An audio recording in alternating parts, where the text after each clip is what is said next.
J More, the very best reviews. Tell them none can contest, we gon' What's good, everybody? Welcome to the show. Everybody watching live. I'm also streaming on TikTok. This is our first live on TikTok. And also, I got a guest live with me in the building, Cleophas, the blind comedian. So if everybody wondering why he looking in the wrong direction, he don't know. He here, though. He in the building. It's true. I done told him to turn around. What difference do it make? He hear it. It wasn't like he was about to be missing what we looking at anyway, so it's all good. Anyway, me and my partner, Cleophas, the comedian, we about to break down a lot of the hot topics, different stuff that was going down in this past week or two. And of course, I always get into that little bit of randomness. And we're going to talk about Raising Kanan. I didn't get to see the Shy new episode. I went to sleep. Then there's so much going on today. I forgot all about it. Didn't get to watch it. So I am going to watch it and break it down for tomorrow, Sunday. But we're going to talk about whatever else come through. I'm going to put the link in the chat on YouTube. So if anybody want to come through live, they always more than welcome. And we just going to go with the flow. Last night ended up having a long live stream, damn near 4-hour long live stream. And that was definitely not planned, nothing against it. So I always like to go with the flow, see how it is. So anyway, with that being said, I appreciate everybody for watching, and we about to go ahead and get into it. And also I'm gonna share this link. So if anybody wanted to subscribe on TikTok, which I do appreciate if you do subscribe to TikTok, there's the link, QR code. All you got to do is scan that QR code and it will get you on the other TikTok. Plus, I'm starting to do different content, different things I'm planning on doing on different platforms. Certain platforms are better suited for different types of content. It seems YouTube is better for long form and for long form live, but TikTok, Twitch, they're different platforms, different things. So I appreciate all the support and everybody that subscribe and come through with that. Now, with that being said, I'm going to put the link in a little early, and then we'll see how it goes. But the first topic that I wanted to talk about today, and it's just an interesting situation that's going on. And, of course, that's the Diddy trial. It's rumors that they say Diddy's team is trying to get Trump for a pardon. I can see it happening. You know, I mean, that's wow. Must be good to have money, you know. Must be good to have that dirt on somebody. You think Trump party with him? You don't? Puffy in the 90s in New York? Come on, I do love the ladies. I have been young. And the person that said all you need is some Tic Tacs, just rock up and grab them by the pussy. Yeah, they was hanging out together. Sting Island. I don't know, right? I mean, it's interesting that some of the stuff that they're talking about, because I still, in a way, don't know what. It's some stuff that's out there that's weird and maybe even, you know, freaky and all of that stuff, questionable. But at the same time, I'm wondering where is the crime. I'm trying to pull up some of this info now, but they've been saying that, hey, what's up for y'all joining on TikTok? They've been saying I'm live on YouTube as well. They've been saying that Cassie been in trial this week. So a lot of the stuff she been testifying been real messed up things, but it ain't against the law. Not only if that, but some of it, even if it was, is not what they are accusing him of. And from what I've been seeing, what he been on trial on. But 50 Cent, of course, he had some things to say. It say 50 ripped P. Diddy after Cassie claims he made her get in an inflatable pool filled with baby oil. You know, Trump might have been there. I heard he has oil. And you know, we need oil dependency. Oil dependency is what we're about. Let me see what Day's done. He's drilled for oil up that ass. Okay, maybe we can do business.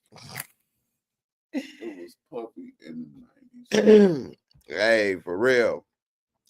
Hey, it's a what it say now that 50 taking shots at Diddy after Cassie took the stand in the criminal trial against the record founder, saying that he made her get in that inflatable pool. It says that of course 50 took that opportunity, and it says it was, of course, and that's interesting that they put in these sketches of them. I mean, and they ain't best sketches, but anyway, you know, her getting in there and 50, of course, getting on them about it. They got some, says the subsequent images on 50 Cent's visual spread were AI crafted pictures of a bare-chested Diddy ludicrously positioned in the children's pool surrounded by baby oil bottles. I mean, come on, man. 50 ain't playing with you, man. 50, and you know, it's in the comment section, a lot of the followers, you know, they was agreeing and having things to say and say 50 is that person you never want as your enemy. And that's true, because 50 don't let it go. But I don't know, man. Even though that's weird and crazy, that it wasn't like she got in at gunpoint. I don't know. Now they did have some other stuff that was a lot more shocking and questionable. I'm about to get into the comments in a second, y'all. But some of the stuff that they had that was a little more questionable is they said that he would hire these men to go ahead and R. Kelly, as in, you know, P, and he would watch though. So I'm gonna pull some of this other stuff up, not exactly that, but you know, it's like why would you want to do that to your woman? I ain't never been, I guess, freaky dude. Which, how you feel about that? Yeah, but what you thought about this peeing thing with peeing in your woman and peeing in the mouth, and this dude wanted somebody else to pee on her and he would watch. I don't know. What's the fascination with that? They like it hot or something? It's the same thing with people that's in the people popping balloons, all kind of different shit. But pop the balloon is what? Dating, right? No. What are you talking about? I'm saying like okay, my nephew was into the loud noise and the popping up. I don't get the shit. It's the same thing with people that's in the feet. And I don't get people that's in the feet. Like fuck it. Feet for walking. You keep them damn things on the ground. You know what I mean? If I fucks with you, will I rub your feet? Okay. Yeah. You know what I mean? Am I sucking toes? Absolutely not. Like I draw the line at ass and feet. But people look at me weird because I'm a titty man. If that's what you like, that's what you like. Because that's when you could use your hands. Before I was visually impaired, I was in the titty, so I ain't mad at him for, you know what I mean, whatever you into. Is it weird that you paid a motherfucker to piss on somebody? Yeah, but I think that couple shit is weird too. And that's $1 billion industry. Mm-hmm. You know what I mean? Well, there's another thing that's just came out of Diddy. It's so many things. I don't really know still. Is it against the law if he's a freak? And if it is, what's the line of freakiness that you can't cross that it ain't against the law no more. Well, I was talking last night, and one of the things I was surprised to find out during this trial is it is apparently against the law that if you end up having enough money to have a woman fly out to come see you willingly, and y'all party and do something, then you know you in trouble. Everybody in the world that got any money should be. That's what I was thinking. I'm like, you ain't flying no pussy. Every NBA All-Star weekend, the NBA should be full of nothing but boy, Wally Zerbiak. But yeah, man, it's saying now Diddy is Playboy Mansion pics from the night of an alleged OD. What? They got pics. Okay, it say one of the Cassie bombshells in the Diddy federal trial is her claim he suffered a 2012 drug OD following a Playboy Mansion bash, which I will say this, and I ain't going to say this dude always right, but Dr. Umar Johnson has been saying, and I ain't saying he wasn't wrong, because, I mean, this part is true, that a lot of what Diddy did is what Hugh Hefner been doing for how long, and he never got in trouble. Now, I'm not saying because Hugh did it, he was good, and it was a good thing to do, but that is a point, and that does go back to what Diddy really got in trouble for. They don't really care about what you do. It's that he came and tried to sue that liquor company and try to start a political party. So if that's the case, that's crazy. But it says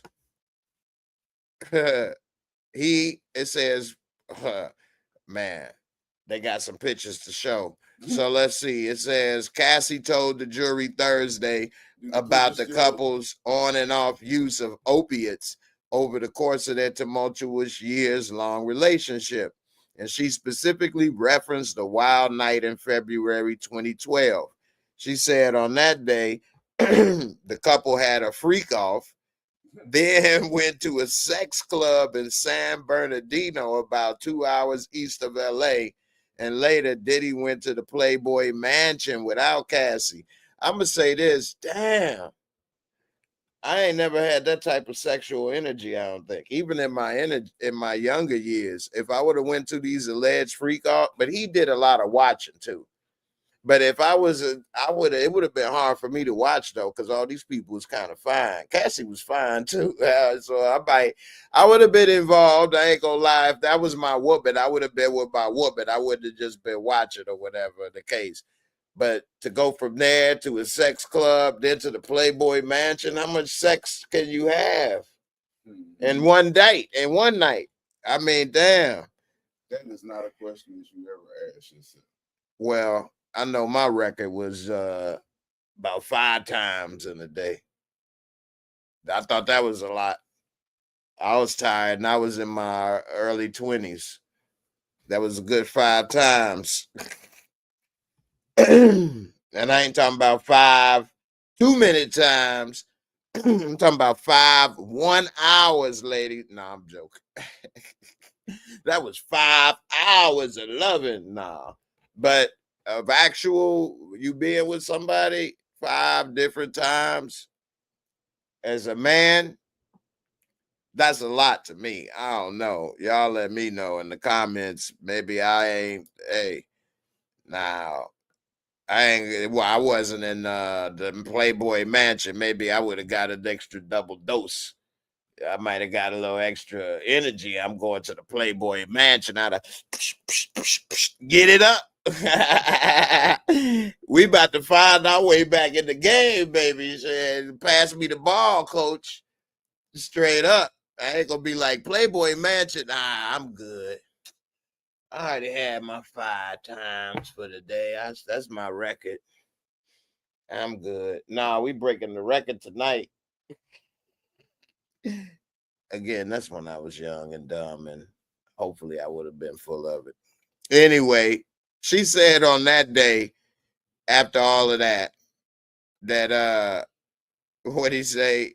While he was there, he grabbed the mic and party with Paris Hilton, Too Short, Pam Anderson, and Jenny McCarthy. You know what? I ain't gonna lie. Back when I was younger and trying to get into the world of I wouldn't say what is it, entertainment.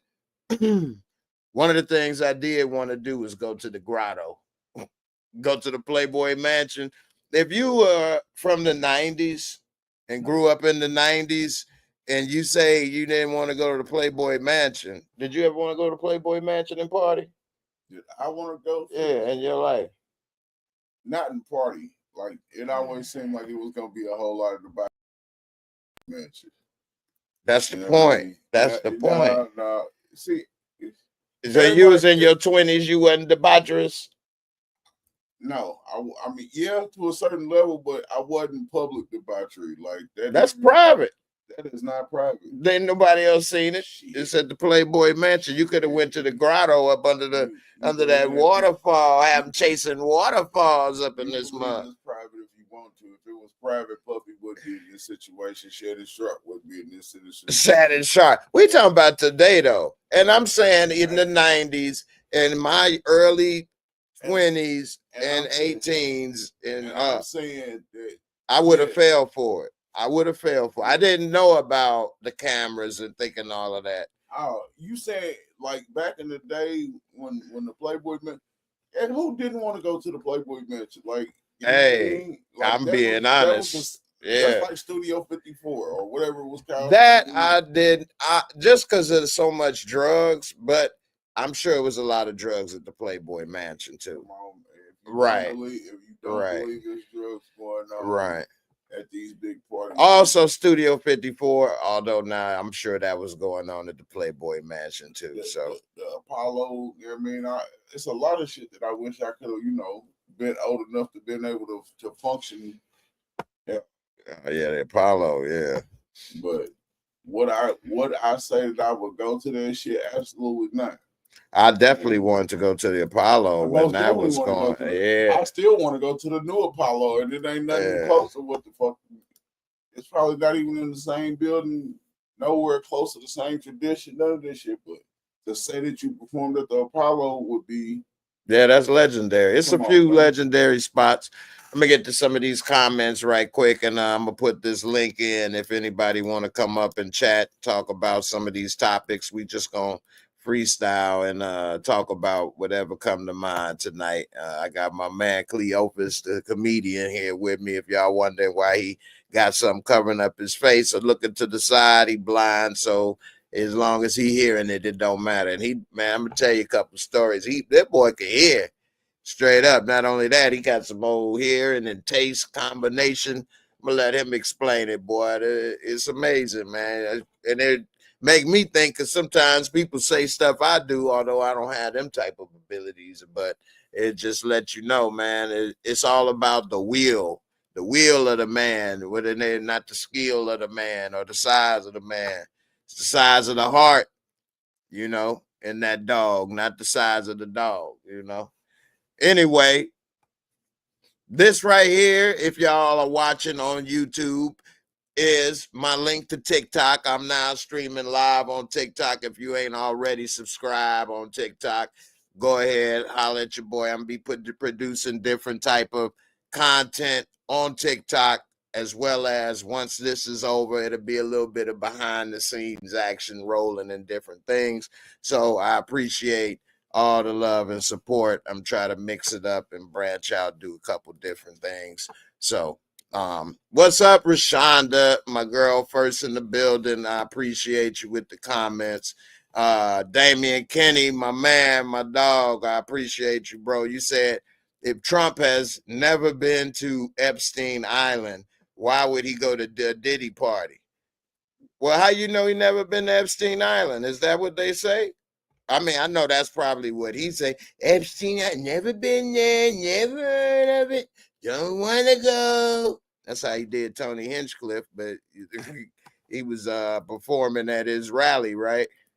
He was a comedian, never heard of him, never want to hear of him. I don't know. It's no way I don't know. A lot of this stuff, I have a surface level of information on, to be honest. I don't get deep into any of these topics really. So I don't know. I know that I did hear about flight logs and stuff with Epstein, but I don't remember the story.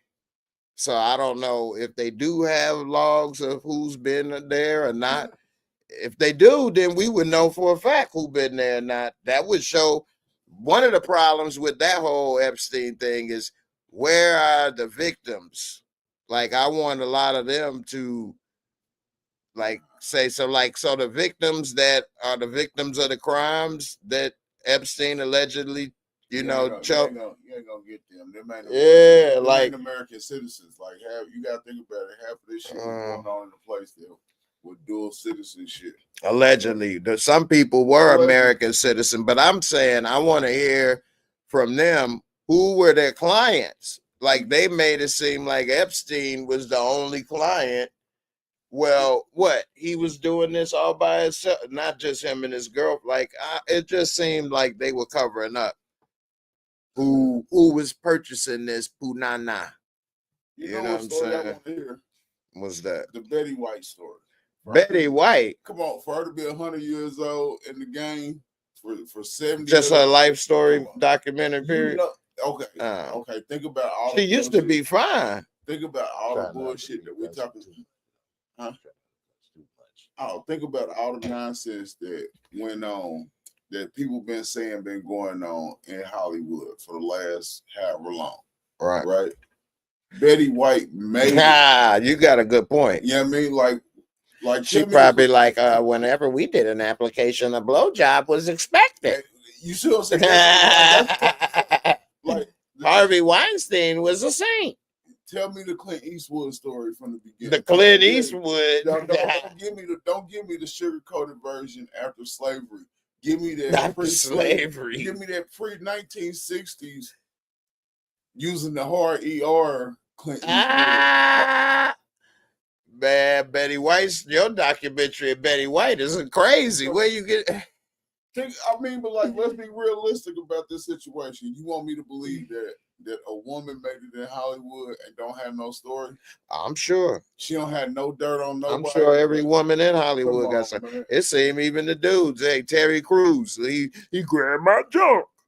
We talking about P. Diddy baby oiling people to freakouts. Like, I just want to know what's the amount of baby oil you can buy before it gets freaky?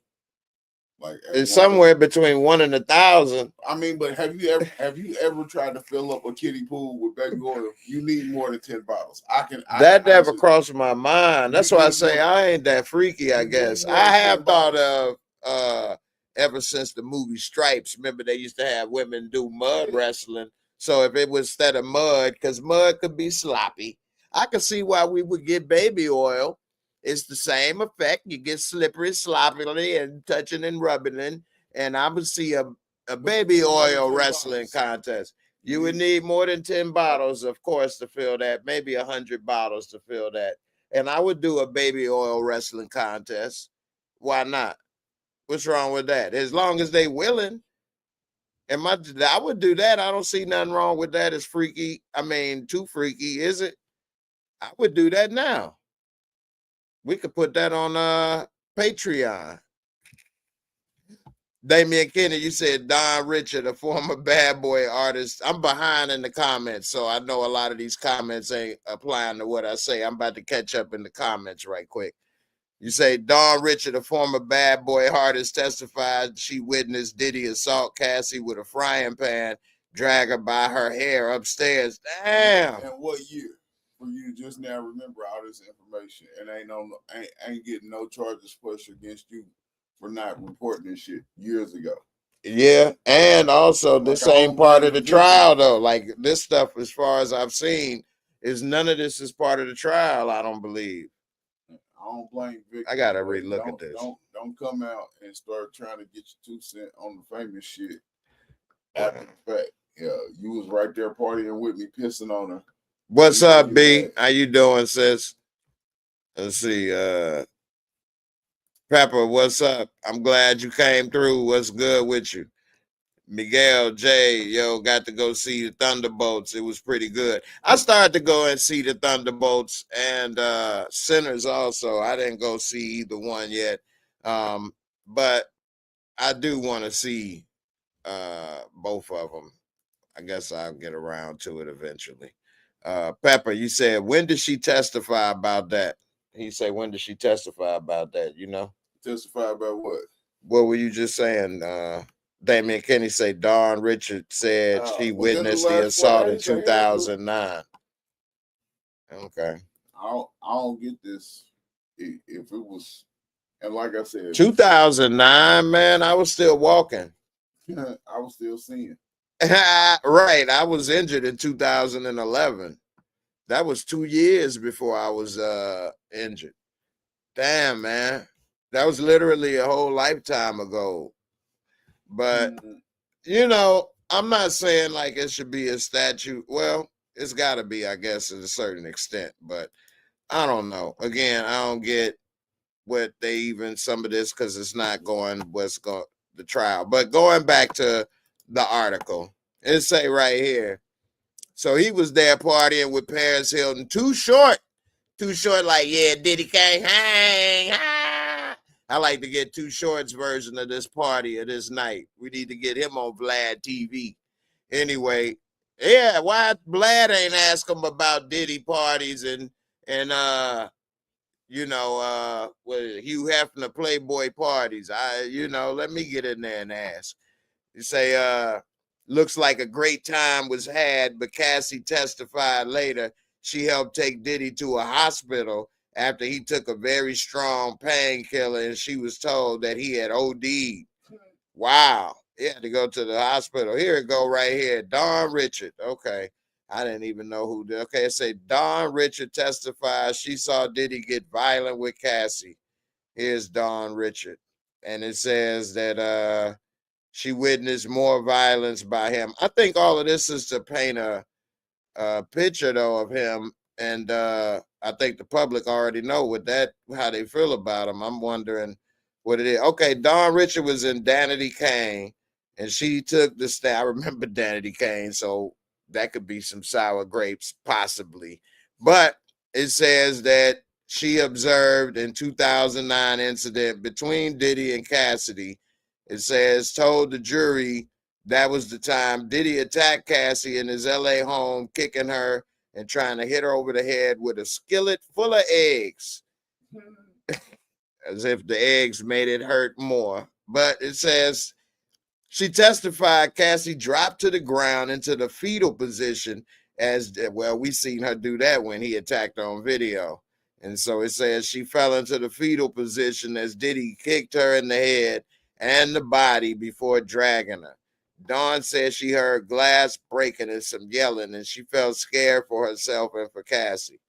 Dawn also testified Diddy later threatened her and a bandmate about discussing anything they seen go down with Cassie, telling them it was in their best interest not to talk and adding, where he comes from, people go missing if they talk. Damn, Diddy. Like Joe Jackson. Hey, look here, my office hours is from 9 to 5. You in the right? Hey, you gonna go missing if you where I come from? What the hell? You sound like Joe Jackson. For real?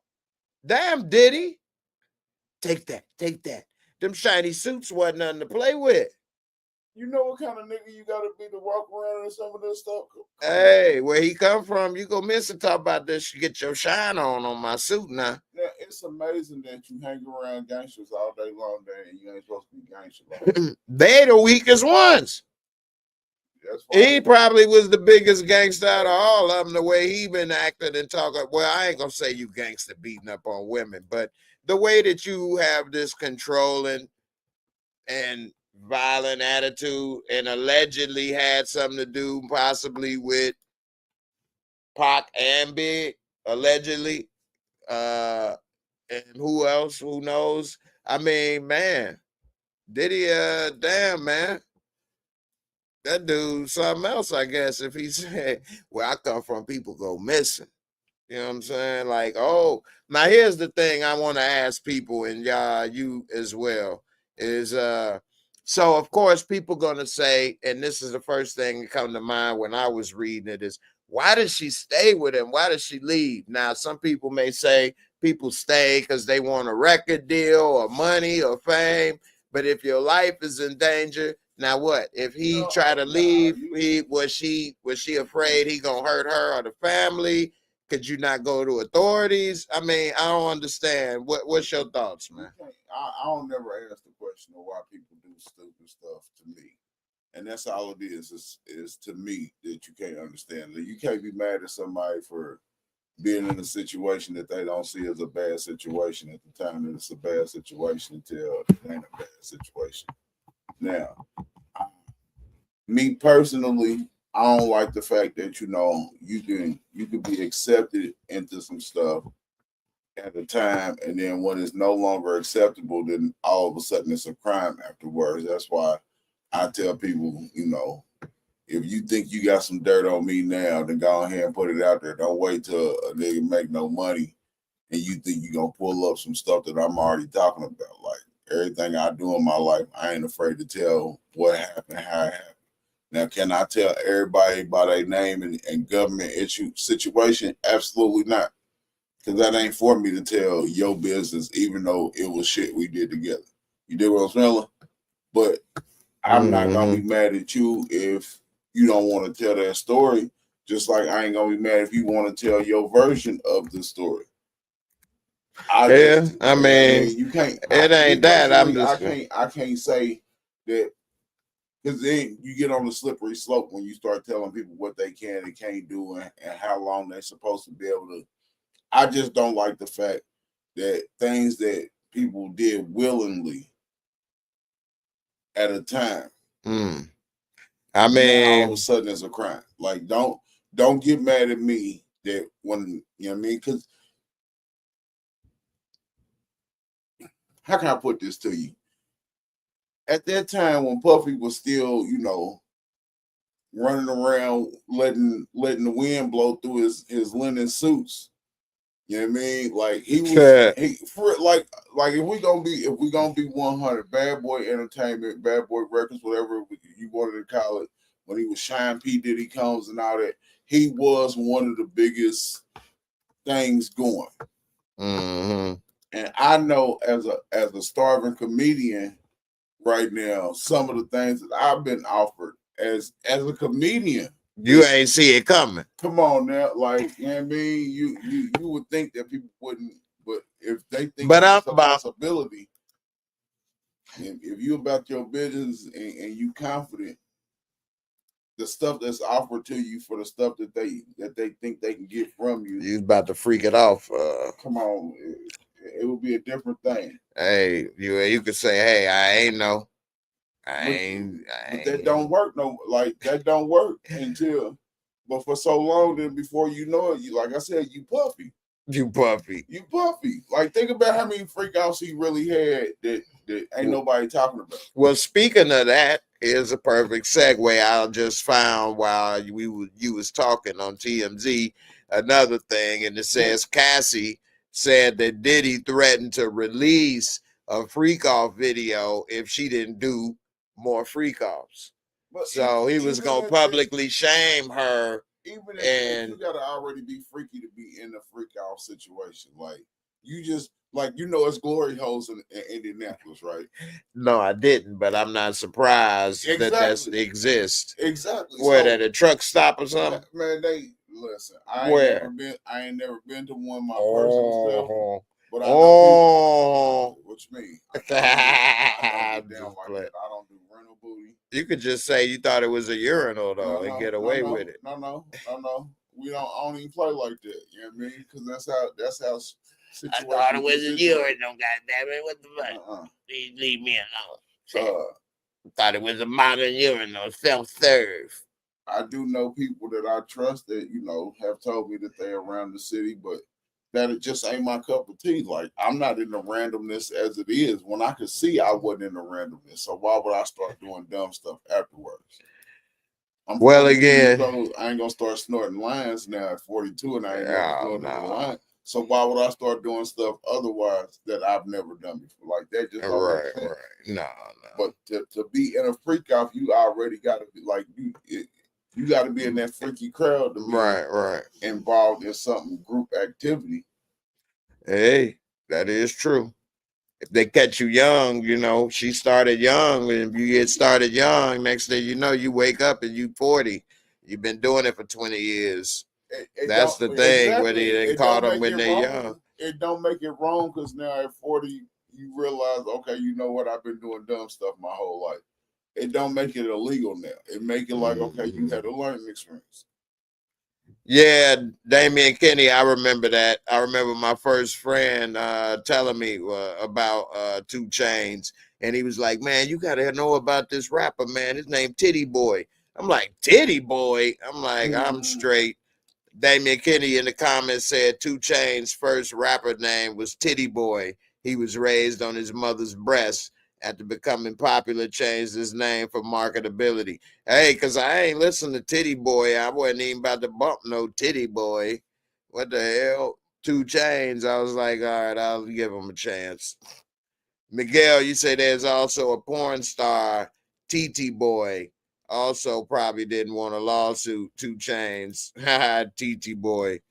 Yeah, I mean, there's a lot of crazy stuff out there going on, man. I got a lot of stuff I'm gonna get into that's on Instagram, some Instagram posts that I saved and stuff. So I'm gonna go. Matter of fact, I'm gonna mix it up. Let's get into some of that instead of just overdosing on Diddy. I mean, in the end, it's a lot of crazy stuff and freak off, but in a way, I ain't gonna lie. If I mean, he too old for this, and some of the stuff he doing, I would never do. Like all the peeing stuff ain't something that's interesting to me. So you saying you ain't never pissed on somebody? Never crossed my mind. Now, if that's something people do, you pissed on some bras? Have I? Yeah, absolutely. Did you see that? That's where you was peeing. Did absolutely. You see it? You should be surprised. Females like that shit. That is true. I have learned, but you know what? In my experience, most of my experiences was women from Chicago, and it was when I was younger.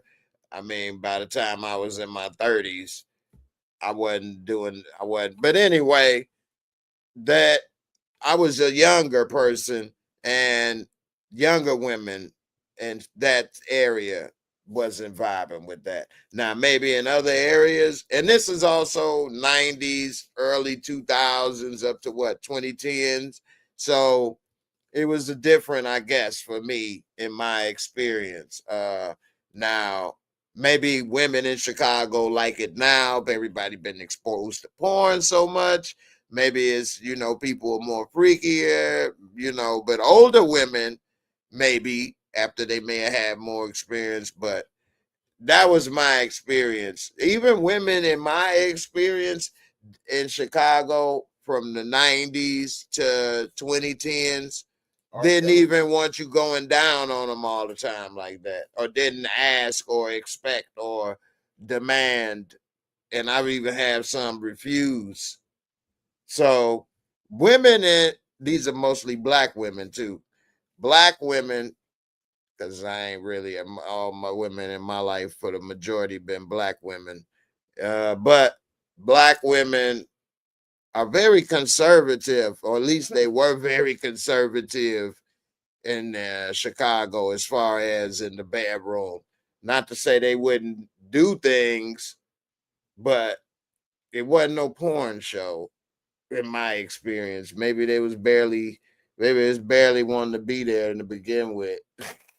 So maybe it was limited because they probably didn't want to be there in the first place, maybe, but I don't know. Let me hear your story about the hot showers.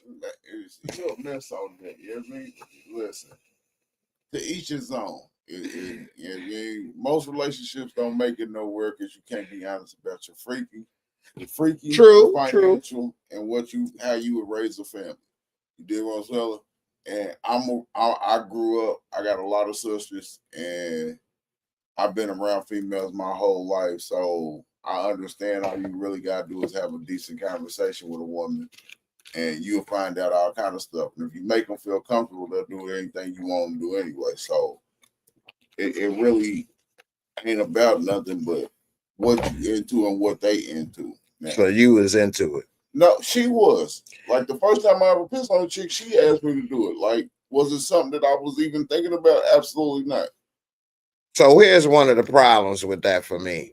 And the problem is I got a complex about cleaning up. Now, I'm not saying I'm Mr. Mom and I clean up everything. As you know, my house pretty straight though, right? I don't keep a lot of mess anywhere. It's a few things here and there, but for the most part, so always, even in my younger age, who gonna clean this up? It's gonna be all on the bed where we gotta go to the bathroom. We're gonna stand in the thing. All of that takes me out the mood too. So if I'm like that, I mean, to each his own. Exactly. That's what I was saying, to each his own. But how does it go down? You tell me. Do y'all do it there? You got to get up. I'm like I said, I ain't put some plastic down with you. When it comes to certain fluids, yeah, you got to do different things. But I ain't a food and sex person either. Certain fluids. Yeah. So you trying to tell me every time you bust a nut, you got a plastic sheet on your bed and everything? Like you bust a nuts in a glass room with a vacuum cleaner or something like well, that? I ain't never had I've had some wet sheets between me and my lady, but it wasn't never nothing saturating through the sheets. Like that is you letting a golden shower, that's saturating the sheets. I ain't never bust a load to saturate the sheets now. You ain't doing it right there. I guess I ain't. I've been learning to this episode. I ain't did nothing right, I guess, because I busted and the sheets been wet, and I done had where, you know, when the lady move and it's a crease, a line from the wetness. But did it go through and soak the? Yeah, you supposed to have a wet spot on the pad, on the mattress. Y'all supposed to be arguing about who gonna be sleeping in the wet spot. Like that's when you have a great yeah, but that's because the sheet is wet, not the whole bed. Oh no. Yeah, I mean, man, you was getting down. You sure you ain't want to go to no Playboy Mansion? You'd have been led. No, because I'm an at-home private individual. Like when I'm doing what I'm doing, yeah, I mean, it's going down. I get 10,000 steps in a day on a good day. So stamina ain't rub it in, why don't you? Man, stamina, listen, I saw you did the steps in. Exactly. So, you know what I mean? Like I said, I don't want to trade with you, man, but fucking with you, man. We both got some differences that, you know, make it make sense when it makes sense. I'd love to pull up on some booty. You feel me? You get to pull up on some booty. You know how hard it is to convince the booty that you worth something on the bus? Baby, please, baby, please. You know what I mean? But I'm confident in my game, so I don't really trip about if I was on the bus or you know what I mean? That was Spike Lee. She gotta have it. Please, baby, please, baby, please. Anyway, I ain't afraid to step up to no female. And when you know what you're about, what you're not about, then it's easy to be who you are, no matter what situation you in. Yeah. The facts. You know what I mean? If I'm gonna piss on you, you know what I mean? You're gonna be in the shower like that's gotta be hard convincing the broad you want to piss on her while you on the bus. But it ain't that hard though. Like I'm really doing something there because I got a nice ride and I can't piss on nobody. I bet you could if you wanted to. It ain't something you want to do. My aspirations is low. I could piss on the broad if I wanted to. Hey, if you pulled up, who want to get some of this? Who wants some of this? Told somebody you was gonna piss on, I guarantee you 1 out of 10. I guarantee just from you pulling up and what you pull, and they don't even know you. You know what I mean, Lieutenant? Oh my goodness gracious! You know what I mean, Lieutenant Dan. I caught that. Nigga. I caught that. I ain't got no Lieutenant Dan. I guarantee you 1 out of 10, just because what you pulled up here would be like, yep, you can piss on it. It ain't gonna post it. Oh my goodness! In this city. Listen, my mind and aspirations have been low, y'all. Low. You just it ain't nothing that you into, so why would it cross your mind? I'm a nerd. Yeah, I mean, it might not be the female that you want to piss on that wants you to piss on. So I can piss on Grimace. I'm guaranteeing 1 out of 10. if you Piss pulled up on to 10 me. females, You want to piss on my titty? if you pulled up to 10 females, I guarantee you 1 out of 10 of them at Piss least is on gonna these be like, titty, yeah, I'm baby. down for it. Piss Just on because these you pulled titty. up in what you pull up in. Just because. Just because of the nice car, they'll let you piss Just on because them. you got your own place and a dick that work, like what you talking about, that's all you really need is the functionality of being able to throw some piss on her. And I guarantee you 1 out of 10 will be like, okay, I'm down. I'll throw some piss on you, right? I got a catheter. Here you go. It's in the bag. Yeah, take it. Here's takeout. You. I can give him takeout. There you go. Carry out. Here you go. Here's 2 bags to go. I guarantee you It's 1 out fresh of 10. this afternoon. It's made this afternoon. Now, anyway, Miguel, you say, I never seen She Gotta Have It. If I remember the Tommy Davis's booth on In Living Color when he was for the video store. Yeah, so She's Gotta Have It. It's okay. It's cool. It's his first movie. It's in black and white. And it's like a time capsule of the 90s. But it was a part where he was trying to get some. And it's not probably Spike's most famous movie. It is his first one, though. But yeah, he was trying to run gay. Please, baby, please, please, baby, please. That's probably the most memorable moment. So there ain't no need to probably rewatch the movie just for that moment. But anyway, I'm gonna put the link in if anybody wanna chat about tonight's topics or any other topics going on. I got my man Cleopas, the blind comedian, right here rocking with me. I know, see, some of y'all wonder where he looking, and why his eyes are covered up. He got that supersonic senses. Go ahead and tell him a little bit about your senses. This man was telling me about he could taste. What you taste, man? The atmosphere around me, and I ain't just a blind comedian. Stop just labeling me like that. You know what I mean? I'm your lady's wet dream. I'm the plug. You know what I mean? I am what it is, what it is, what it is, what it is. You the wet dream. Listen, y'all, he's your wet dream. Literally. Yeah. Did y'all just hear the previous conversation? Okay, you gonna be all wet in this dream and reality. Okay. Don't play with this man. So it ain't nothing that you really wanted to do that you ain't never done before. Oh, sure. Okay, then. So instead of, you know what I mean? That man ain't hating. That ain't just one of them. Unless what? I don't know. Here's the thing. It's not that I have something like really against it, but if I piss on a woman, I don't want to kiss her. I don't want to lick on it. Like, you got to get in the shower and do all of this stuff. So it's like, it's over. I don't want to do that. You nasty. You just got pissed on. Okay. So have you ever been squirted on before? Squirted on is love juice. All of that ain't real. Like, but actually, nobody ever squirted. One woman I did have come across. This is when I was in my 30s, though. And she liked to play with herself and squirt. But I would watch. This is my Diddy time. Yeah, see? But she didn't. Hey, but here's the thing. This was my first time actually see. If a woman say that she liked to squirt, and what you gonna say? I don't want to see that. So she wanted to show me. I was gonna watch, but she didn't squirt on me. That's you. She was on my bed. I did put a towel down. And it actually wasn't what she was trying to say. She was fronting. Now, maybe she wasn't always in the mood because I didn't participate.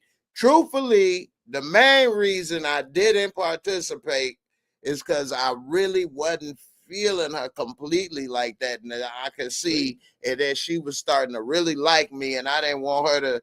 I didn't want to get into I'm messing with you, but don't like you. Then we do something, then you mad and want to come at me and say I ain't shit and do this and do that and burn my house down and break out. So I was like, hey, we kind of met at work. And so, you know, I'm like, I'm going to lose my job and do this and that. And so I had a lot of other things. Now, if it was just some lady I met and that was it, and we trying to get together and do something, and she like, hey, baby, I'm about to squirt. And I'll be like, I'll watch.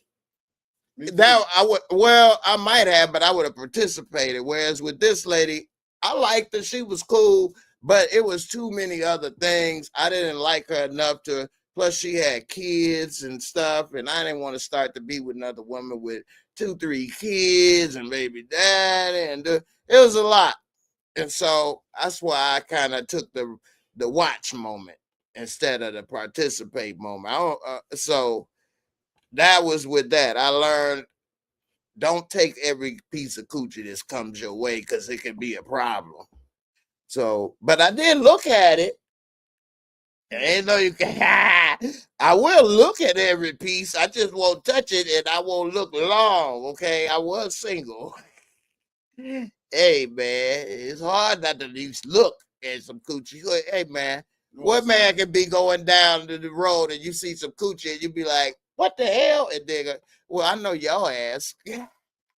You will hear it if you hear that. You gonna be like, you gonna taste it too. You gonna be. I taste a fish fillet with tartar sauce. That's the worst part about being visually impaired. Like, people always assume that we all the same. Would you taste a chicken sandwich? Nah, you are what you practice. You dig what I'm saying? So, like, if you sit around the house and you don't do nothing, that's why that nose blind commercial makes sense, because most people don't pay attention. Blind. For real, like, most people don't pay attention to their surroundings.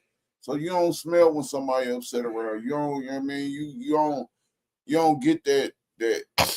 You can smell somebody upset around you.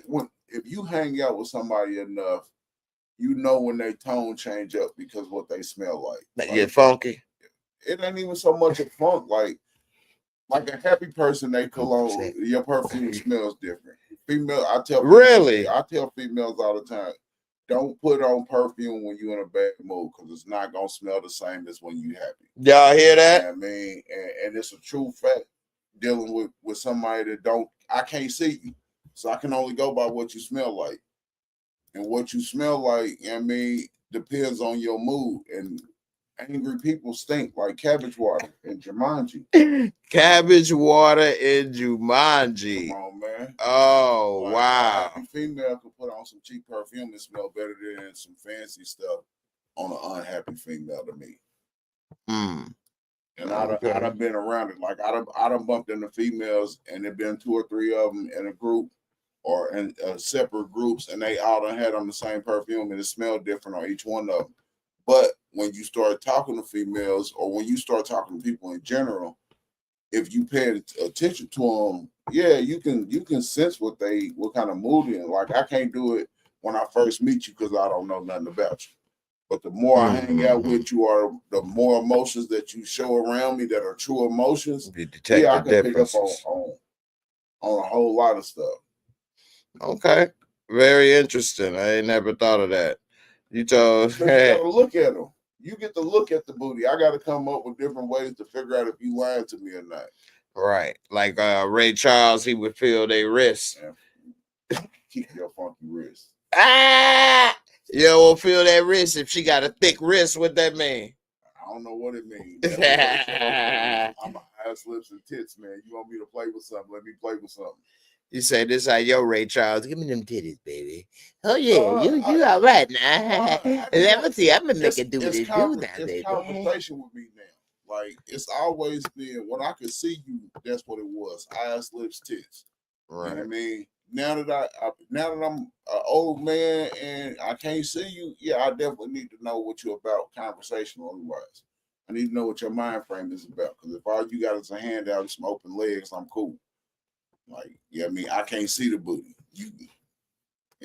I got you in a way on similarities, because with me, I'm more about the personality. Although I am still attracted to the looks, but it's more about the personality and who that person is that attracts me more than just the looks and pure physicality. Because with me being injured, I can't hit it from the back or flip it up and do all these things or jump around and jump on top. They got an exoskeleton for that. I get that. I'm a RoboCop that ass. They make it power thrust that booty. Give me some of that ass. Oil leak. and then I'm pissed on them. Oil leak, oil leak. Anyway. NDA before you blow up, and then they be like, the dude from NDA, signed for warranty access. the dude from Power peed on me The before. dude from Power. He took a power piss. Robo dick. No. I didn't know he was that famous. That famous. He ain't. Shit. He ain't. Shoot. Like I said, I didn't know he was that famous. He ain't too. You roll up and literally roll out on a boat. Don't let you do it. It's gonna be somebody that hit you up in your DMs tonight that want to be your first piss on. Like, Man, come on now. I think you got the wrong impression of the internet, or me, or both. This ain't OnlyFans. This YouTube. It ain't got nothing to do with it. Somebody gonna want to be the first just to say that they was your first. Hell no. Okay. I am on TikTok, but I don't think they get down like that. That's how it happened with me. Somebody said they heard you on the what? No, chick was like, "Have you ever pissed on somebody before?" And I told her no, and she thought I was lying. Wow. And she was like, "Well, let me be your first." And I was like, "So you into stuff like that?" She was into it. Like, I wasn't into it the first time I did it, but once I realized how into it she was, it was fun to do it. But I couldn't stay with her. Wow. Why you couldn't stay with her? She was letting everybody piss on her. It wasn't even like a special thing. You know what I mean? What was she, a urinal in this man? You said she let everybody piss on. What the hell was the line with the channel hot water? Like, you know what I mean? It was a everybody that she dealt with type situation. Like, I got a nephew that eat booty. Oh my goodness. When I found out he ate booty, I stopped smoking with him because I know his situation. I'm glad you did. I'm glad because I didn't smoke it with your ass. I'm already questionable. I'm thinking, it's just him and his girl type thing. And he's like, no, I eat every booty. I'm like, wait a minute, you eat what? Booty? And he's like, yeah. And I done been around him, and he done had 2 or 3 females in a day coming through. How old is he? Like 22, 23 years old. He said I eat every booty. And that's what he said to me. Okay. I eat all the booty. That's another difference. First of all, no, at 20, wait, let me finish. At 22 years old, I was barely gonna eat my girlfriend's coochie, let alone eating booty and coochie, and we were not that promiscuous. At 42 years old, I'm not eating your booty. If I eat your booty, was my wife.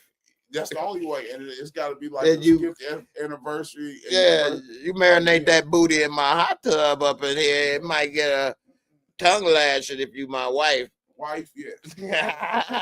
It'd be all clean. We talking wife. We talking. If she wanted that, but then again, I don't know. We talking randoms that you meet on a chat line or on Facebook dating line, and 20 minutes after you meet them, you eating booty. No, that's like, I just can't do that. But then my 8 booty list look like a booty hole. It's a 0, a tight 0. That's what it looked like. A tight 0 for booty eating list. I don't think it slipped. I might have been under the influence, and I might have got close by a taint or 2 or 1. But I ain't ate none yet. Definitely ain't stuck a tongue in it. You say, but nah, man, eating booties. Nah, I bite a booty. You got a nice booty chick. I'ma bite that booty chick. I ain't gonna bite it hard and leave a mark or nothing, but do need a little sample. Anyway, they go to the Diddy tendencies. But in the 90s and early 2010s, I would say so from 90s to the 2010s, 2015s, I would say in my era of activity the most during them time periods. The ladies I would come across were, I guess, very conservative. Yeah, they would be. But you was different. I was conservative too, I guess. But I didn't think, it wasn't like I was like, not without marriage. I don't believe in fornication. I don't believe in eating of the butakas. I don't believe in urination and this and that. These are just things that just didn't come up and wasn't interested in exploring. That's all it was. I didn't have a theory. Now my son, he's 21. He has like strong beliefs and theories and stuff. Like he's Catholic. He don't believe in fornication and things. At 21, oh, I was smashing at 21. I wasn't thinking about, I don't believe, now I did get condoms. I wasn't reckless just slamming meat because we did grow up in the AIDS era. So I didn't want AIDS, and then I also didn't want kids. I didn't think about herpes. I'm glad I wasn't with a bunch of, I'm glad when you're younger, at least in that period, younger women stayed with younger men. Now younger women be with old men, so then younger women could have stuff. And young men didn't get older women. For one, you didn't want older women too much back then because they didn't look so good. And well, in the 90s, a woman in her 40s and 50s did not look like a woman in their 40s and 50s today. I'm telling you, it's some women in their 40s today crushing women in their 20s and 30s. It's hard growing up when you grew up there with all these stipulations. They ain't no stipulations, just what it was. Why would a woman, first of all, in the 90s and 2000s in Chicago, a woman in her 40s and 50s had money, a career. She had something. And a dude in his 20s and 30s didn't have that cougar stuff, wasn't out yet. So it wasn't popular for an older woman to be walking around with some dude in his 20s that ain't really about nothing but screwing her. Like they would have, if they did get with a dude like that, it wouldn't have been no permanent thing. They would have just had him, and then you can't be with me in public type stuff. That just wasn't something that they did. And then, now that's cool. Now a man could have been in his 40s with a woman in his 20s and nobody would say, hey, that's been going on. It's a double standard. It is. Now women and that Sex in the City and all that stuff that's come to pass since then, and women empowerment and women getting as much dick as they want, or men and doing this and boss bitch and all that, that's changed society in my opinion. And so like a woman grabbing any kind of man or being single and doing whatever, that ain't looked upon as different or bad, I guess, today in society. But in the 90s in Chicago, plus in Chicago, it was levels. Like if you wasn't about something, ain't no woman of stature gonna mess with you. Like you probably ain't, you probably trouble. You ain't worth it, That's how you was viewed upon, at least back then, so you could have looked good. It is a couple of times where I did mess around with somebody that was older than me in their 30s or older, and when I was young, but that was something at night, and then that was it. It was like a secret. It wasn't like, hey, let's go out to dinner together and do this. I tried. It was like, no, I'm busy. Deuces. So in your younger years here in Indianapolis, women was more free. First off, I didn't just stay here in Indianapolis. You know what I mean? You talk to somebody that's been around. You know what I mean? I ain't been around the whole world in 80 days, but I done been a few places in 65 of them boys. You dig what I'm saying? You know what I mean? 65 of them days. For real, like I ain't been around. You know the book Around the World in 80 I days. know. I just ain't never heard it. Ain't nobody. I ain't been around the world at 80, but I've been a few places at 65. Yeah, I've been a few places. Hey, so, as far as just being stuck right here in the city, I ain't never been stuck nowhere. Like so you saying them few places in them 69 days? I'm saying where was some of these places and encounters? How'd it go down? School your boy, because I've been to most my girl Michelle in the comments say, I remember the 90s. You're right though. Hey man, that's just how it was It- to me in my experience. I want to hear yours though. Let me know. what What's up? what it was like I said. First off, I grew up around a lot of different females. When you grow up around a lot of different females, you kind of know a lot of different stuff that go on, and how Okay. to talk to situations and deal with different things. Then I grew up around a lot of pimps and players. You dig what I'm saying? So Okay. it was a different. What you mean lifestyle. by different females? Like I couldn't be Races, ages? yeah, like races, ages, you know what I mean, different backgrounds of what they've been through, horrors. Where were you at to be how what like what was how I, was you around so many different females? How'd that I happen? mean, like where I got 17 sisters. Wow. You How'd do that happen? because my daddy got, you know what I mean, like you know what I mean, my Give, daddy was a lover of many, I guess, you know what I mean. Papa was a Rolling Stone. Papa was a Wherever player. this Cadillac broke down, what's his home? You know what I Wherever mean? the caddy broke Come on, down, you know what he I mean? wasn't laying it down. You know what I mean? Like he had multiple Cadillacs, so it wasn't like, you know what I mean, he parked one at your crib and you knew that he was coming back.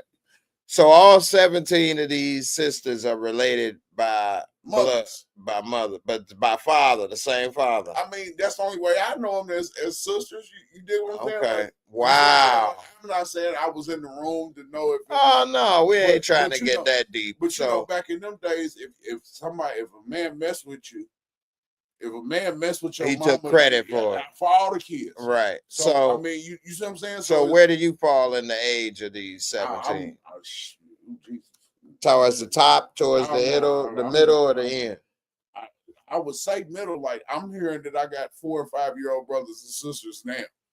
4 or 5, and you how old? I'm 42. Wow. Like Pop man, been getting it in more still recent than getting me. it. Come on now, so And is he still alive? Yeah, he's still kicking. How old is your pops? You want to range 70s, 60s? Yeah, about to be 70. Oh wow. You see what I'm saying? So he ain't that old. He still ride his Harley and go to bike weeks in Sturgis and Myrtle Beach and carry on. He like, cooler than us. That's what I'm saying. So it's all about what you do and what you chasing in life. You see what I'm saying? When you grow up in the free love era, free love was free love. Right. He the age of my brother. So I ain't mad at no situation, but I grew up and I had females and sisters in my life, and then I would meet their friends, and the stories that would be told about what they was really into. I learned at a young age, 6, 7 years old, 10 years old, I was already soaking the game up. So by the time I got to be, dealing with females, it was like, okay, well, I already know all I got to do is tell you the truth. 9 times out of 10, you just as curious about what it is that I am. Yeah, I can relate to that a little bit because I have my best friend and his older brothers or whatever, and he had a sister, and I remember talking to his brother, who's like a brother to me, and he was saying that he remembers overhearing his sister talking with her girlfriends, laughing. Hey, and ladies, y'all let me know if I'm right or wrong. And fellas, y'all pay attention. But the ladies was laughing and having girl talk about how dudes and their boyfriends was weak sauce in the bed. And he realized then he ain't gonna never do that. And so he decided he ain't gonna never bust. He gonna always hold it in until he the last. I know. I'm like, damn, he was talking about now it's a problem. He can't even do it if he want to. I'm like, yeah, you took that to the extreme. Nah, man, he in his 50s now. But anyway, just knowing that, because you think, and as a man, a lot of men are taught, at least in my generation, I know I'm sure it's different now with all these female rappers and what they say now. I don't know how in the world you could even think women don't think about sex and stuff, but we were taught and thinking women didn't talk like dudes or think like dudes when it comes to sex, and truth is they do.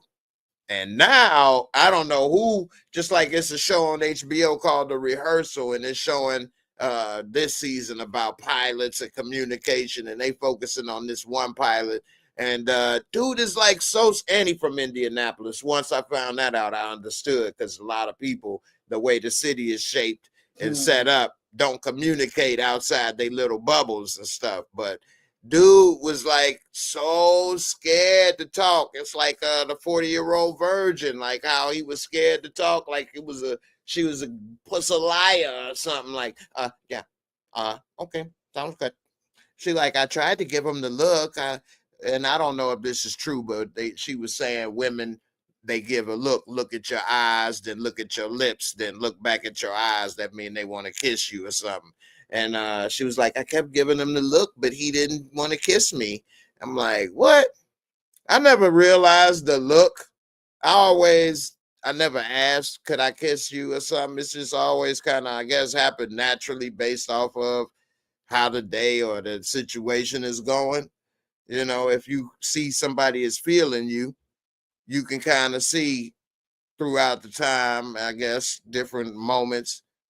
I mean, I never really actually went in for like a kiss or something, I guess. It just kind of happened.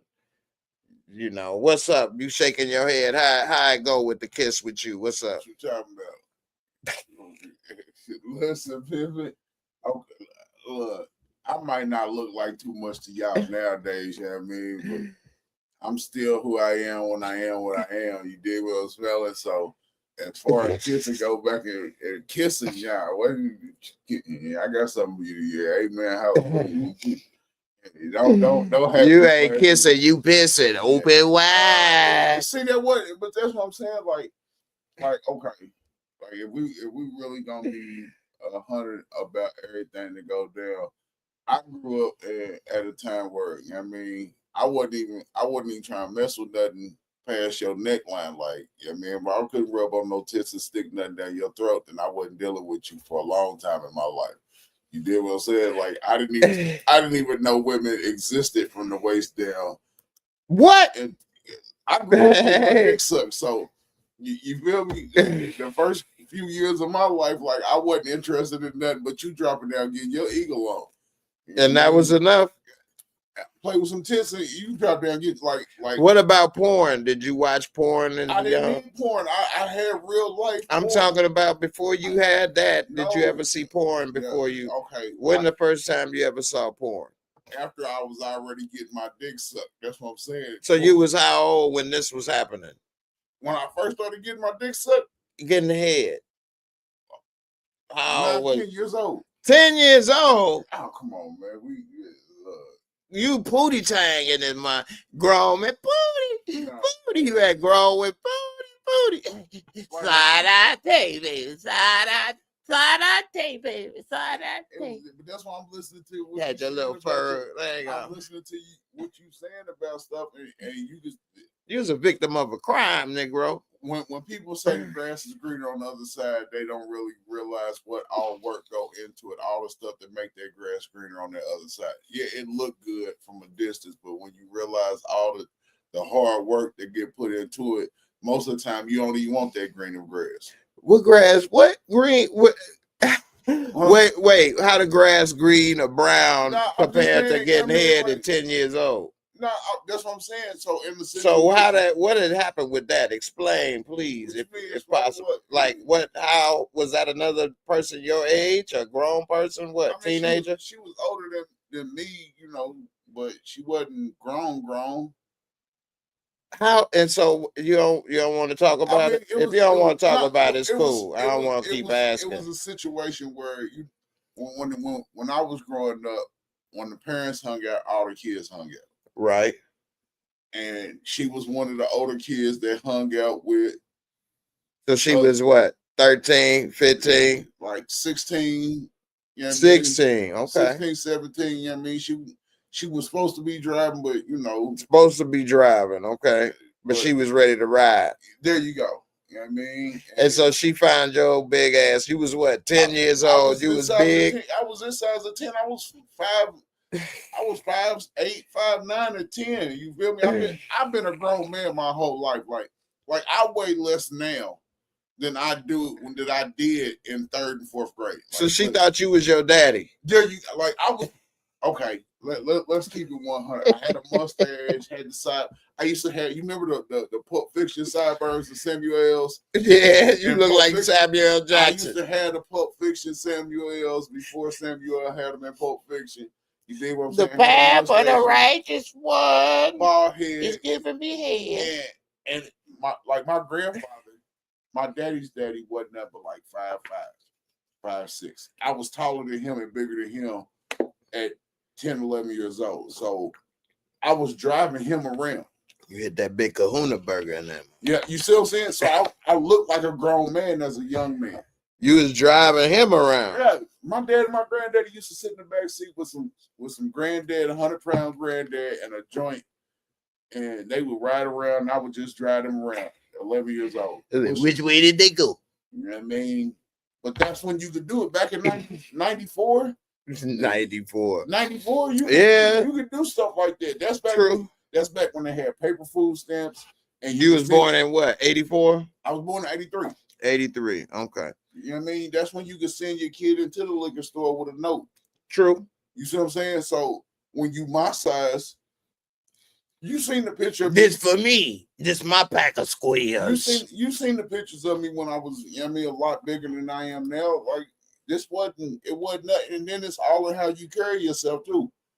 Right. I grew up around real OGs, so I acted like a real OG. I became a real OG because that's all I was around. Right. I got you. Then you start realizing that even the real OGs got faults.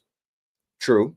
True. You know what I mean? And once you realize that everybody got a fault, then you can figure out the stuff you like and that you don't like and what you stand for and what you won't stand for. I know what I'll stand for, and I know what I'm not going to stand for. And there's some stuff that, you know, I just don't, I don't play with. I'm not going to play with. We not going to play about it.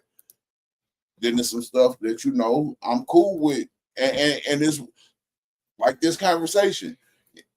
Some people don't understand that, you know, getting pissed on is a hobby.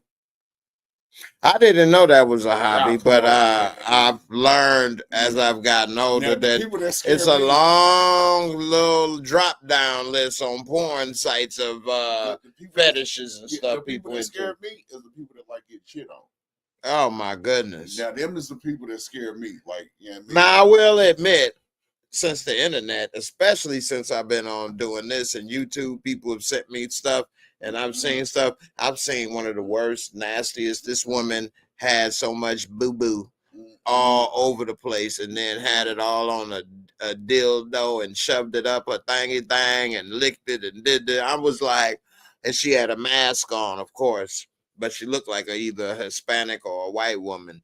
But I've seen a black woman on all fours and then a dog, a Great Dane, come behind her. And I was like, what? What? And she ain't had no mask. And I was just thinking, I saw a dude. It was a big white dog laying there, female dog laying on his back. And the dude, a black dude, was on top of the dog, sticking it in the dog, banging that dog. And the dog was like, I said, people sent this to me. I don't go and look at this stuff and find it. I couldn't even watch all of it. I'm looking at this like, oh my God. And the dog was laying there and the dude was on top of the dog, hitting the dog was like this, and the dog was licking his face like.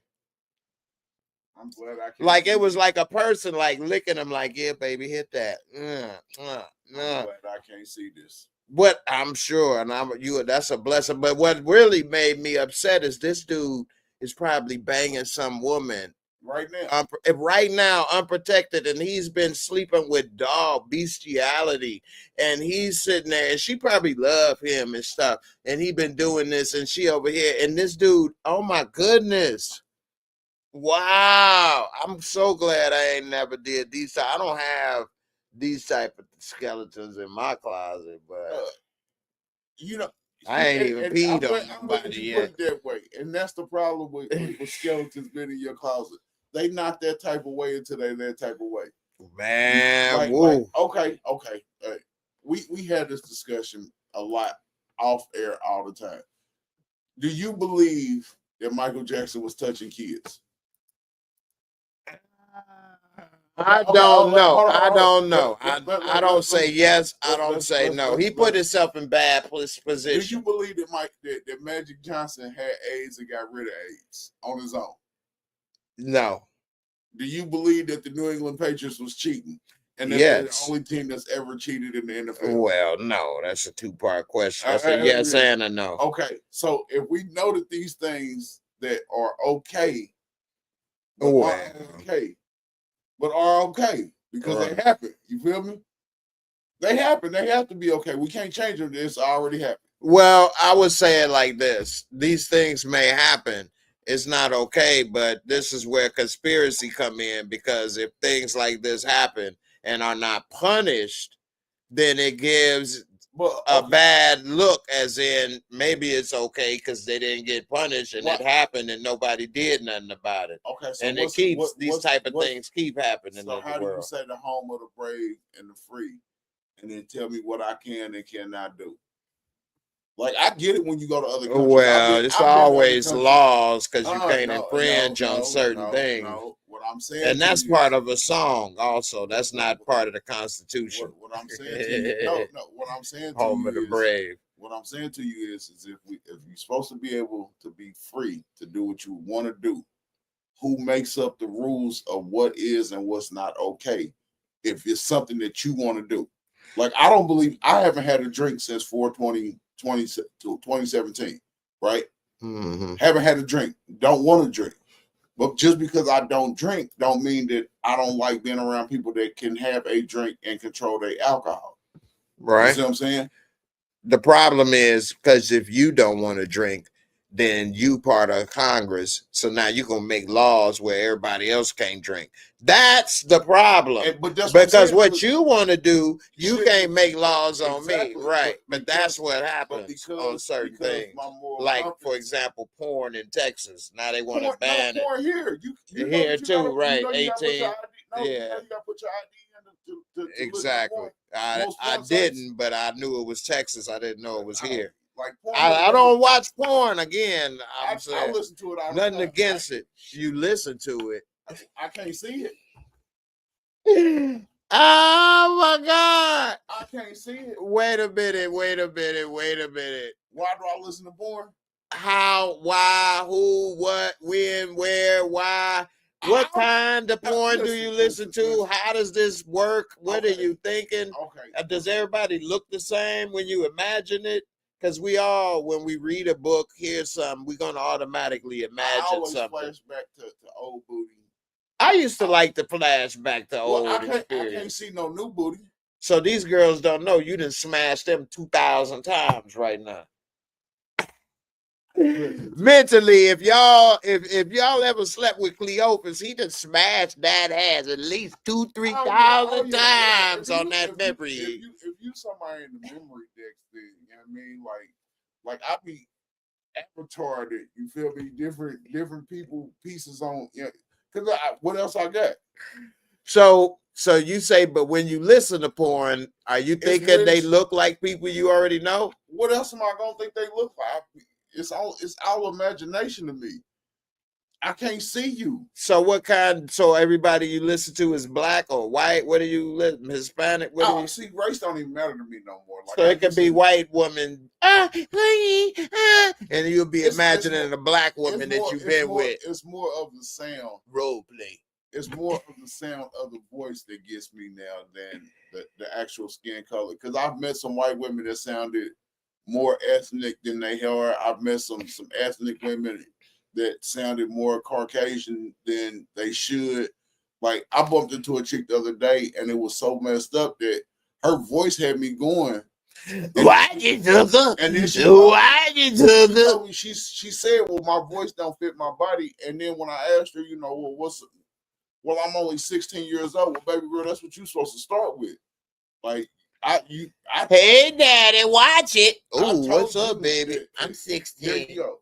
But we had a full-blown conversation at first. And then she hit me with I just turned 17, and I'm like, baby girl, you way too young for me. Like, I can't do nothing with you.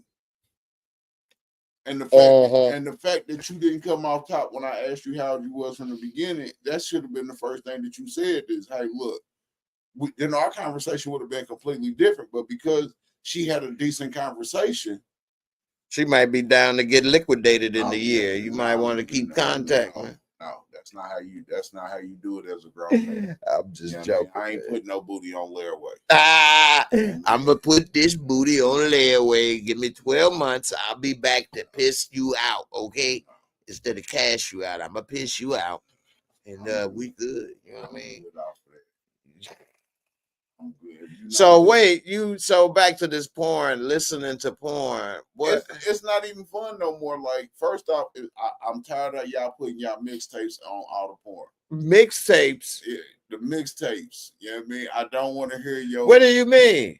What do you mean? What I mean? Like DJ Scratch and Sniff. What? DJ Scratch and Sniff produced sex scene, sexual chocolate with his homies in the neighborhood tap down. What? And instead of it being any audio, is your mixtape in the background the whole time.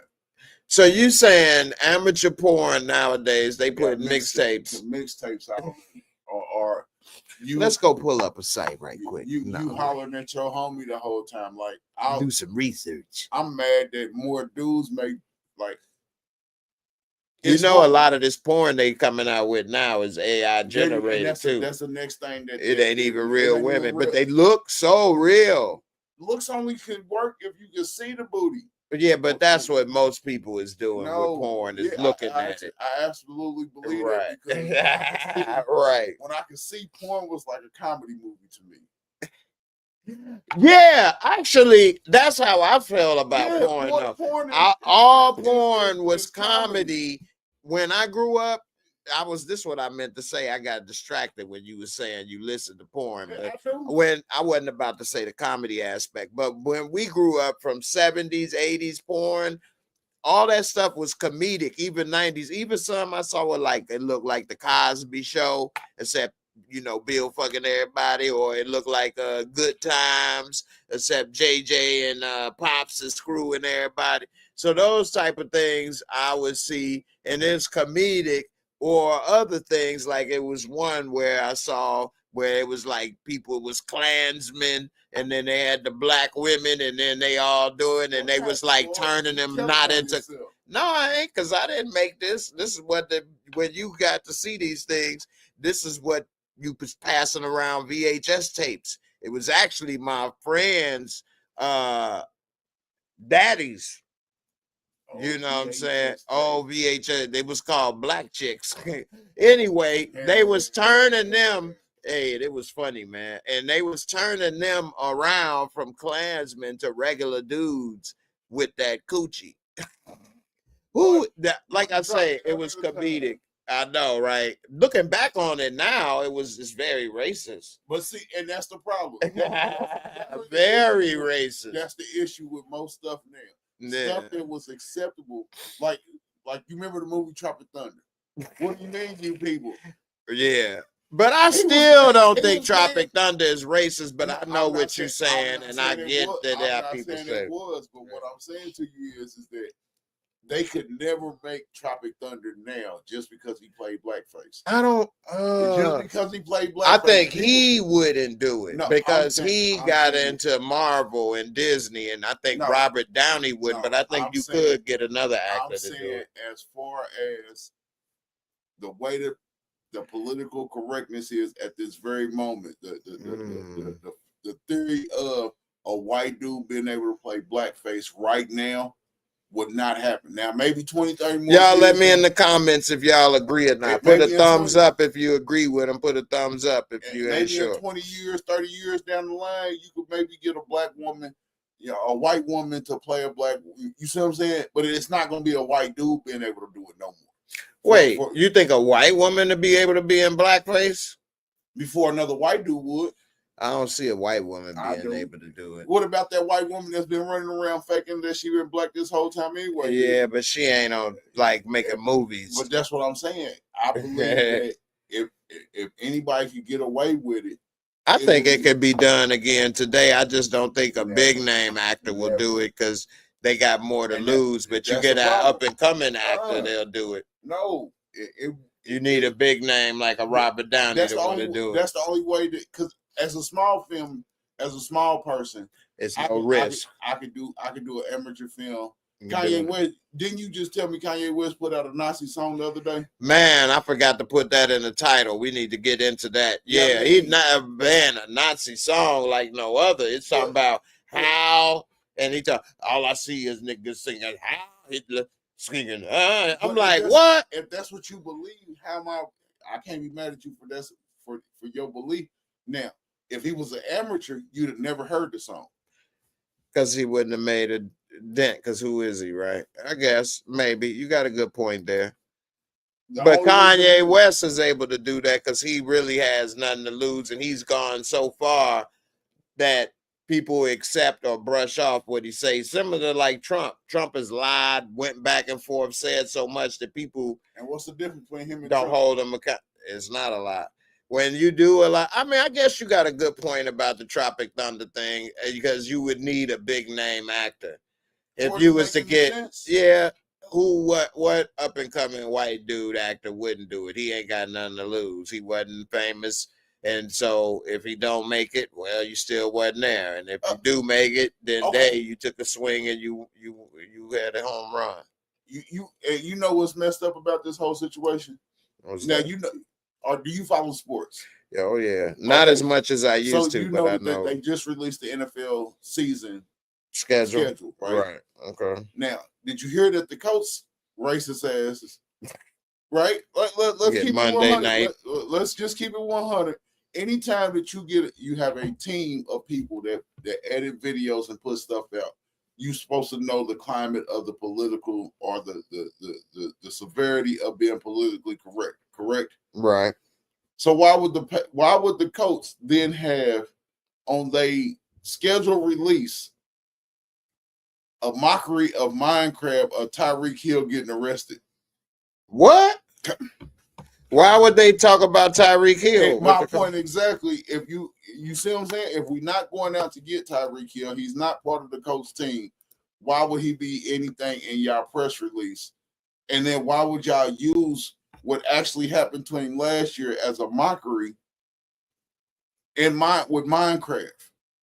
If y'all wasn't trying to be funny about, let's see if we can crack a racist joke. And the only reason y'all mad is because the political climate that we in right now does not allow you to make the same racist jokes that you were able to make 10 years ago, 15 years ago, because now it's openly known that a lot more people are a lot more racist than they said that they was.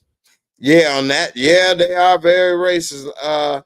Damian Kinney, one of my longtime viewers and supporters, he shout out to Dame Dollar. He said, I agree with Cleophas, Hank Azaria. And Hank has done a lot of good voices and different stuff, but it say Hank Azaria has voiced Apu, the Simpsons, for years, but he was recently replaced with an Indian voice actor. Yeah, I guess you got a good point. I guess that's like getting a person to act like they blind in the show, or get a blind person, or act like they're in a wheelchair, or get the wheelchair person. You see how bad white people get every time that they bring out a Disney character and make. And they ain't even real. They made the clone from Star Wars a brother, and they lost a rabbit mind. That was crazy, right? Come on. When they put the black dude in Star Wars, they were mad. What was it? They said we got rid of that problem in the future. Ain't no more of them. The seven Billy doors, D. The seven doors decide not to use little people, and now they want to use the same characteristics. Well, you didn't use no little people. It's the same as not using black people. Wait a minute. As a black man, they did bring that up, didn't they? As a black man, I don't think it's nothing the same as being a black man that you can legally say to me that makes me understand. Like, and I got some transgender family members that want to come to me and talk about, well, transgender is the same thing as being black. No, it's not. It's not to me. Now, and is it comparable? Yeah, but that's just like saying pineapples and bananas is comparable. Mm-hmm. You dig what I'm saying? As a black man, I feel like we the worst. We big game hunting. Like, everybody want a piece of it, but don't nobody really want to say that, they was trying to there you recover. Now, I can see where you're coming from with that. I can agree with some of that. Tim Simmons said Leo DiCaprio would play blackface. No, he wouldn't. Directed by Tarantino. Well, all them N-bombs he was saying in Django. They'll use the word and then say historical reference. Yeah. But they're not going to, it ain't a Hollywood. I'm the dude playing the dude disguised as another dude. Disguised as another dude. What do you mean? DiCaprio. Come on, man. Now, nah. That's like Porky's. Porky's is another movie. Yeah, Porky's, and Meatballs and Porky's. All of those are really like, they would say, a pervertic or misogynistic now. Looking back on, I remember one of the biggest memories I have from Porky's is what, a glory hole or whatever in there, and they yanked it, and same with Revenge of the Nerds when they went on the panty raid. Put the cameras in there and started looking at them in their bathrobe, and man, and that was cool. Like, man, they put the cameras in the girls' shower. We get to watch them. Imitated afterwards. Like that used to be the thing, to imitate some of this stuff afterwards. Now you can't do it because I tried to be like Booger. They take it one step too far. Nah, I'm just playing. Everybody take people want to be like Lamar.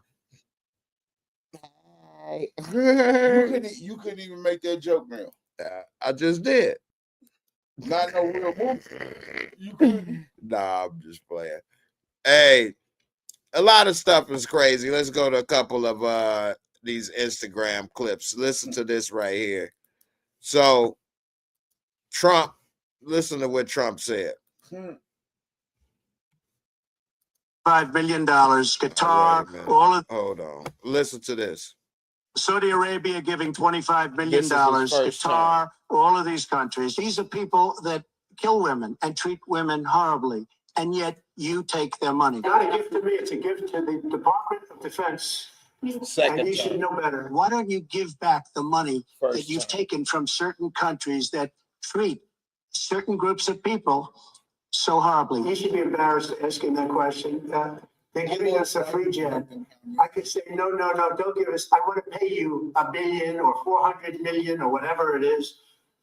Or I could say, thank you very much. Why don't you give back the money? I think it would be a great gesture. I thought it was a beautiful gesture. Now, there are those that say we shouldn't be accepting gifts from the Defense Department.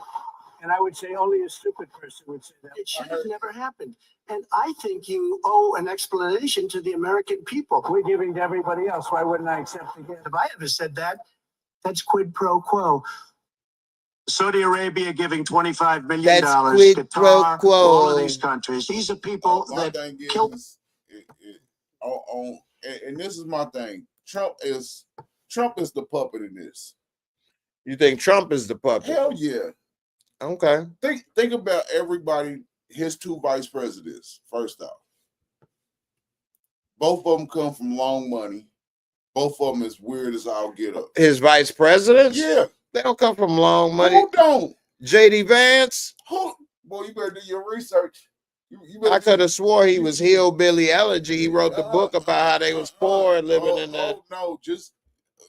The hillbillies of the Midwest are the money of the Midwest. He ain't from the Midwest. That's my point exactly. But where is he at now? He was a Ohio governor who wrote a book about being back. Who? J.D. Vance was Ohio something senator that was. Have you read the book? I didn't read the book, but I know he ain't from Ohio. Read the book.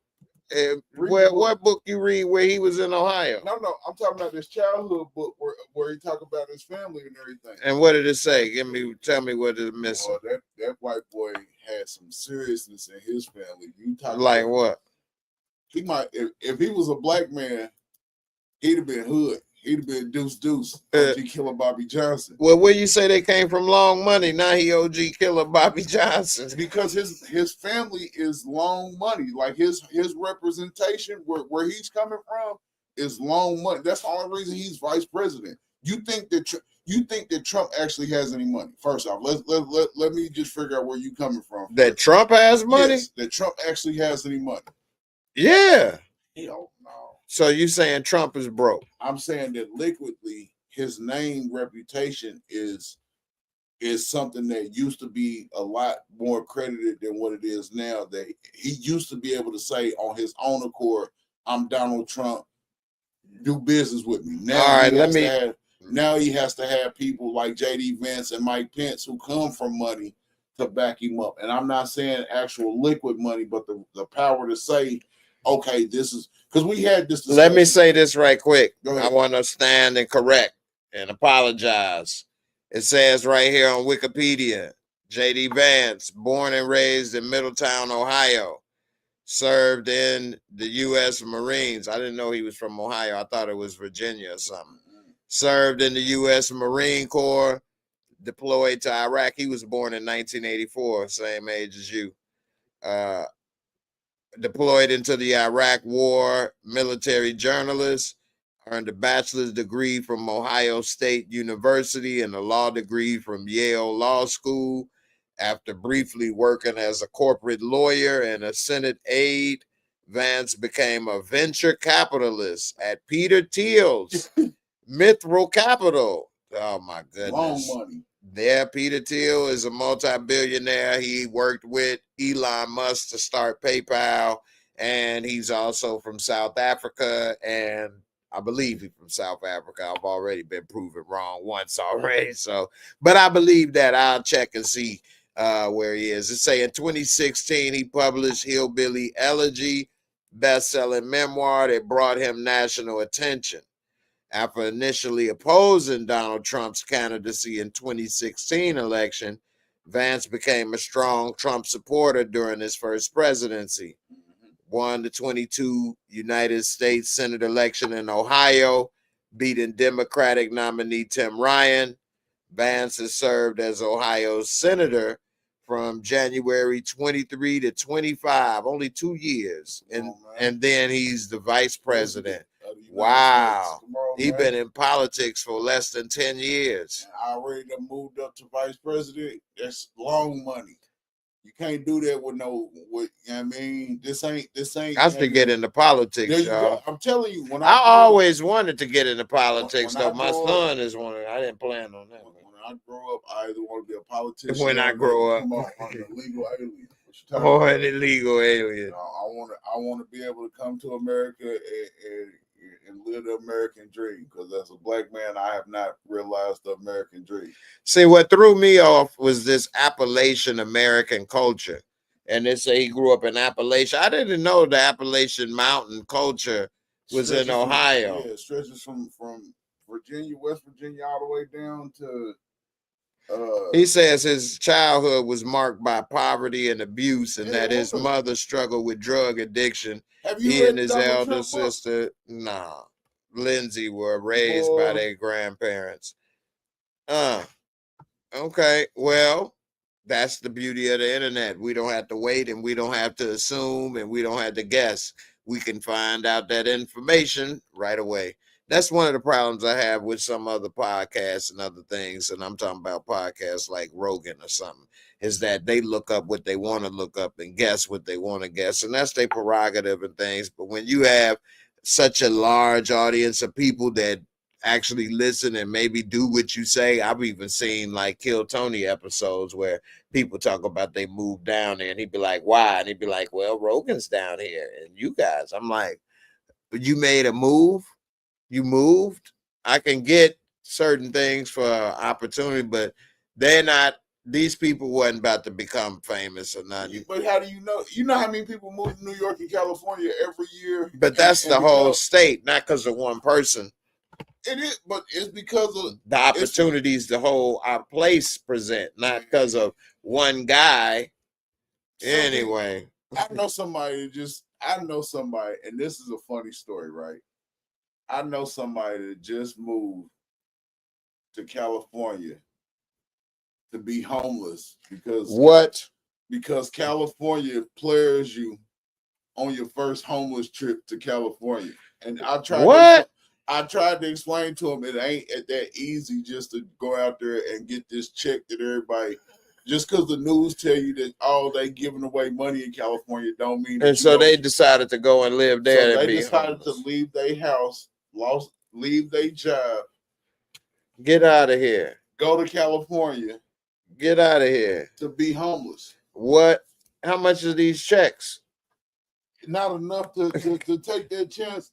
Even $5,000 a month ain't enough, because that's only $60 grand a year. No. It's a one-time check. They don't keep giving you one time. Yeah, it's a one-time. Then how long you got to stay homeless? This is like Survivor LA edition. Okay. Survivor Homeless LA at Skid Row edition. You go out there and you can either be, you could get a, okay, I came out here and I'm not from here, and they would send you back somewhere after you did your time out there, a couple of weeks, a month out there. Or you can go on the, I'm homeless in California and I'm stuck out here and I need to be out here and get on the monthly plan, get you a green card and stuff. And that's what they was trying to do, was go out there, get a green card so they could smoke and be homeless. And I was like, that's the dumbest shit ever, my man. You're giving weed a bad name. Cause you're a grown man and they gonna tell you able-bodied and you're not gonna get the program because they gonna tell you able-bodied. And so what happened? They told this dumbass he was able-bodied, and now he's stuck out there with no assistance in California, homeless, because you went out to California on the strength of basically, I'm gonna spend my tax check and my last couple of checks to get to California with no plan, because they're gonna give me some money when I get out there. And they basically told your dumbass, look, my man, you able-bodied, we can't do nothing for you. You ain't homeless enough yet. That's crazy. You ain't homeless enough yet. You know he better start walking his ass back home. But he hit now. That's crazy. All right, listen to this right here. I got another video. Let me see which one this is. This is crazy. And I love dogs and animals and stuff, but I never thought about this. I started to get that dog. I was telling you about that, but I didn't. You was thinking it would have been good. Maybe it would have been. But listen to this dude. He is sitting here with his nose about to get rotted off. It looked like it's straight mummified, and he in the hospital, and this nose is like this because he let a random dog lick him in the face. And look what this did. That's right. All this from being licked by a dog. Greg Manafil is also braced for more. About to get He's his about limbs to lose his amputated. nose. And they told me my nose is mummified too, and it's almost like a frostbite. Beverly Hills veterinarian Jeffrey Berber says the bacteria that infected Greg is called Capnocytophica canamorsis. It's found in 75% of dogs.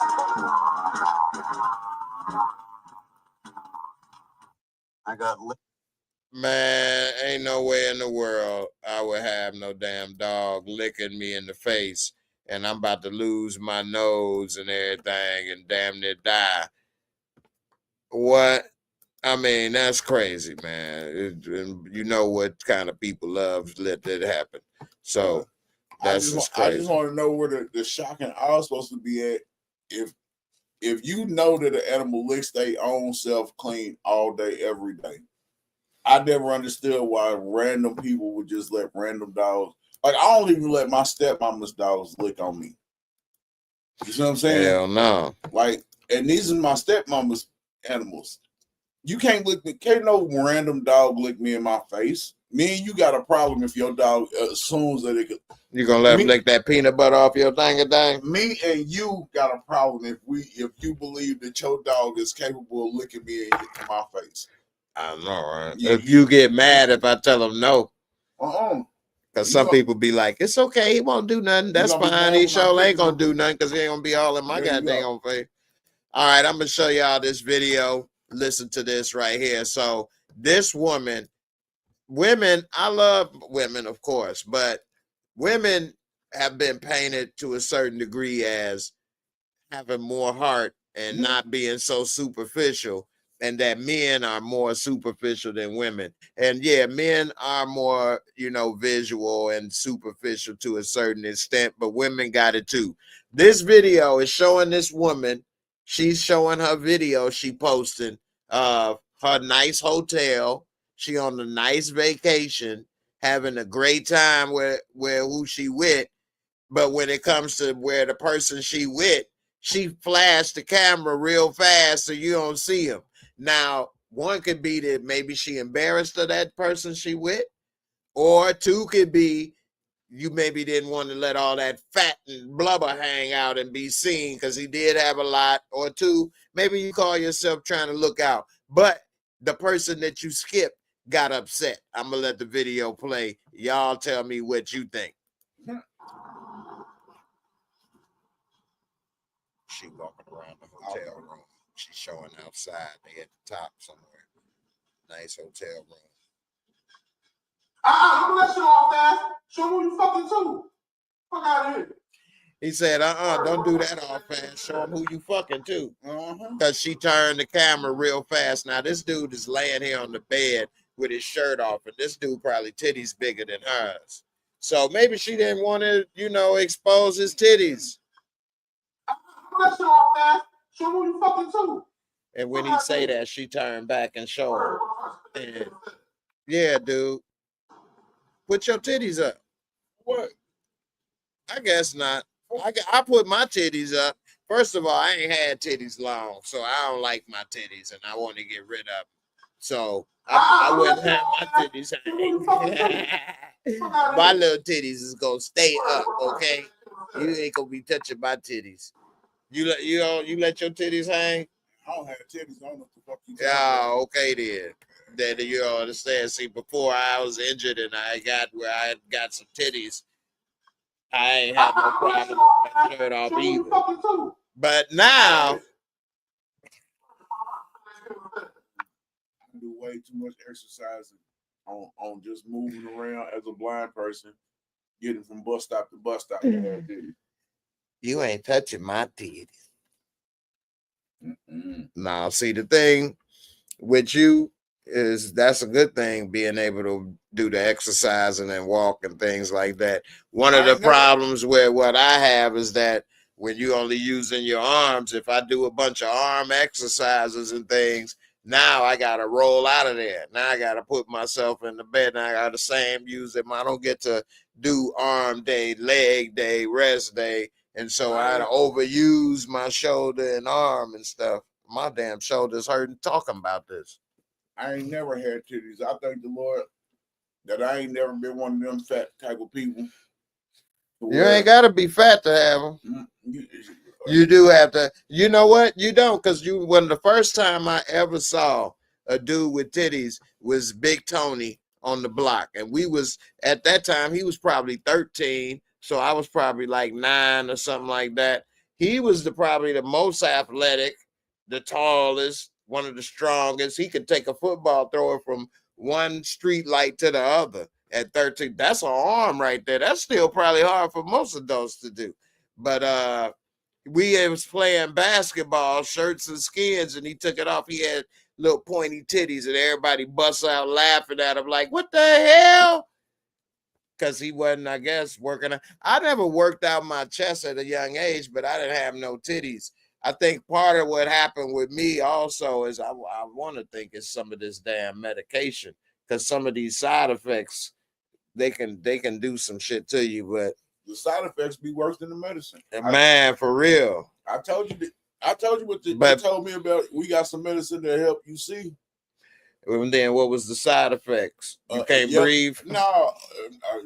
Look, that'd have been cooler than some of the a yellow or green discharge from your testicle gooch area. A chemical smell. So you smell like what? Oil? But you can see. I don't want to see that. Smell like the Tin Man and shit. I don't want to see that bad. Man, that's crazy. All right, look at this right here, and for you ain't gonna be able to see it, of course, but this right here is a post that say only Black parents could understand this. Y'all let me know what y'all think. It took me a second, but once I looked at it, I was like, oh, okay. So it say right here, only Black parents can translate this. What does this say right there? And let me see. I'm trying to move it right here. So it says GYBAITGDHRNBIBYMFA. Never mind, I ain't a parent. I don't got no kids. I don't speak retarded. Well, once I tell you, you'll get it. Again, GYBAIT. You can say it 130 times. I ain't no parrot. G, get your Black ass in that goddamn house right now before I'm back.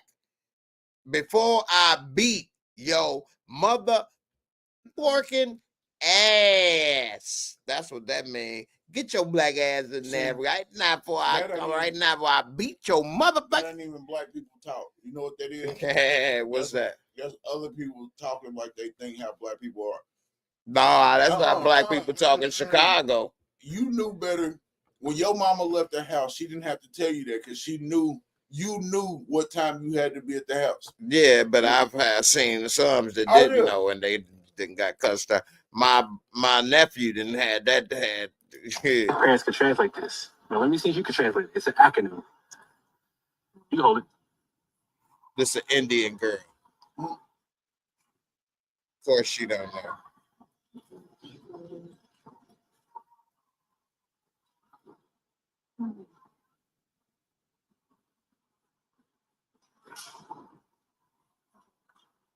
She don't know what she's looking at. I don't know. Being honest, I wouldn't have known if you just put that up there like that. I would have took me some thinking. That's not an acronym people see all the damn time. But is that real? Something that they would be said in the hood? I could see so. I could see so. Maybe not exactly the same, but yeah, give or take. Now this right here, I think is messed up. Now, it's too many people, and this is actually one of the main problems I had with my baby mama, but I didn't realize that the extent. But it's about basically focusing on being cute all the time instead of substance. We try to start I would say let's start this business, or let's try to do this, or let's do that, and I can't do this or that, but let it be about getting some hair done or getting some outfit or do this and that, you know. Anyway, this woman on TikTok is talking about she trying to be cute, do whatever, and then her child, and like my mother even said, because one time I came in as a child and said something. I can't even honestly remember what I said, but I remember because I said something. It was about them talking, her and my dad, and it was towards my dad.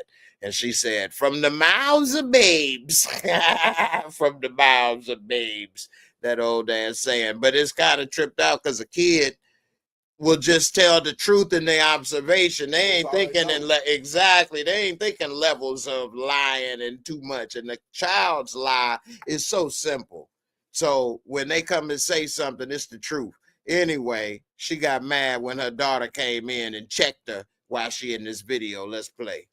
Was cute. I started to record, and my daughter called me ugly. Watch till the end. Ugly. Watch your motherfucking mouth. Get the fuck out of my goddamn room. You are ugly with that. Your little grown motherfucking ass. Now you fucking ugly. You talk about the acronyms. They don't talk like that. She talked like a I thought it was cute. Hey, she was talking to her little daughter like a Negro on the street asking a bum or something. Straight up. Let it be a dude try to holler and she say no and he call her ugly. But it really hurt because it was her daughter and that was telling the truth. Yeah. But she in this camera, she in this video holding it up, trying to look cute, and you hear the daughter come in the background and say you ugly. And it's probably because she too busy looking in that camera instead of probably putting some food on the plate, spending time with the daughter. And then you cuss that little girl out like that. If you probably look around her establishment, you living in the house talking about you cute and don't have nothing in your establishment for these kids to be able to say that. Oh, she got something. She got clothes and shit everywhere. And a mess. It's a mess. When I used to be a bouncer at a club, right? Used to what? I used to be a bouncer at a club. Okay. You know what I mean? I wasn't old enough to be in the club, but I was a bouncer at the club. Wait a minute. Right? You wasn't old enough to be in the club, but you was the bouncer. Yeah. Big baby Huey. You was. Okay. So the chick that used to, the group of females that used to come to the club every weekend. They could just go in the club and get away from you. With you know what I mean, with the outfits that match their socks and the toenails and everything. I bumped into one night. Now, what she didn't say is that she was living in the car. Oh no. You feel me? We get out of the club one night and her car's on flats. Now you got 2 donuts on a car. That's a bad sign out top. 1 donut is a bad sign. 2 donuts is a red flag. You dig what I'm saying? Because that means you ain't taking care of nothing if you got 2 donuts on your car. Mm-hmm. Backseat full of trash bags and stuff. If you got 2 donuts on your car, you need a man and you need help. No, you don't need a man. Yeah, you do. No, you don't.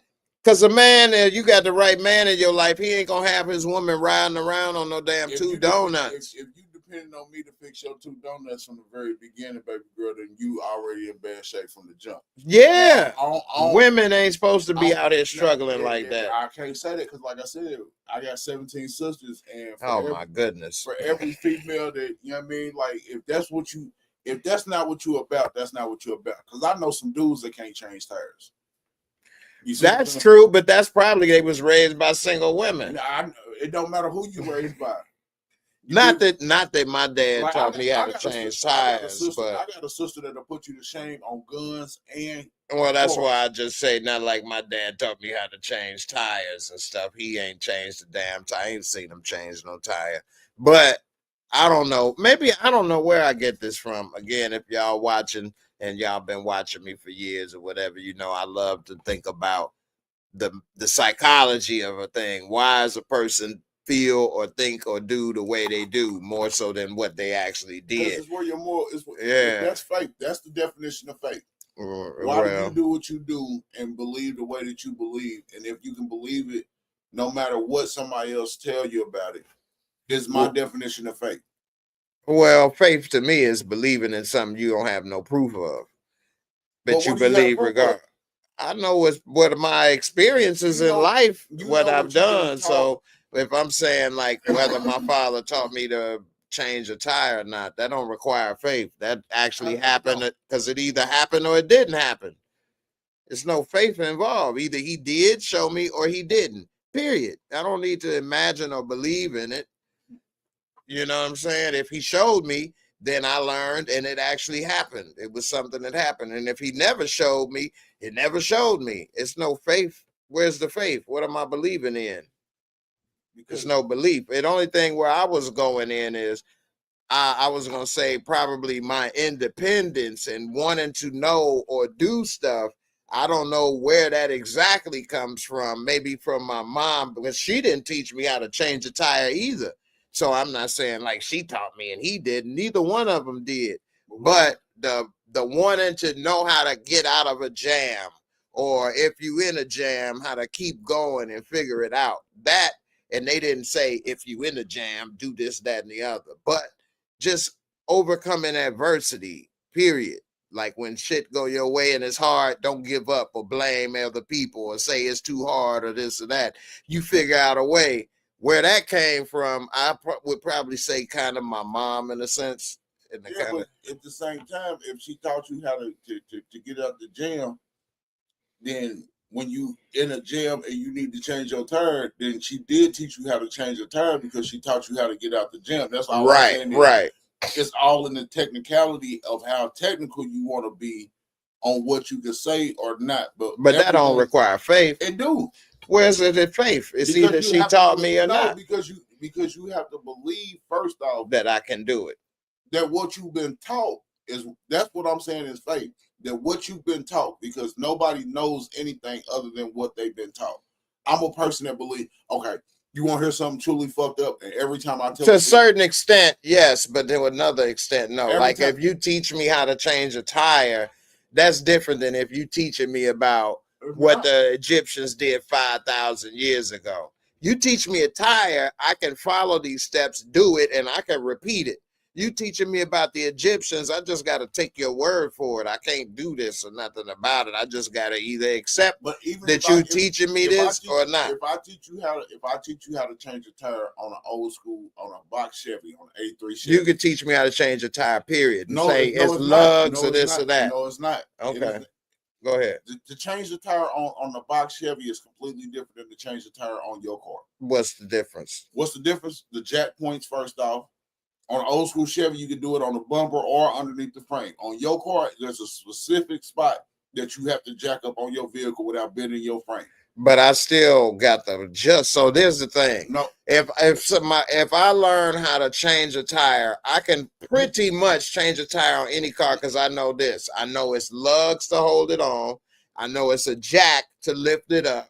And I know I need some type of tire iron to take off the screws. Now, whether I'm putting it on different kind of lugs, a different jack point, different tire iron, that's fine. But no matter what car, that's what I'm going to have to do. okay. So But where I put it, what I use, that's irrelevant. I know to use it. No, because you say put it this place and then I do it. Or don't do that. I don't need to relearn how to use the change of tire again. You got to make a peanut butter and jelly sandwich.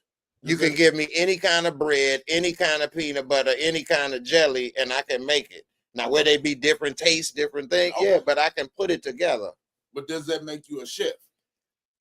Well, we talking about faith, not that. No, if you say, do I need faith to do it? I'm asking you a question because, in my opinion, if I teach you how to make yardbird, right? Right. There's a million different ways to make yardbird. Right. If I teach you one, everything after that is the faith that, okay, I taught you good how to make this one kind. Now you can experiment to prove to yourself everything else that you know how to do. But you have to have the faith that the first thing that you've learned is acceptable and it's something. But that's faith off of experience that I've done it once, so I can do it again. Everything is off of experience. No, because if you tell me about ancient Egypt, I ain't been there. I don't have experience. That's different. That's faith. It's proven crashes. It's so nobody been. I was in a crash. What you talking about? People getting car crashes all the time. That's been proven. My last brother was in a car accident with his seatbelt on. So that's no faith. This happened. But I'm saying, so if people know that accidents happen, that's proven. People know seatbelts can reduce. It doesn't say it's just like condoms ain't 100%, but they reduce your chances of children or STDs, but you can still have a child and you still can get an STD. It's nothing is 100%, but you're putting faith in that technology will work better than nothing.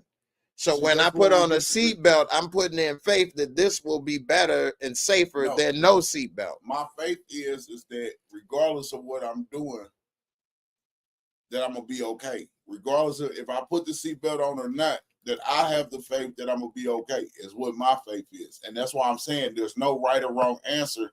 It's all in what you believe on, and what you believe in is the definition of faith to me.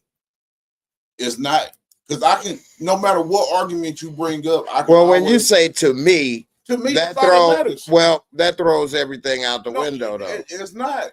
Because I can say anything in the world, and if I say to me, then I can be right or wrong, but it's to me, so you can't say nothing. I could be wrong. It don't matter, because to me, that's how. So then it doesn't. That's my whole point in this whole conversation. You don't want to keep trying to make it seem like. No, it's got to be this way. No, I didn't say that. To me, what faith is what I said. To me, what faith is. Right. You just said the to me part, but I wasn't saying no gotta. Well, I didn't say nothing that gotta be anything, but faith, the definition, not to me, the definition is, believing in something that is not seen or proven. Yeah, I'm gonna look it up and read it. But for those, let me say this right. It's only if you believe that definition. Well, when you say that, you can say that, then that's a rabbit hole that never ends. It's a rabbit hole that you don't want to end. No, if you say to me, and if that's what you believe, then you can say, well, anything I read, that's if you believe that. Or anything I see, well, then that's why I say it never ends. Where would it end? Who do you believe then? What do you read that's true? What do you believe? What is that means it's nothing then. It's never ends. What you have in what you believe is the faith that you have in what you believe. Huh? Repeat.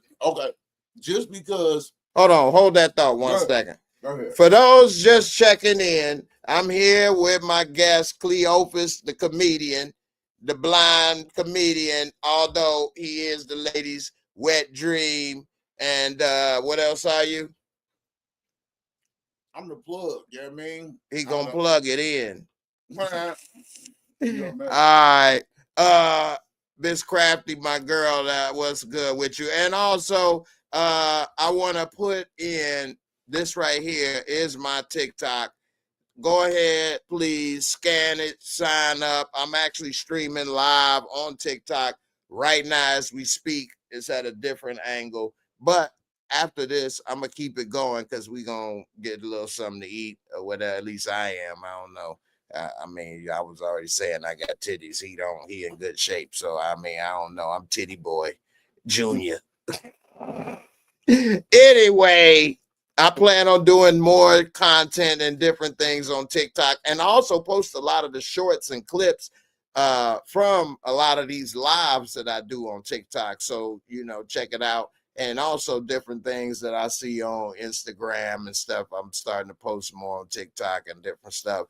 So, holla at your boy. I appreciate all the love and support. And damn, I was close to almost hitting 35,000 subscribers. Last night I was 8 away. Let me see. Did I hit it? I'm 7 subscribers away. I only got 1 subscriber since last night. So go ahead. If y'all haven't already, this is my QR code to subscribe to the YouTube channel, J Moore Reviews. Holla at your boy, subscribe, bang that bell, hit a like, all that good stuff. I normally don't, say these things. I just normally go with the flow. But I was told I need to promote this more and get it out there. So I appreciate that. You had a faith that whoever told you that was talking some real enough game. Well, no, because I saw analytics improve. So it wasn't just faith. It was, information along with it. It wasn't just somebody's blind idea. But I get what you're saying.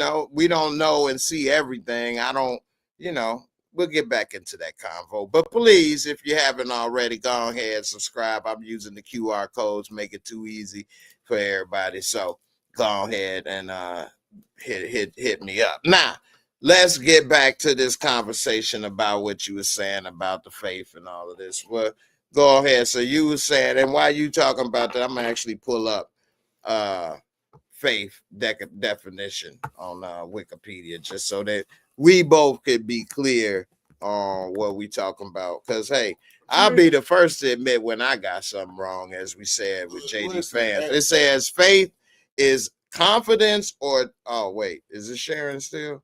Let me pull it up. All right, it says that faith is confidence or trust in a person, thing, or concept. In the context of religion, faith is belief in God or in the doctrines or teachings of religion.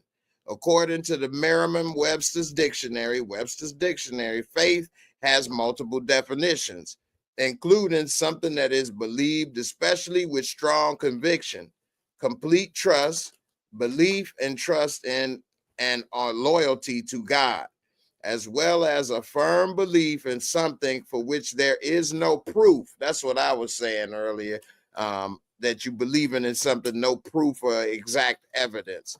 Now, some people can argue it is proof or evidence of God, but what some people say is God didn't actually say, here I am. But then people could say that, gee. Anyway, not have to go down that rabbit hole. It's a religious people often think of faith as confidence based on a perceived degree of warrant or evidence, while others who are more skeptical of religion tend to think of faith as simply belief without evidence. Well, I don't like to think I'm skeptical of religion, but I do believe faith has not as evidence, though. But it says in the Roman world, faith was understood without particular association with gods or beliefs. Instead, it was understood as a paradoxical set of reciprocal ideas, voluntary will, and voluntary restraint in the sense of father over family or host over guest, whereby one party willfully surrenders to a party who could harm but chooses not to, thereby entrusting or confiding in them. According to Thomas Aquinas, faith is an act of intellect, assenting to the truth at the command of the will. It's a lot of other things to get into religion and all of that. So, with that being said, what do you think about faith and your thoughts on that? Everybody has their own belief system, and you can't, like, I don't believe in nothing that's like, I don't believe there's one right religion. I believe every person has their own belief. True, but you know what I mean, system. And if you don't believe what you believe in wholeheartedly, then when it's time for you to meet whoever you're gonna meet at the end of your life, it's gonna be the disappointment to you. You dig what I'm saying? Like, people always get on my case when I say that Judas is one of the most important people in the Bible, because without him, it would have been somebody else that betrayed Jesus and had him sent to the cross. But we needed Judas to be in the Bible to play his role. And that's, you know what I mean? We need Sodom and Gomorrah in the Bible so you'll have an idea on what you're not supposed to do, not what everybody else ain't supposed to do. Because, you know what I mean? It's people in the world. If somebody's supposed to be a billionaire, why ain't somebody supposed to be a crackhead? But where's the faith, though? Because we can see that. We don't need faith. Because to believe that you're doing exactly what you're supposed to be doing is the beautiful part. Like, if you actually take time to meet most people that you turn your nose down at, they are some of the most faithful individuals in what they believe in. And what they believe in, that's all faith is believing what you, to me anyway, is believing what you believe in wholeheartedly enough to be able to have an educated conversation with somebody else and not be swayed off of what you believe in. When you're growing up, whoever the most influential person, and I love when I hear people that didn't grow up with their parents, that grew up like with an auntie or a grandmother or even in foster care, and somebody else is more important in their life than their parents, but they trust them so much that no matter what they say to them, they believe what they say to them because they're the most influential person in their life. And then when you find out down the line, like once again, family members, they was lying or they wasn't what you thought they was. I got a cousin that grew up with his grandmother. Well, you say that's faith, or maybe you just didn't know because you was a kid that people be lying and be full of. That's what I'm saying. That's what faith is. So you believed in that person. You believe in something so wholeheartedly until you don't believe, but it has to be everything that people learn is taught. Now, is it taught in the beginning to a certain extent, and that's where your faith, like, that's what I was. Till you get your own experience. That's what I was going to say to you earlier. Between nature and nurture, like, people always had that argument. Me personally, I believe they say that about a serial killer. If they were nurtured a different way, would they have done that, or is it in their nature? But what I'm saying to what I believe is that nature is what you learn from the people that you trust. Nurture is what you, Nurture is what you learn from the people you can trust. Nature is what instincts and who you are. No, nature is what confirms what you believe in. Until you go. Okay, so you're saying nature either confirms or when denies whatever you taught. When you in your nucleus at home, you know what I mean? You only know what you know from the people that you know from. Like, if they say all black people are mean, and then you meet black people and they're nice, you're gonna be like, wait a minute. That's like when people say that that people came from monkeys, and I always ask the question: then how come ain't no more monkeys turned into people? You see what I'm saying? But if you believe that Negroes came from monkeys, only Negroes, because that's all they ever say came from monkeys. You don't never hear them talk about white people coming from monkeys. The truth is, it's probably Neanderthals that probably came from that. I don't know the thing, but they probably Neanderthals, and then it is some people with Neanderthal DNA. But anyway, if monkeys is turning into people, if that's what we believe in, how long did it take for people to realize that Christopher Columbus didn't find? You see what I'm saying? Like, for real, like, this is what we was taught as kids. Yeah, that was a lie. I guess sometime I wonder about that. But it's only the only people that write history are the winners. So you only True. get 50% of the truth. At least it used to be that way. Now we getting the video and stuff of what's happening in Palestine and stuff. So they trying to lie and say like Ukraine started the war, but we know they didn't because we saw it, or they'll try to say stuff that's happening in Palestine. You have to believe the people that. Well, they got video. No, they got video of saying that Donald Trump got shot in the ear, right? This is what they saying. They got video, but anybody that's ever been shot know that even with plastic surgery, your stuff don't heal up in a week. Yeah, and his ear don't seem to be missing a piece, but it was healed in a week. He went from being shot to having a My Pillow on the side of his face. My Pillow. to being. You saw that? No, I heard all the jokes. Just like I want to know about Ray Gunn, the break dancer from Australia in the Olympics. Because, the white girl dancer. You know what I mean? For her to be the #1 break dancer in the world now, it's hilarious to me, as bad as everybody was talking about this. Well, she wasn't the number one. But she believes that she's the #1 break dancer, so she ain't even ashamed that she's a spoof. Yeah, she come on, make it make sense. Like I said, that's all I'm saying to you. Let me Tamara B. What's good, Tamara B. from Canada? Appreciate you. Said she just joined, just found us. I appreciate it. Said my mom was Catholic, my dad was Protestant. I went to Sunday school. Faith to me is what is right. The first 10 commandments. Yeah, I mean, that makes sense. A lot of that stuff about thou shalt not kill and steal and what's kill? So if you step on an ant or you hit a bug, is that killing? Like, let's be realistic. Well, I think it was for mankind. These are for mankind, not for bugs, bug life. Okay. All of the 10 commandments apply to mankind. So if I'm smoking, because you had this what you asked me the other day. If I'm smoking and the secondhand smoke from my cigar, you know what I mean, and you wind up getting cancer down the line, did I kill you, or you know what I mean, was that already destined for you to, you know what I mean, die from secondhand smoke? Well, that's not intentional. If you had the intention, listen, if you had the intention of, fuck, I'm gonna get him back, I'm gonna keep smoking and blowing it his way so he gets secondhand, then yeah, you did something on purpose. But if you just normally doing your normal behavior, and I'm here and that happened and we wasn't thinking of it, and then because I sit around other people or do whatever as well, you're not the only person, and you didn't do it on purpose. You don't have a vendetta against me. You're not trying to take me out. You wouldn't do it. We actually friends. Okay. And then I get sick. You can't be like, I'm going to hell because I murdered you. So do you believe that people that drink and drive that's different? What you mean? Well, how's it different? Because everybody knows that person that says that they drive better drunk. That's dumb. No, that's not proven. It is proven to people that actually make it home when they fucked up. That's blessings. That's lucky. That don't mean they got better and they started driving better because they made it home.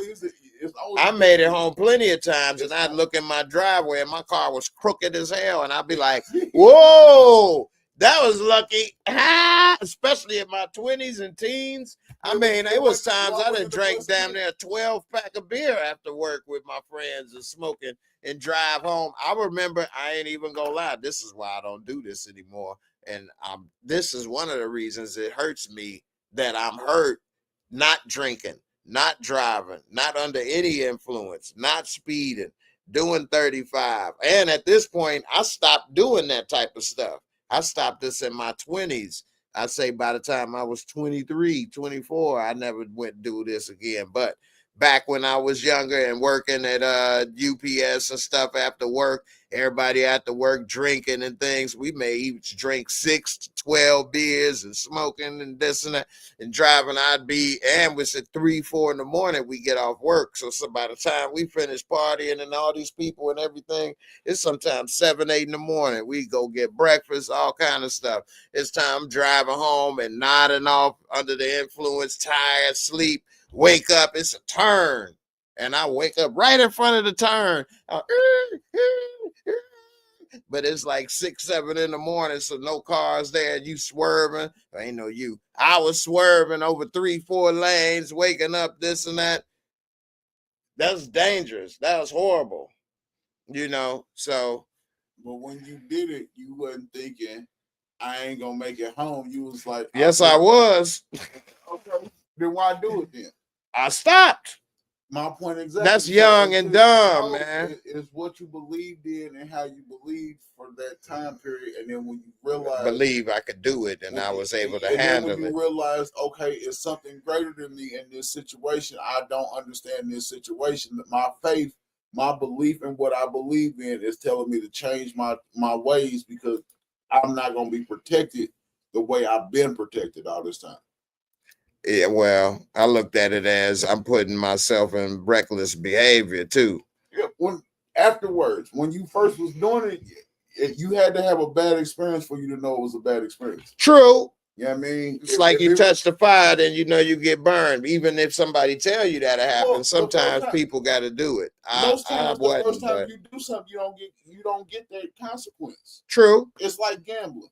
Like, oh, now this is what I love so much about these young idiots nowadays, right? Once again, nephew is, I think he said he's $40,000 in debt to DraftKings. Wow. Because they put it in your pocket, though. That make it too easy to gamble. You don't even have to go nowhere. And it's a credit card. Right. So you don't actually feel the money coming out your pocket and that's what I told you. And moving. See that stack getting smaller down to none. When he first started doing it, I told him, I said, look, that's dumb. If you're going to be a gambler, go to the casinos. And he was like, well, what you mean? I said, at least there, you can get an understanding of how much money you losing and how much you winning. And they're going to give you cash versus doing on this online gambling stuff, and they give you store credit, which you basically spend right back. You ain't getting no money. Yeah, you're not making nothing. Even they give you credit, store credit. Even when you win, if you listen to their commercials, what they tell you is for if you bet $5, we're gonna give you $150 in credits. So you can't basically do nothing with that. You can't get no money out of that, because your $5 we definitely taking. We definitely gonna take. And this $150 you can only spend with us. You can only spend with us. We giving you a Menards 11% off gift card, and then we gonna tell you can only use it on store credit. We're not giving you 11% cash back. We're gonna give you 11% money, but it's only for my store, and you got to use it within 6 months. That's horrible. So no matter how much money you make off it, you gonna give us real money for us to give you play money. But then when you lose, we gonna want real money from you. Yeah, see, I know I done said it already. I know I'm probably real lame, but I don't gamble and I ain't a big porn watcher. But other than that, and also I don't want to pee on nobody. But hey, Tamara B, what's good, mama? She say, where are you guys from? Right now, we're in Indianapolis, Indiana, but I'm from Chicago, born and raised. This is where I lived most of my life. And that's where I did everything. I'm a 317 from day one. You know what I mean? I've been to little places. Like I said, I've been halfway around the world 65 days. I ain't been all the way around yet. I still got a couple more days to get around. But where you been? As Italy, Paris, Germany, Trinidad, Tobago, Mexico, Canada, 36 of the 50 states. Couple of them little islands that's just down there in the middle of nowhere, you know. Where did you do most of your traveling? Or was you in the military? Not military. All 6 of my brothers passed away before I graduated high school, so they wouldn't let me go to the military. Being the only boy with no kids. I did NFL Europe. I was, you know what I mean? Like, if I showed you some of my recruitment letters from high school, I did a lot of traveling there. I was into some after school activities that, you know, amen, hallelujah, that the Lord blessed me not to be able to. And I thank the Lord that, you know, for some of the opportunities that he put in my life to go different places. You feel me? Like I done been to some places that you only hear about on TV, and then it's some of the worst places be some of the best places to go. It's very interesting, that's for sure. Tamra, you say you have a lot of family in the States, so I'm trying to recognize the accent. So we have a lot of family in the States. Trying to recognize the accents. Well, see that you ain't I've been to Windsor, Canada a few times, and I fell in love with a stripper up in there. I was in love with a stripper. She ain't gonna never get my accent because you know what I mean. I was born here in the 317, but I hung out in the country a lot, so I say a lot of stuff that a lot of people from the 317 ain't gonna say to you because I done picked up on a lot of pimping from a lot of places. 317 is Indianapolis for y'all that don't know. The damn area codes. Indianapolis is what he talking about. Indianapolis, Indiana. You know what I mean? not Annapolis, Maryland, or Minnesota. You feel me? We talking about where Payman from and the race. 317. Come on, man. It ain't that popular as you may think. I know it ain't popular. Yeah, 317. So you know somebody asked me the difference between Washington and Washington D.C. It's the same place. Ain't no such thing as called Washington D.C. Were they 5? No, grown person. She said it with her whole chest too. I thought that when I was 5. What you mean Washington D.C.? That ain't where the Washington Commanders play at. I'm like, the Washington Commanders. That's what we was talking about. Right? That's what we was talking about. Was the Commanders and the Seahawks? Washington actually don't have a team. Oh, the Seahawks. That's right. Seattle, Washington. You from Canada, eh? You from Canada, eh? Well, good day, eh? That Australia? Well, good day is, but Canada, eh? They say, hey, no, they say, oh, they're trying to do it, or do it to, wait, you, or hey. What do they say? Jordan Peterson.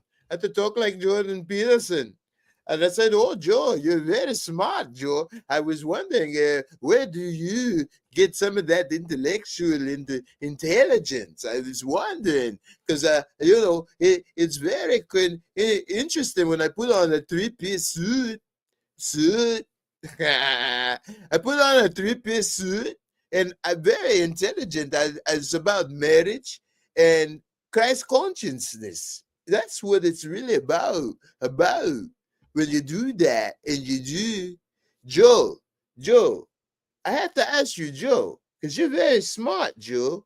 Joe ain't no damn very smart, eh? Joe, I have to ask you, Joe, you're so smart. I'm like, what the hell? You supposed to be the damn professor, and you tell her, anyway. We do. I like Windsor, Canada. Like I say, I almost fell in love with a stripper. So me, I like to do strip clubs in cities I'm not from or places I'm not from. I've never been to a strip club in the city I lived in. Never. Why? I could just meet a lady. Why would I go to a strip club? But if you in another location, what you about to start trying to date and start a relationship? Not to say I went and did something with him, but it was entertaining. I'm not going to the strip club. You need a fingertip club. That's what you don't need a strip club because you ain't gonna see it. Even when I could see, I didn't go to strip clubs. I'm in love with a tipper. He just go around with fingertips. I've been since I've been 21. I've been to 3 strip clubs in my life, and all 3 of them. All 3 times I went to the strip club, it was on my birthday and because a female wanted to go. I don't even like, especially not Indiana strip clubs. Like, let's be realistic. Indiana strip clubs. Man, I couldn't even imagine going to the strip. You know, I live right next to Pure Passion on Post Road. That looked like a chicken shack. It was right next to the gas station. No windows, nothing, no light, no life. Bullet wounds and we talking about the and they done put out their damn cigarettes on their booty or cheeks and we talking about Pure Passion. Sunset, Goals, Brads, none of that. I'll be disrespectful to the hard working women. Speaking to Mary, let me get back to my stuff. I keep getting distracted, but when she say we speak French, and that's what I was saying about the strip club. When I say I almost fell in love with a stripper in Canada, when I was with my boy, this is in 2000.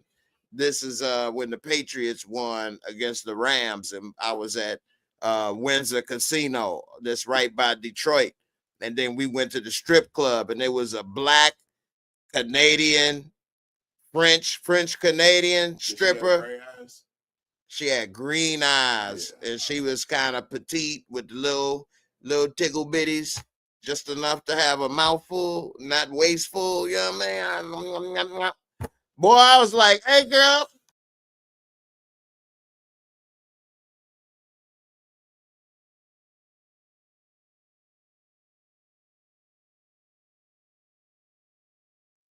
For y'all looking on TikTok, you see I pushed the damn button on my mouse on accident.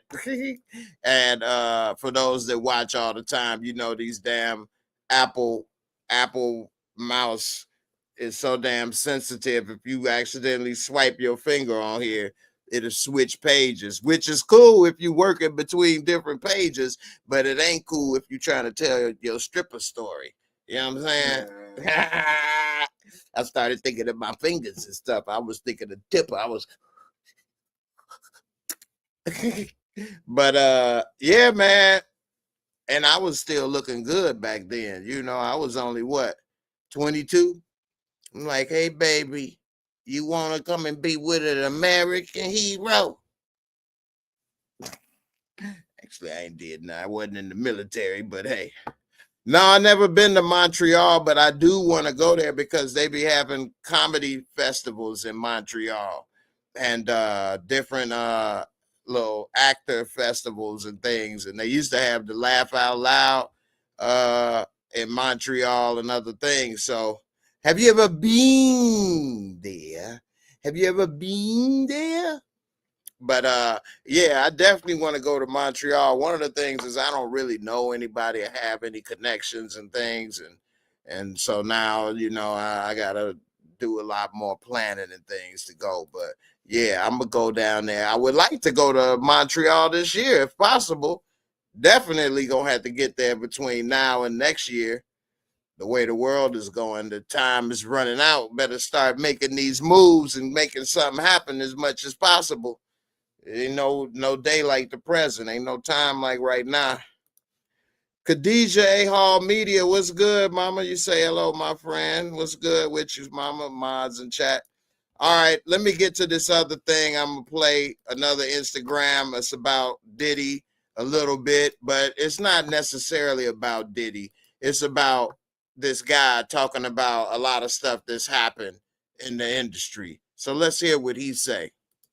Artist or every black actor gets to a certain point, gets taken out. Whether it's Michael or Crosby or R. Kelly or Prince, they all either die under mysterious circumstances, Nipsey, or they become troubled and die of an overdose or some medication, or they get done for some sex crimes or whatever. I mean, in R. Kelly's case, every single one of those children were basically sold to him, allegedly sold to him by their parents.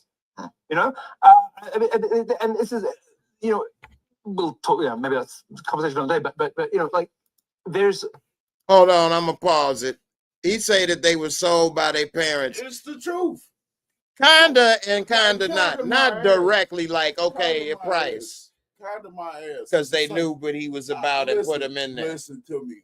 If I tell you, if somebody come to you and tell you every time that they see me and you together that I'm a thief, right? Right. Eventually, you gonna start believing, okay, well, something come up at my house missing all the time. You might not notice it. Like I know people that steal some of the dumbest stuff that'll come in your crib and steal a roll of toilet paper just for the thrill of I had somebody steal my TV remote once. You see what I'm saying? Like I got a little sister that she loves stealing batteries. I don't know what it is about it, but if you put something around her and she can get the battery. She don't eat them, do she? I don't know what she does with them. Like nobody knows what she really does with them. But everybody knows that if there's something with a battery, that's her energy drink. And it's the harder to get the battery out, the more likely it is to come up missing. What? Like if you got something on your wall and it got batteries in it, and it's something that you don't think she can get the batteries out, that's gonna be what comes up missing without your batteries. You dig what I'm saying? Oh hell no! Like that, the weird stuff is what she. If you got a clock on your wall or you know something that don't nobody else really know take batteries, she know it take batteries. Like how fat people know the new desserts, she know what take batteries. She can tell you what battery it need and everything, and she can get it out before you even know it's missing. And I mean all kind of different batteries. You know what I'm saying? Tamara say if it's your sister, it ain't stealing. LOL. Okay, then let me come to your house. You ain't her brother. We are brothers. Brothers to somebody, Come right? on now. Damien Kenny, he tried to drop a little French. He say, "Non, je suis encore ici. Je suis, je t'aime, je t'adore, Jay-Z." I know, right? You done had old Genghis Khan DNA up in there spreading. He done had about 1 million kids. Anyway, let's get to the rest of this video. Let's hear the rest of this. All right, let me finish playing it. You absolutely believe that there's So much of that in the entertainment industry. But there are no prosecutions of white artists. There are no prosecutions of country artists. Good point. Nobody. Madonna's never got in trouble for her 16-year-old boyfriend. Yeah, why haven't we got Eminem yet? No. Where's Eminem? Where's Eminem? Could it have anything to do with this? Country stars you're thinking of. Well, Eminem. Yeah, country star. Okay, yeah. I'll tell you after the show. Here's the thing on what he's saying. I'll just stop this right quick and then we'll go back to it. Is that who's to say? I don't agree, or I'm not saying that he thinks all of these people may have done it, but just to say in general, what? None of them have ever done anything? Only black artists do these things? That's the whole point that I was making to you earlier. Right. You know what I mean? As black people in America, Americans have already told us that anytime that you start doing something, they investigate it.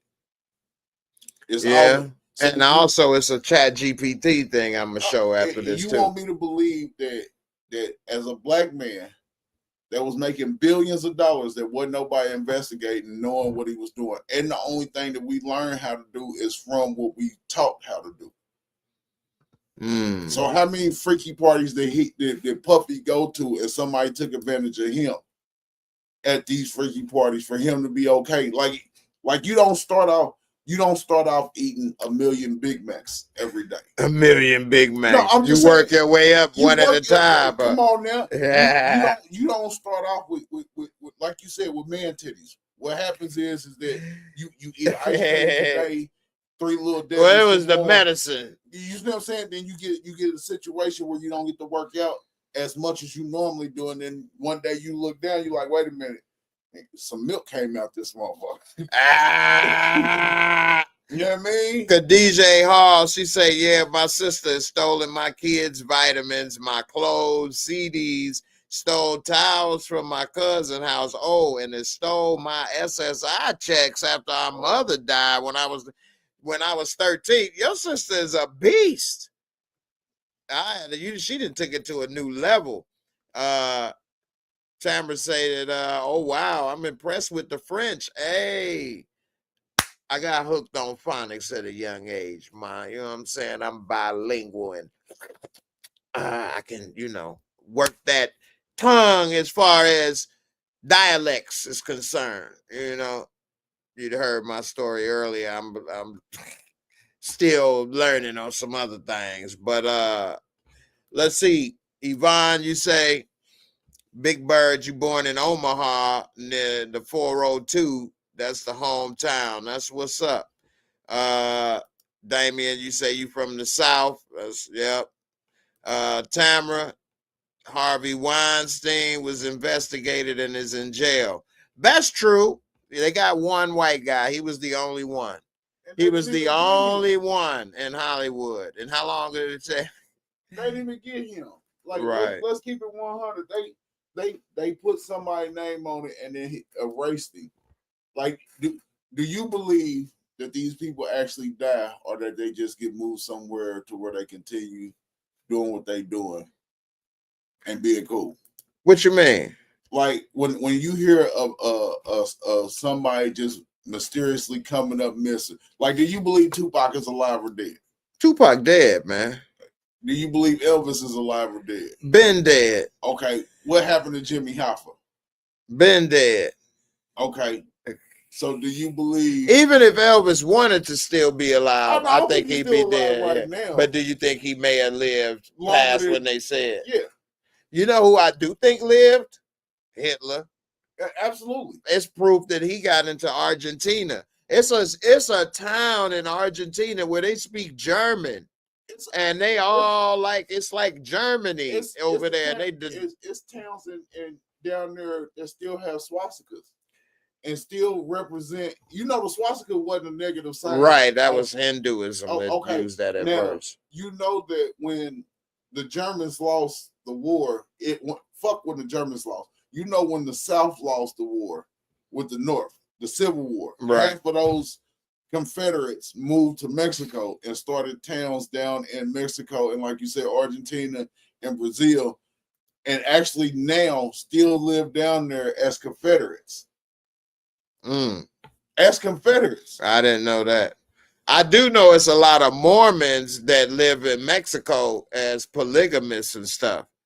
And that's a big thing with that. Hold on one second. Tamara say no, Hitler took himself out. That's the narrative, but also what's the rest? That they didn't find the body, or that it was so badly burned, it was no DNA. You can tell me about a dinosaur 400 million. Dinosaur. I mean, for real, like that's what's like the stuff that you believe in and have faith in has to be the same about everything. I'm about to pull up this thing about Hitler in South America, the evidence. I'm telling you, Tamara, go down that rabbit hole. They had a specially made submarines and different submarines available. A lot of other, put it this way. Okay, how did all these other ones from Nazis make it there and live and get away, but the leader didn't? I don't know, man. He could have shaved off that mustache, did other stuff. It's reports of people there that was working, helping them and stuff. I think it's hard to prove either one, but I think him escaping is more realistic than him taking himself out in the bunker and then going. Now, how long did he live after he got away? Not much longer, because he did have Parkinson's. He was on oxycodone. That's actually developed by the German pharmacy, I believe, Bayer originally, and it was called Oikoda. And so that's what they use, Oikoda.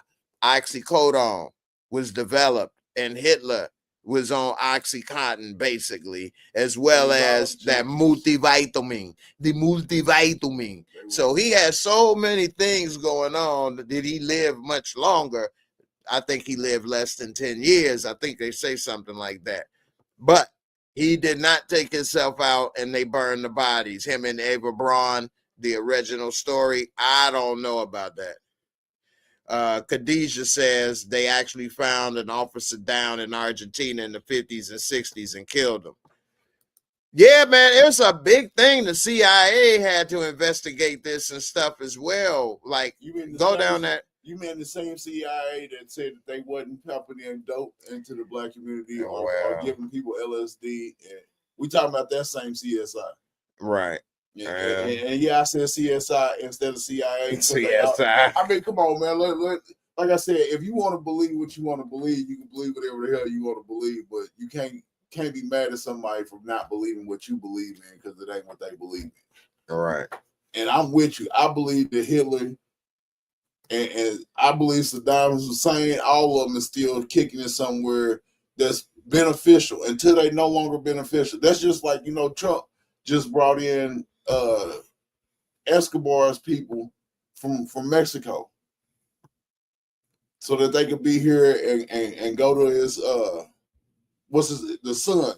Mm-hmm. Not Pablo, the son that got caught, that turned himself in so he wouldn't face the charges no more. Came here, and now they done brought the whole fucking family over here to be close to him.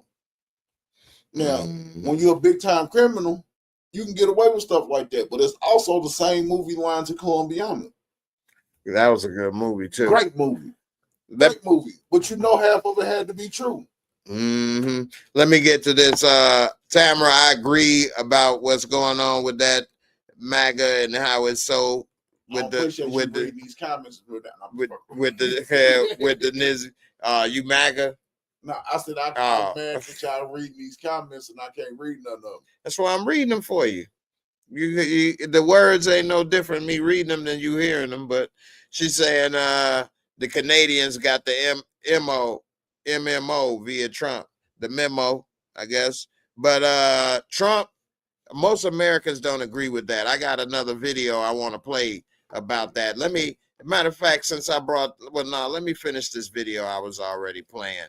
And then I'm not going to stop and interrupt it this time. I'm going to let it finish because then I got a video about the election. And this right here is really messed up. But this is the thing, man, and I know women definitely can relate to this. But when a person is normally screaming about one thing, it's because they probably doing it. So like if you in a relationship and the man always accusing you of cheating, normally it's because he probably the one out there cheating. You know what I'm saying?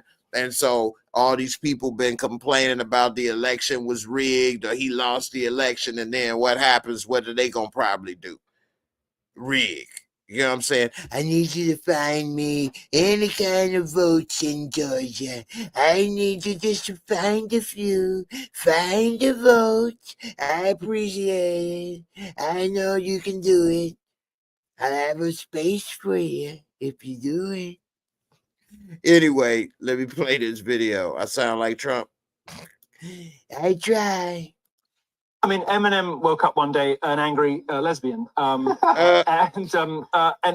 with very left-wing politics. I wonder why that might have been. Who knows? Who can say? But it's only ever black artists who get their reputations absolutely ripped to shreds in public, get accused of the worst thing that a person could be accused of, right?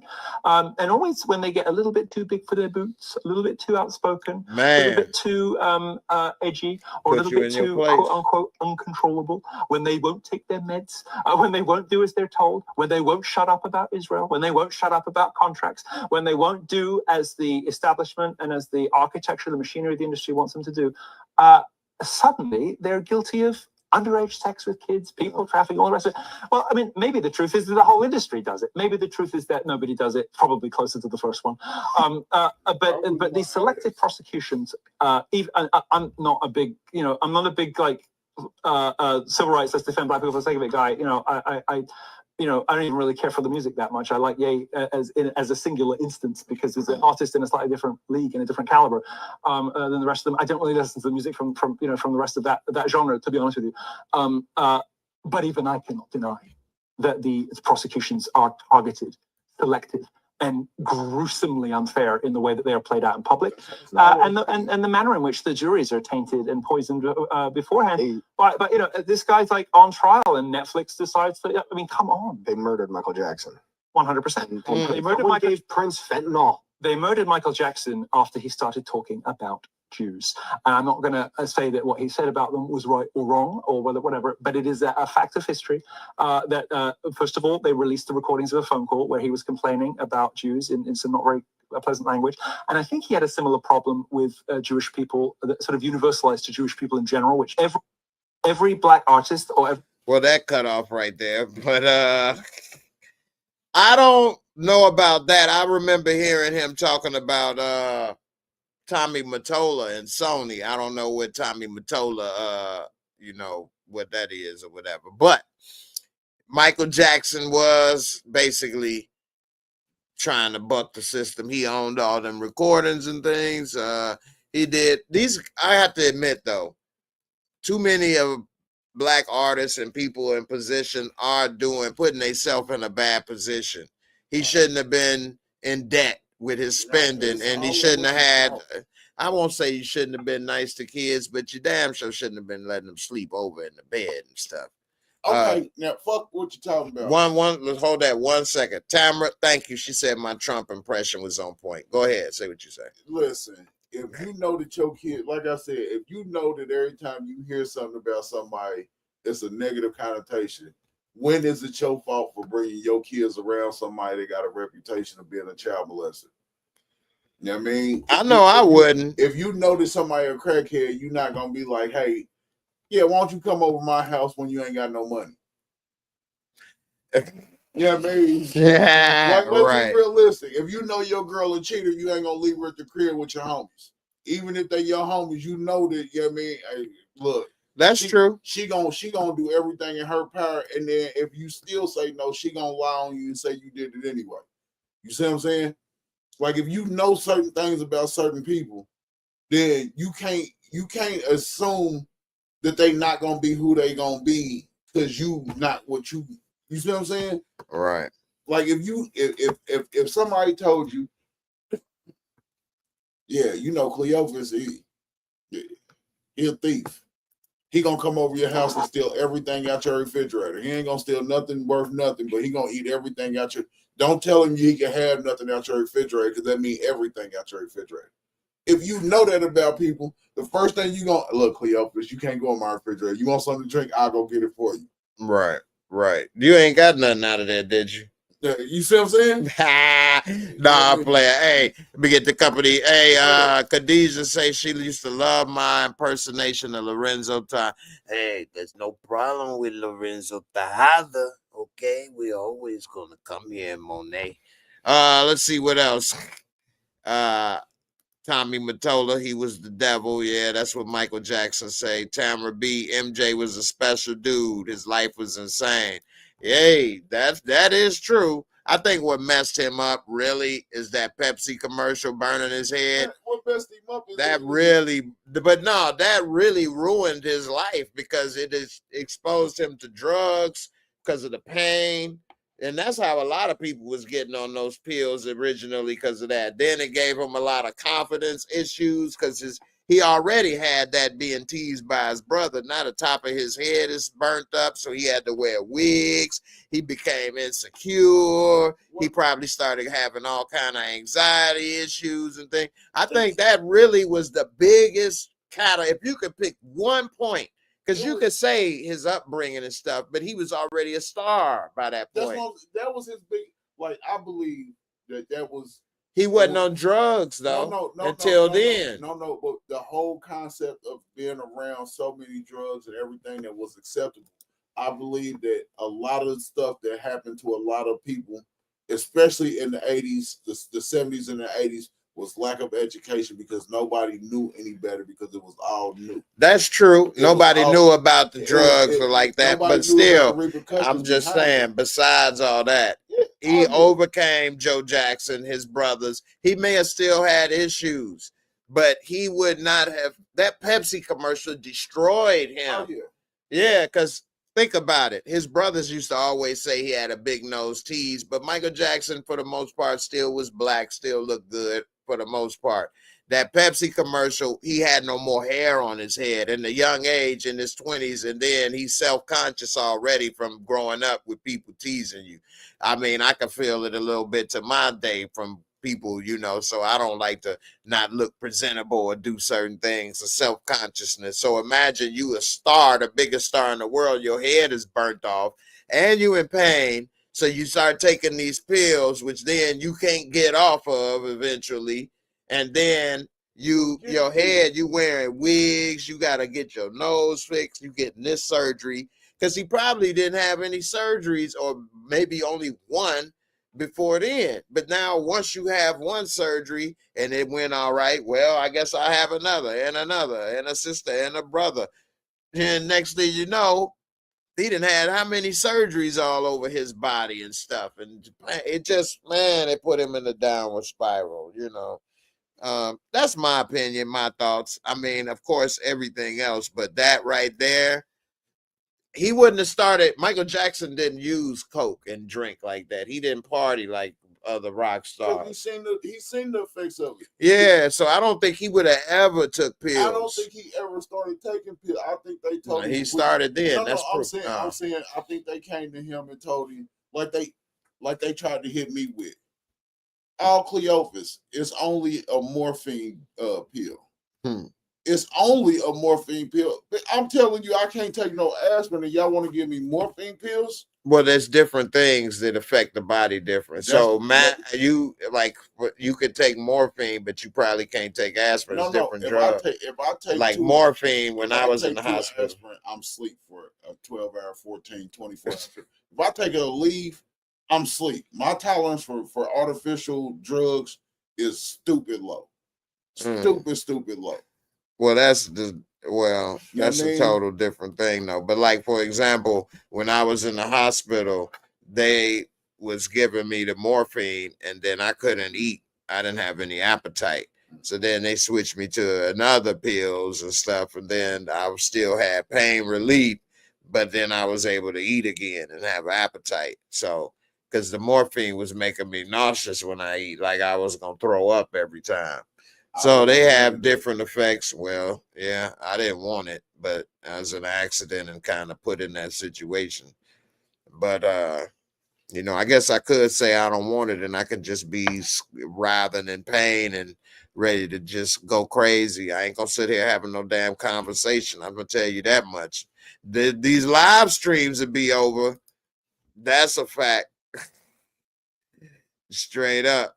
Miss Crafty, you said Mike was still handsome in The Wiz. Yeah, if you look back at it, he still looked like a good regular dude still, you know. Some money to do for you. Well, that Pepsi really made him have to go through that, though. That's what I'm saying. You could buy a good wig when you got that long money. But he started wearing wigs like a woman, though, with the hair down, the press, long hair.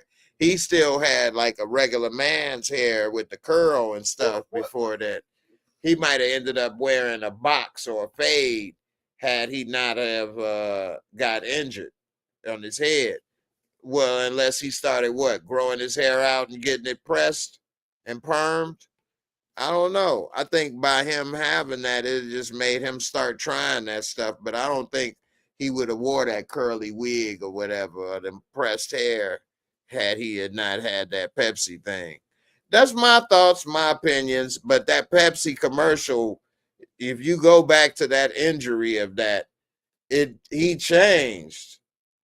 And they actually, it's a documentary about Michael Jackson or something not too long ago I saw, and they was breaking down how messed up that Pepsi commercial had an effect on him.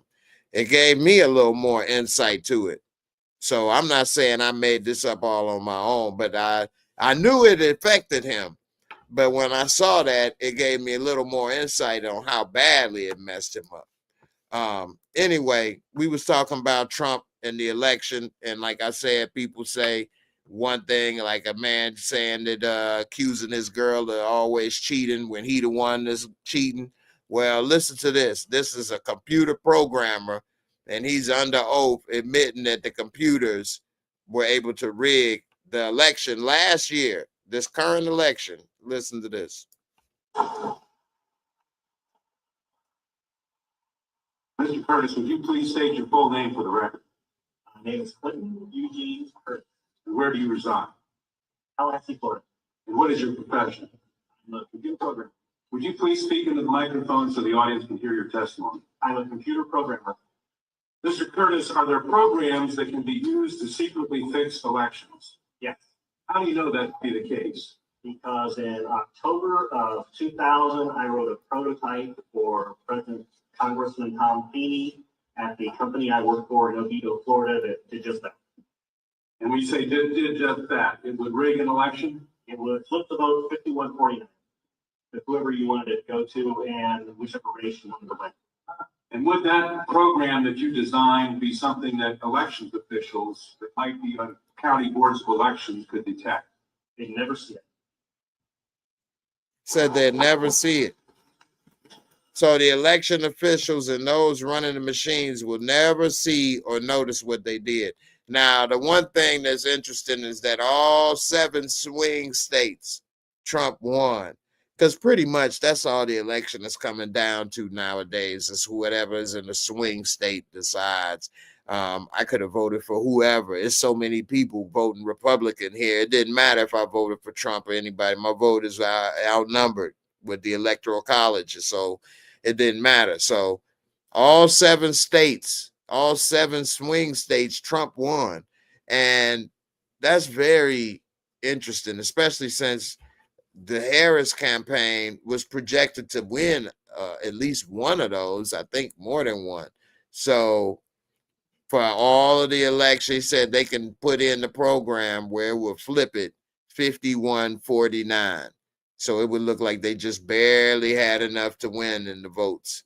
So, man, if this is true, and the way it's messed up is that when a party or whoever wins, they have control, and then they got 4 years to make matters worse or cover up or close or destroy break up, do whatever. And then if they do win again, oh man, they just keep going. And if they lose, then the next person come in and they trying to fix this and do that. And then everybody blame them and say the government ain't this or that. See, that's one of the things is you gut out an institution, fire a bunch of people, and then say, hey, we should make Medicare and Medicaid private because it don't work. See, you got long lines and you call, you can't get any service and this and that. Well, yeah, because you fired everybody and you gutted it. Hire the people back, put the people back in place, shore up the institution so that it does work. Don't gut it, say it don't work, and then see, that's why we need to cancel it. That's horrible. And the reason why is because then they can give it to their corporate buddies that own these healthcare corporations, and then they get 100 million people have to enroll in their companies, and they get billions of dollars. I mean, that's just crazy. Raise the prices on everything. I mean, yeah. And I'm not saying Tamara B, you saying the reason Harris lost is because she focused on women and trans rights. I'm not saying she would have won because she was the better candidate. I think she was put out too late. There was a lot of problems with the messaging and where the people heard it or what did they hear or didn't hear.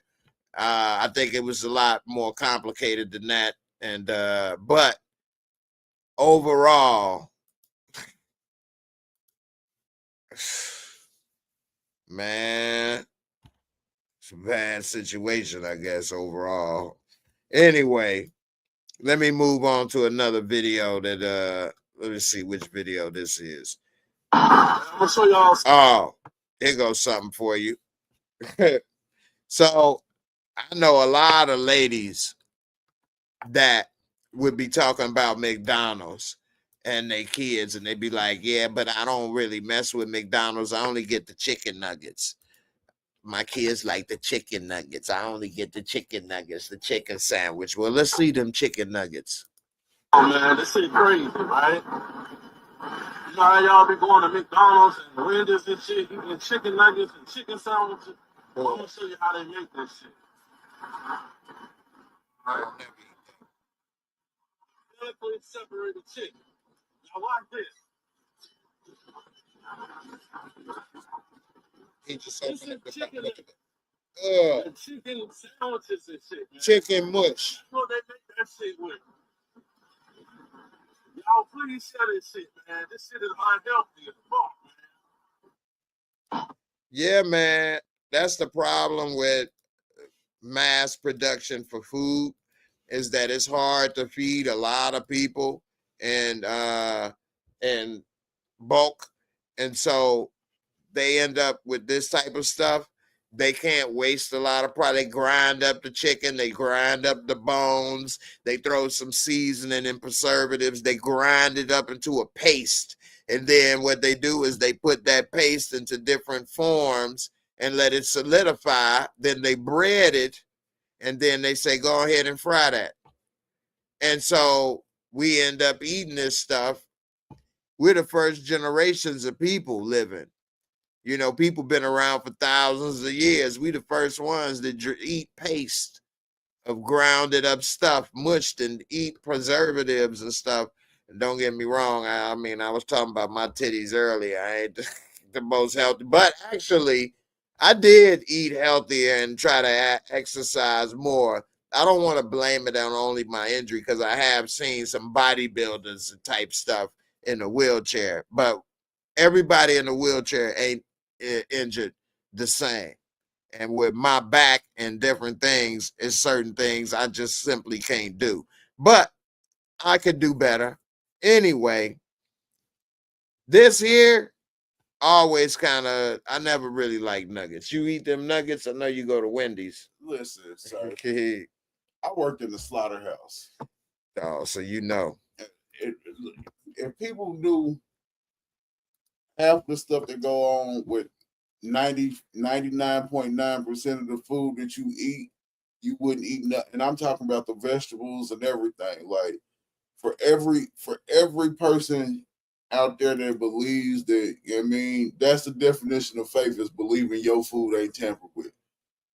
Did you know that it's either June 1st or July 1st, Indiana is going to ban cultivated foods for 2 years? Now, you know what that is, right? No, I ain't heard The Petri dish food. They're going to ban them selling the Petri dish food. the fake lab grown meat. Yeah. Okay, but how long have they been selling it without nobody having no issues? Like, you know, that's why KFC changed their name from Kentucky Fried Chicken to KFC. That was the myth. I investigated it one day, and that ain't the case. But I looked it up. The story behind it is because they use the clone chicken, and that ain't the case. Although they do use a lot of that, but that's not exactly true. I believe that, and I looked it up, and it's not true because it's not the.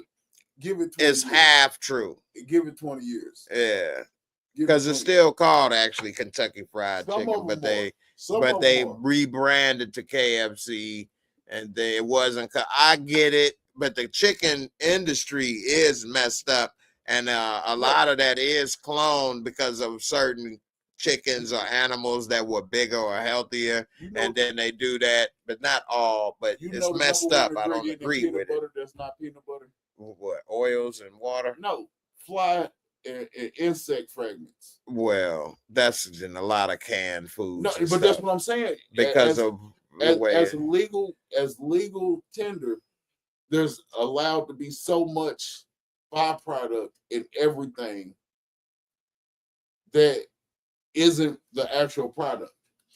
Right. Tamra B, she says she Caribbean descent. I'm Caribbean descent also, mama. I love that food. One of the reasons I don't cook for myself is a lot harder for me cleaning up after it. I don't like to leave a mess. But she say it's best when you cook your own food. The only problem is that it don't matter about you cooking yourself, because a lot of the products you get ain't real. Exactly, it's GMO and non-natural. So it's a lot of things. We under attack by a lot of different ways. It's hard. I'm gonna go to White Castles after this stream though, while I'm talking shit. Did you hear the story that most people have real lavender or never had real crab, never smelled real lavender, and never had real cinnamon? No, never had real blueberries, never had real crab meat, and never, you know what I mean? Yeah, I'm sure, because a lot of people get that stuff packaged cheaply, but if you get a real crab sitting there in front of you and you cracking them, but yeah. Let me see something. Hold on. I'm about to. So we talked about this KFC, and a couple people is on that. So I'm about to pull up the KFC thing right quick. Pull up the American Smurfs. Talking about that family. Yeah. This blue. The blue people. That's what it is. Yeah, I know about that. We can actually, but that's from some incestuous stuff and some other stuff.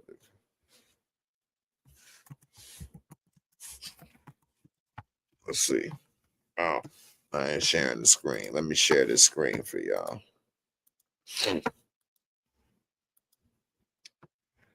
Use clone chicken.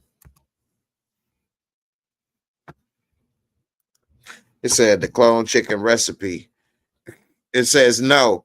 KFC does not use clone chicken. The claim that KFC used clone chicken or mutant chicken is a false urban legend. It's been debunked by multiple sources. KFC uses real chicken sourced from farms, and there are no reports of them using lab-grown meat or clone chicken. And they got a couple other articles in there about it. And do they have Franken chickens?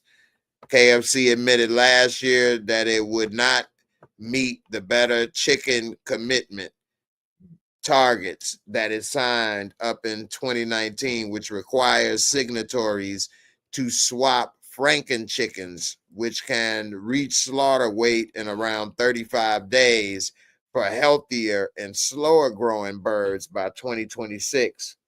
So they use chickens they call Franken chickens that grow to be slaughtered size in just a month, basically 35 days, instead of a healthier, slower growing chicken. See, the chickens get so fat so fast that they are unable to walk on their legs under their own weight, and that their feathers and beaks are not fully grown because they're growing so big so fast. They should still be chicks, but they the size of big adult chickens. And so people were saying they were cloned and didn't grow with feathers and beaks because they were so big so fast, when actually it's just that you see in them at an earlier point in their life, but they're artificially the size of an adult. Like you, when you was 10 with a big ass body, but you was just 10 with no feathers and no beak, Yeah, but a big ass wang ready to get licked on.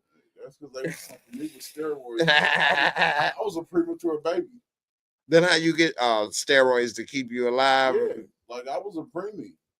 Like, you know what I mean? I went from being the smallest of my mother's kids to being the biggest in a couple of years after birth. It says a chicken restaurant named Bar Crin in San Francisco has chicken made from cultivated cells officially on the menu. It says you gotta what? You gotta, if you don't read, okay. They actually sell it and let people know, hey, you want some of this lab grown chicken? And some places do and some places don't. But if you don't know what you're looking for, then you see what I'm saying? Like that's how the lack of knowledge is what kills most people, because they don't understand what they actually doing or saying. They say they got a secret menu at KFC. It says, how do you access the KFC secret menu? Every restaurant got a secret menu. I ain't never heard of that. It says, I don't know why they do that. It says to make the purchase, you need to download the app, select your nearest store, tap order, and when the menu appears, drag the screen down. It says, as a cartoon, Colonel Sanders will appear. Hold the screen for 11 seconds until the secret menu pops up. And what you supposed to feel cool because you did it? I accessed that secret menu. You know what I'm saying? They put that little spicy sauce for the sandwiches on the chicken, bro. What? They put it on my drumsticks. Yeah. What the hell are you getting as a secret menu in KFC? What the hell? What they doing? Taking the bite out the chicken for you? What the hell is the menu? It's probably, like what the hell is they doing? A barnyard box where it's, chicken. What? Like when they had the donuts, the donut sandwiches. But everybody know about it. What they doing? Now Stick a drumstick through the middle. And that's what I'm saying. This a freaky box. It might be. Stick the drumstick through the donut hole. This a fuck you box. This a Diddy box. Come with one drumstick. It come with two breasts, one drumstick, and a donut hole. And one of the drumsticks, they just watch you eat the two breasts in the donut, but you can't eat the drumstick. It just watches you eat.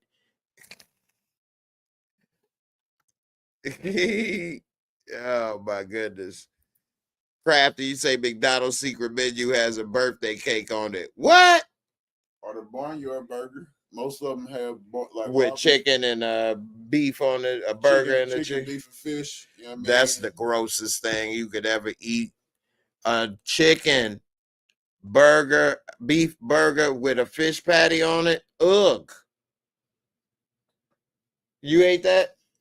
What? Would you eat that? Your sensitive stomach. I know you can't eat that. I eat all kind of weird stuff. I don't eat out often. I cook all my food. So you would make a hamburger patty, a chicken breast patty, fried chicken. I'll put it to you this way. When I eat White Castles, I get a sack of tea and some chicken rings, and I'll put a chicken ring on a cheeseburger. You know what I mean? That's a chicken ring. You barely got it's got a hole in the middle. That shit thin. And that's a little White Castle burger. It's the same thing as surfing. Put a fish on it though. Would you eat that White Castle fish sandwich with that? I wouldn't eat hamburger, beef, and pork all in but would I eat a fish sandwich? Like if I went somewhere and they was like, we're gonna give you a fish sandwich, we're gonna give you a chicken sandwich, and we're gonna give you a hamburger. I might take it, but I'm not gonna put them together or eat them all at the same time. I'm not gonna put nothing on the fish sandwich, period. But would I put bacon? Right. Would I put bacon on the fish sandwich? Absolutely. I don't think I ever put bacon on a fish sandwich. Yeah. I mean, would I put? I only put cheese, lettuce, and tartar sauce, maybe a tomato. Some people put hot sauce. That's you. That's what I'm talking You know about. what I mean? That goes back to what I was saying earlier. But, yeah. All you can never talk about is what. Well, no, I say some people put hot sauce. That ain't me, but I know they do it. But as far as that, here Tamara B just said fish and bacon? Question marks. What you mean, question marks? I think that might just be you with that. I ain't never seen a restaurant put a bacon. Like if you go to White Castle, they don't give you a bacon and fish sandwich. I mean, I ain't saying that bacon is thin enough where I could see that before a burger patty, though. You know what I'm saying? I think McDonald's call it air, land, and sea or something like that. A lot of places either call it the barnyard, or if you go to a fancy restaurant, it's surf and turf. Surf and turf is just when you go get a piece of steak and it's a lobster tail, or you get a piece of steak and it's some shrimp. It's not a burger and a fish sandwich. But what? So when you go to surf and turf at Longhorn Steakhouse, that's what they give you, a steak. Just because you get a better cut of meat don't mean it's a difference in what you actually eat. It's a big difference. No, it's not. Because the fish is not a patty or a fillet. Okay, so it's a smaller pieces of fish like shrimp. So just or a lobster tail. Just because it's a cheaper cut makes it a different. Yes. Okay. That's why a burger is cheaper than a steak. It's both beef from the same animal. No, it don't, because you could. I can take you to a place where you can spend more money on a burger than you can on a piece of. That's you. There you go. I can take you to a place where you can spend more on a steak than a burger. Then I mean, my point we're talking about average. Average, yes, it is. The average of a McDonald's versus a steakhouse. The average of a Wendy's versus a steakhouse. The average of a Culver's versus a steakhouse. The average of any hamburger establishment versus any steakhouse. No, because McDonald's ain't in Indiana. It's worldwide. Wendy's ain't in Indiana. It's worldwide. All these places is native. No, it doesn't. Yes, it does. McDonald's menu in the United States. Yes, it is. Yes, it is. Pull that up, because McDonald's menu ain't different. You can't get wine in every McDonald's. When you go out of country, alcohol. I said the United States. Even in the United States, when you go to Alaska ain't no wine in the McDonald's, and you going to Alaska, bro. You got to go all the way to Alaska. That's the United States. So if you go all the way to Alaska, you can maybe get wine. But in the continental United States, McDonald's menu ain't the same. What's they doing different? Everything. There's certain things on the menu in New York that's not in the menu in California. There's certain things down south that are not on the menu here in Indiana. Like what? If I knew, I could tell you. Oh, well, then how you know it ain't the same then? I've been to different places in the United States. I just told you that I've been to 6. I've been around too. Okay, so you saying that to give me. So since you've been, give me an example then. They have the basic same menus, but they are not the same menus everywhere in the United States. It's the same. No, bro. It's not. Okay. It is not. You said menu. They got the basic same menu, but it's not. But it's not the same. The exact same. You can't get the same thing on 16th and Meridian. Let me explain this, man. Do you know who Ray Kroc is? No, I don't. Not by the name. Okay, so, I'm gonna break it down. This ain't no theory. This ain't my thoughts.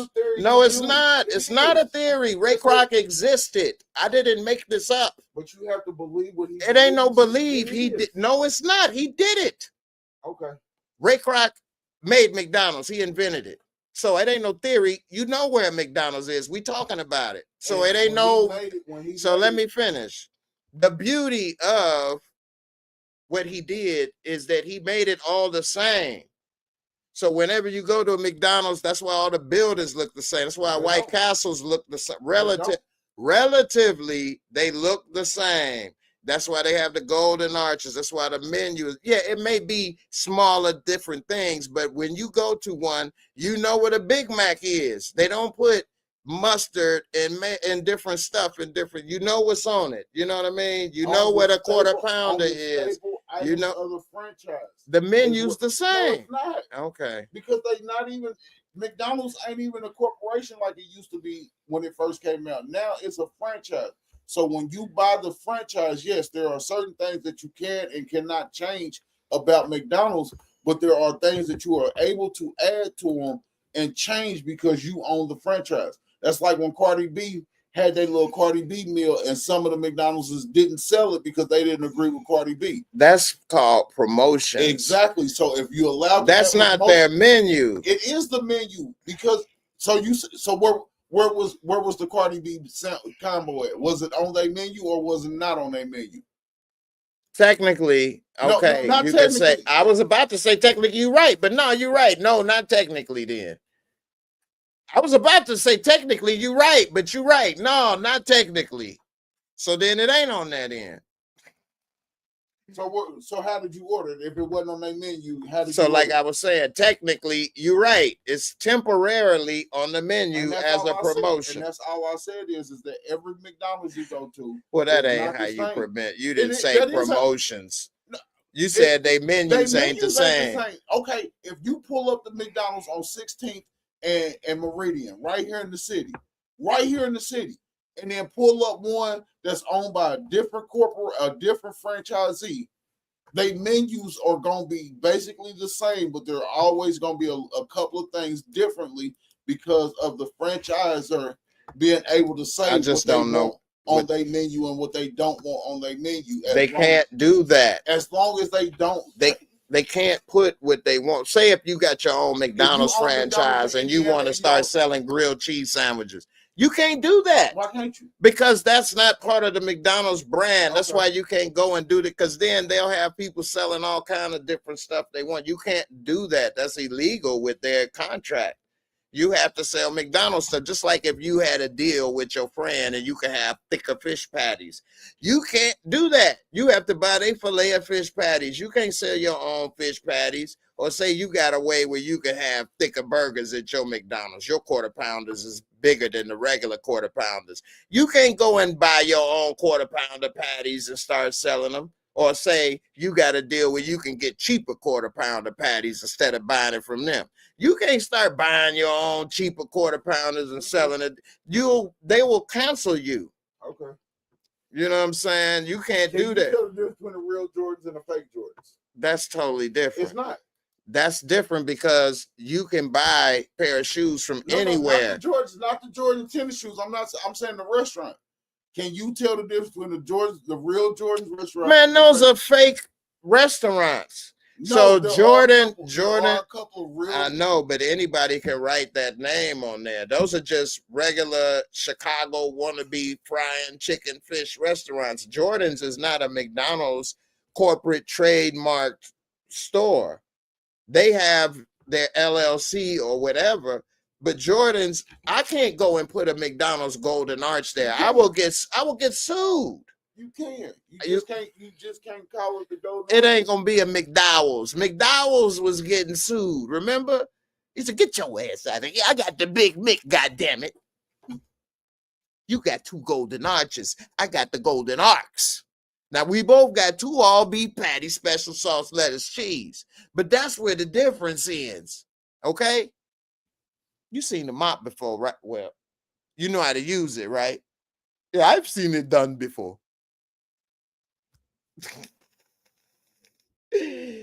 Anyway, I'm about to pull it up so that we can see, because maybe I'm wrong, and I'll be the first to admit I'm wrong. So let's see. I'm gonna Google it.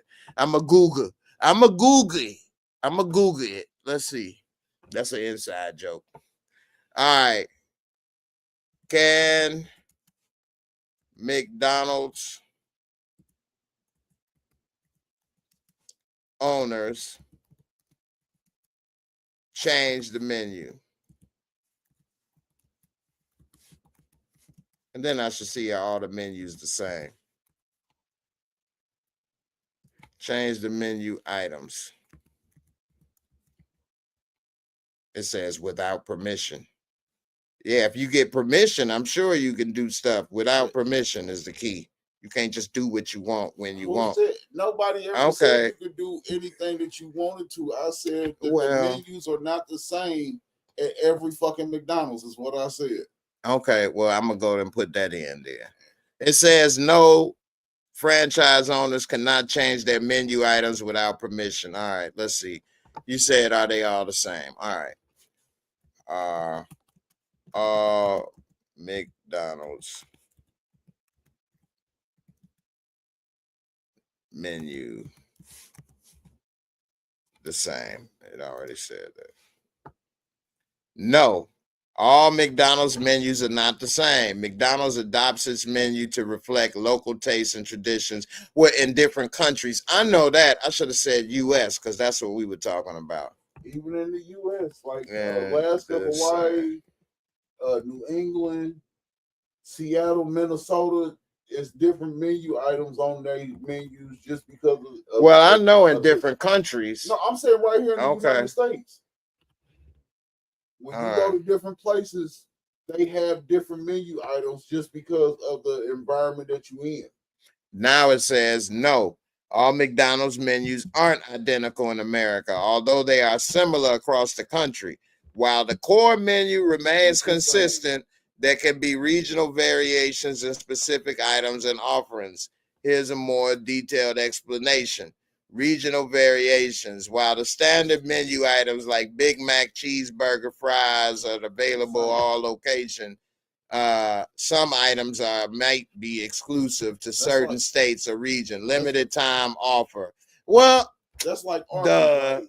What they talking about? If you go to Virginia and you can go to Arby's and get actual chicken, like not that. They talking about limited time offers though. But what I'm saying to you is like I can speak firsthand on this part. When you go to Virginia, and it blew my mind when my sister moved to Virginia, and we was talking about going to Arby's, and she ordered zucchini bread, a whole chicken, a whole yard bird. And Arby's a little different though. But you can't order that shit here. Well, that's why I say they're a little different. Arby's always got a little different stuff. But that's what the only thing I say about McDonald's that I had the experience, and I did know about this, but I admit, I guess I'm wrong, even though it's saying what you were saying, the promotion, some promoted participate or whatever. But when I was in Chicago, McDonald's corporation headquarters and started was in Illinois. And when I was working in Radisson, the corporate headquarters in Oak Brook is right next door. I used to walk there for lunch in the corporate headquarters of McDonald's. Had different shit there. But that's their corporate headquarters for the world. And now they had the executives. Have you ever been to the Coke plant in Atlanta? No, but I heard about it. You could taste different Cokes and stuff and try out different stuff. Have you been to the Coke plant here? No. I thought it was closed. No, the Coke plant out out in IMS, out right across the street from IMS. Mm-hmm. Yeah. You know what I mean? Fly through there one time. Mm-hmm. You know what I mean? Like the stuff that they have in there is stuff that you will never. I can't believe that, but the thing with McDonald's is that they keep everything the same, uniform. What they said is promotion. So some participate in promotions and some don't, and that's the difference. And I get it. And when you brought that up, I admit it when you said with the don't promote. But I'm talking about their regular menu, and they said that stay the same. But we both had good points with that. Okay, like if you go to Indiana. Right here, we're going to stay in the state of Indiana, right? We're going to stay right here in the state. If you sit in Indianapolis and go to a McDonald's, now it might be 30 franchisers right here in the state, in the city of Indianapolis that own, because everybody. Because I know at one point they didn't sell the steak, egg, and cheese bagel. There you go. For a while, but then they brought it back. Yeah, when you go out to the country, they might still, like this Hoosier Bowl stuff that everybody keep coming up with. Hoosier Bowl. Yeah, which ain't nothing but biscuits and gravy with a fried egg on it, which sounds disgusting. especially biscuits and gravy with a fried egg on and it. yeah, or something like I'm that. good. I never been a big biscuit and gravy Me guy. neither, but Nah. if you in Indiana, some places that you go in Indiana, they make it with milk. Some places, The white gravy. They make it with what water. I don't like is that they put they put sausage in the gravy. Some places use beef. Some places you can even get, turkey sausage or. I just ain't a big. What you pouring gravy on a bit? It's just a biscuit with gravy with some. I'm like I don't eat that nonsense. Yeah, you got the little bubble guts and my little small experience, but yeah, man. So McDonald's and all that the same. Yvonne, she talking about the McRib. Yeah, so those promotions, they're longer or shorter, or like the Shamrock Shake, stuff like that. Yeah, but for the most part. Anyway, moving along. I'm about to wrap this up. I didn't talk this food up. I'm hungry as can be. Nah, I'm gonna play another video from Instagram right quick. I had a few what is this? Oh, that's a little dog nose. What is this one? Oh, y'all see Keisha Cole booty hanging out? Somebody this is not really much to say, but everybody have wardrobe malfunctions. But Keisha Cole was recently performing on stage and her butt pads was hanging out. 50 Cent posted on Instagram. Of course, 50 Cent, he don't play, but he said whoever responsible must die. Of course, he probably the main one laughing. She had them booty. Oh my God, what is What that? are them nails? This girl got knives. What is that? So we want on 20th anniversary. Anybody that's been here with me for 20 years?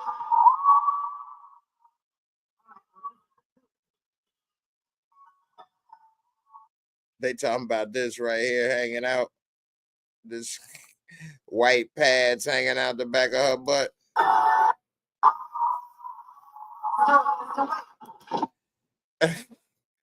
I don't know, man. I don't know why she would even put butt pads in. So what? You got a big booty. So what? You got a little one. I don't know, man. I guess it's always something. I guess as an older woman singer, she probably feeling that she trying to still look good and keep up with some of these other folks or something. I don't know. I don't get it. I don't know why she would even want to do that and care. But anyway, this dude right here pissed me off, man. So this dude is a Planet Fitness worker and he's an idiot, man. This is part of the problem why people gonna get replaced with robots. And he's talking about he want to kick this dude out the gym, talking about you need to leave because we about to clean up, and we clean up the last 45 minutes of the day. When he could have just cleaned up around dude, and then when dude left, clean up what he had to do and leave. But the truth of the matter is you do your cleaning and stuff when the store closed. You don't do it while you open and tell me to get out when the store is still open. I don't know. Y'all tell me what you think about this. Take a look and listen. He closed the gym at 9:15 because we need 45 minutes to clean the gym. No, every single Friday I close that door at 9:15. If you come here, I'm entitled to be here. And I'm entitled to close my gym so I can clean it because I work here. Yes, it is. It's not yours. I pay for it. All right, so go to another one. Dickhead, you can go to as many gyms as you want. I don't care how much you want to bet. Get the fuck out of my gym, bro.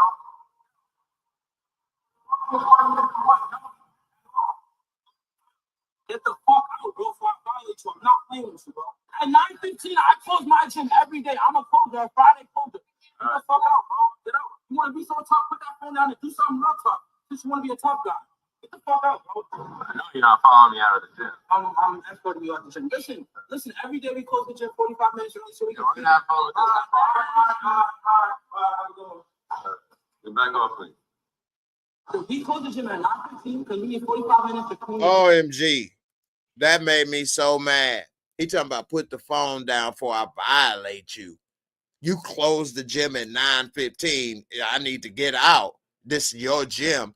You work here at Planet Fitness, fool. You don't own a damn thing. This ain't your gym. I'm paying your salary. I'm paying. Oh, he would have put his hands on me. Oh, I can't walk. Man, how you feel about that, man? Hearing that and that disrespect from this employee. What's going on? What do you think? The disrespect was the main part. When you work in customer service, it's not what you do, but how you do it. Now, if y'all close every day at 9:15 to clean up, I completely understand that, especially being in the business where they probably don't pay y'all overtime and they expect y'all to have the stuff done at 10 o'clock to shut the doors off. Like it's probably some nonsense that comes from the corporate people. And my man was like, look, I'm not working for free no more in here. But the way he went at the customer was horrible about the situation. You know what I mean? Like that's what he shouldn't have done. Like what he said wasn't the issue. How he said it was the issue. I think what he said was the issue. I mean, if you about that life, you about that life. So I ain't mad at him for being about that life. Well, I'm talking about what he said about get out. That's what I'm saying. But as somebody that's working in customer service, like okay, if the boss is telling you, well, I'm only paying you to 10 o'clock. You see what I'm saying? And that's what it sounded like to me. Like he didn't got tired of being told that he can't clock out after 10 o'clock. So since I can't clock out after 10 o'clock, y'all want me to clean up. I want to clean up. I want to do my job. 9:15, we shutting everything down. How he said it to my man would have got him erased. Because the first thing I'd have told him is, man, you know what I mean? Go ahead and make that move then. Man, he actually was playing with that. My man Big Bird said, I go to Planet Fitness, and I would have been 38 pistol hot right there. I mean, hey, he tested manhood right there when he doing it. If this is what you do, then it need to be a sign that say we close at 9:30 every night. Right. Or 9:15. Right. If there ain't no sign and the sign on the door say that y'all don't close at 10 o'clock, my man, I need you coming in at a better tone. Or you at work, my man. I ain't at work. I showed up on my own recognizances. You really don't want that smoke. You dig what I'm saying? But if you about that life and somebody ain't about that life, it's just like using the hard ER word. Right. And if you say it in the right crowd, then you can get away with it.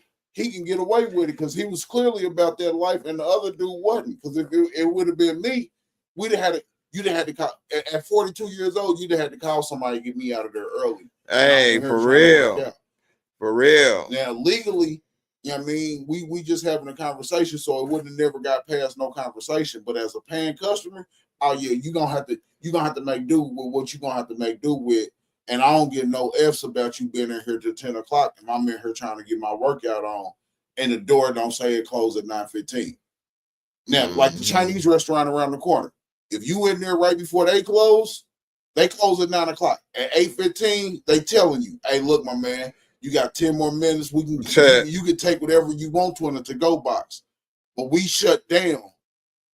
You out of here at 8:30, so we can be done by 9 o'clock. Somebody in the comments said, sir, you clean after the clients leave and after your store hours. No, I hate this new generation. I would agree with that to a certain point. But if the boss is telling me that I got to be gone by 10, and so then clean everything else in the whole store, and then after he leave, clean that one spot he was and leave. If it just came to him like a real gangster about a situation, right? Wrong man, look, sir, my boss is telling me I got to be gone by 10. Right. I got to clean up. Can you go ahead and vacate the premise? Right. You call him a dickhead and all that. Once you start being disrespectful, I'm staying till 9:50, 9:59. You can clean up on your own free dime now. And I'm calling everybody to come work out for these last 30 minutes. Somebody in the comments said they work for Planet Fitness for 5.5 years. There is no closing early. Staff gets 30 minutes post-close to clean and prep for morning crew. Even if bro didn't spaz out, he would have gotten canned next day after regional club management got word from the detractors. Next person say, with the mouth this dude got, he don't even deserve a job. To be honest, might as well sling that dope and talk to hood people like that. See how far that takes him. And I'm from the hood, but bro, have respect for your job and paying customers as an establishment. Planet Fitness probably let him get away with stuff like that because they need somebody. No, he fired. I was gonna read the next comment. He got fired the next day. From Planet Fitness, they left a comment saying we don't condone this, and they fired him. Like, get out of here.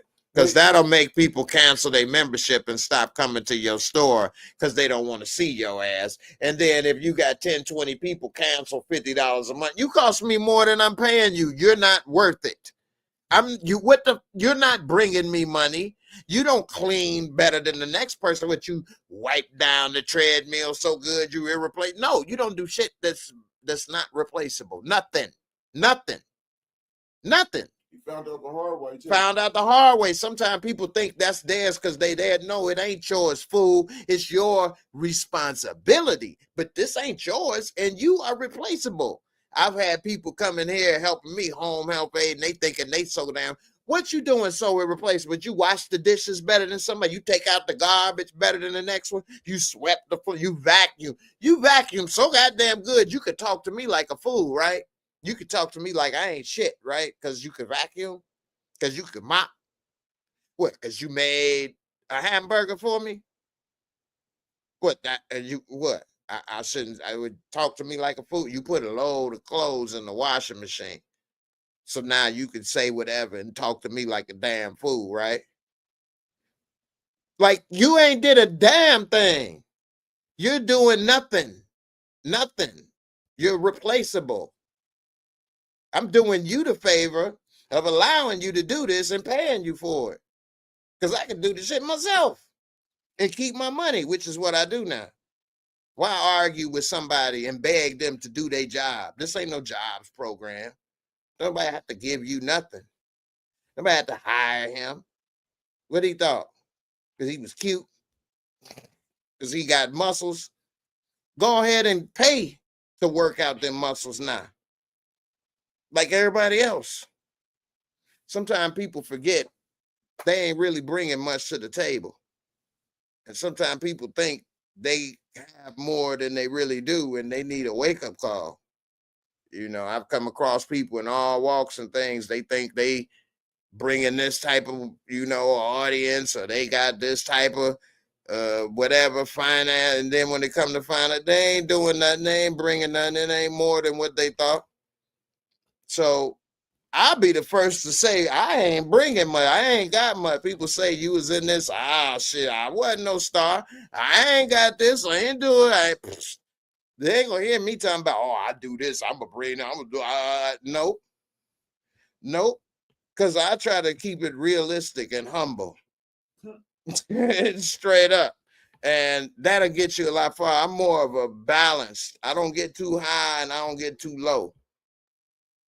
Because that'll give you too many mood swings and expectations. And if you was too high and something happened, then you'll be hurt and you'll be a lot lower. People, I say, I'm auditioning for this role or whatever. Well, speaking into existence and this and that, I keep doing all of that. Then I don't land it. Guess what? I'll be sad, won't I? Damn, I was speaking into existence. Why I don't never land the roles? I was praying. I had the faith. I do this and that. Just do it. Do your best. And whatever happened, happened. Because that's the truth. It's out of your control after that. Then I don't think about it. And then if I get that call or something happen, oh, snap. I forgot all about that. Hey, no, I'm happy. I don't get the call. I forgot all about it anyway. So I'm on to whatever else is next. I'm not thinking about that. I'm thinking about whatever else need to be done. So that's the key. Don't get too high. Don't get too low. Focus, stay even keel. Focus on what's next. And don't worry about what didn't happen or what's not or whatever, because you can't do nothing about that. It's out of your control, but you can control what you're going to do next. So what you going to do next? And that's the key in life, you know what I'm saying? For all of us, you know. Tamara, thank you. She said you communicate very well. Well, thank you. Je suis, je t'aime, je t'adore, Jay-Z. Anyway, Tamara B, you say imagine eating at a restaurant and someone sweeping under your table as you eating. Oh, I'll be pissed. You sweeping and blowing that dirt up under my damn table in my nostrils. He can taste the bad air, so he'd have been like, "Hey man, I taste old ass Jordans in this month." Fuck that. You can't sweep around me while I'm eating food. I don't care if I'm at your house, I'm at your restaurant. If you start sweeping while I'm eating, I'm no longer like it ain't many things that'll turn me off about eating. You know what I mean? Sweeping the floor is one, vacuum cleaning, sweeping, whatever you want. The little non-electric ones that just you push back and forth, all of them. I don't want you doing none of that while I'm eating. And if you got an issue that you got to sweep while I'm eating, that I no longer like, especially if it's just like, oh, I'm just doing, random cleanups. Nah. Now, if somebody spills something, okay, maybe. But that's why I don't like eating. Like, yeah, I don't like eating now. I'd rather go somewhere with the little cheap napkins, the cloth napkins any day of the week. Just for the simple fact that the border, you ain't never seen a McDonald's on Hell's Kitchen. Nah. You know what I'm saying? They ain't making custom. They got a menu to follow. That's why. They can't be on Hell's Kitchen making whatever the hell he come up with. They like, okay, I have it right here. Here's the new challenge. I want you to make a new steak. Gordon Ramsay. Yeah, it's the one where He's the dad. Yeah. the restaurants be messed up. Well, Kitchen Nightmares. That's Kitchen Nightmares, yeah. But it should have been called a Hell's Kitchen. You ain't never seen McDonald's on Kitchen Nightmares. Because they got standards. They got inspectors and stuff that they gonna hold it to account. Now, you did see that Popeyes though. Did you see about that Popeyes with all them rats and shit running around? It was in New Orleans though. Yeah, New York or something like that. New Orleans. It was on Bourbon Street for the Super Bowl, right before the Super Bowl. I will say anywhere where there's water in a big city, you're gonna see some rats by them restaurants. The first time I ever came across rats in person by a restaurant, it scared the shit out of me. I was this when I was young in my I was at least over 16. I think I was around 18, but running the streets with at night or whatever and going places anyway under the influence. Chicago is a city that never sleeps, so we could get food all the time. So we'd go at like 1 or 2 in the morning somewhere on the north side. And I remember it was like a fish restaurant or something. It was a seafood place. And it was, you had to walk up the steps. It was like on a pier, but it was by the lake, but it wasn't in the water, but it was a pier. And you had to walk up probably like 2 flights, but underneath it was kind of empty. So I remember when I was driving up, and I made the left to go in there to park because I was right in front. And my lights, the car lights, it started to swerve to the left. And as it swerved to the left, oh my God, there was so many rats running under there. I didn't get out the car. I kept going left and peeled the hell out of there. I've never seen so many rats running under there. Oh my goodness. I was like, oh. Yeah, it ain't no joke. And then I found later in different stuff, it's a lot of rats. It used to be a big problem of rats in downtown Chicago. They have done a lot to control rats. And I remember growing up. That's cute. I know, right? But it's gotten better, but they'll probably never get rid of the rats in Chicago. It's the river rats in the Chicago River, ain't no joke. But growing up, we used to play in the streets and in the alleys and stuff. And I remember on the poles, they would always have rat control posters. But I never seen a rat in the alley in my neighborhoods in Chicago. Never seen a rat. Maybe that rat control. And I never saw the rat control. I saw the posters, but I don't know what they was doing. Was they spraying poison? We playing in the alley, playing in the poison? I mean, I don't know. I never saw like a trap, rat traps or poison pellets. So they probably was spraying stuff and we was rolling around in it. We'll probably be sick soon. Anyway, I'm gonna play this very last video of this sick person. Speaking of sick, and I'm gonna wrap this up. I put in some work. If y'all ain't subscribed already, please do so. And follow me on TikTok as well. I'm trying to, grow my TikTok, get a few things going there. So definitely appreciate that. And I'm gonna be doing different content on TikTok than what I do on YouTube, as well as a little of both. And if you new, like my girl Tamra here, welcome to the family, Tamra. I do all kind of stuff from food, product reviews. I got another channel where I'm going to start making it a little bit more about the experience of living this life. My man Cleopa's here. We all got things that we about to start to do. So stay tuned. And I appreciate all the support from everybody. And then those that haven't subscribed already to the channel, go ahead. I'm almost close to 35K. I should do like Mr. Beast. Whoever's my 35,000 subscriber, I'm gonna give them 35,000 of a certain item. It may be 35,000 pennies or hugs or kisses or well wishes. I'm gonna give you 35,000 well wishes. I wish you well, wish you well, wish you. Well, thank you, Tamara. I appreciate the subscription. I'm glad. Hey, if anybody has had a laugh, a smile, learned anything interesting, had a good time, all I ask is a little love back in return, a thumbs up, a subscribe, Hey, he's blind. I can't walk. Together, we all one person. You know what I mean? He got the body, I got the brains. Let's go. The new Freddie. He said, wait a minute. I got brains too. Well, I got a body too. Then.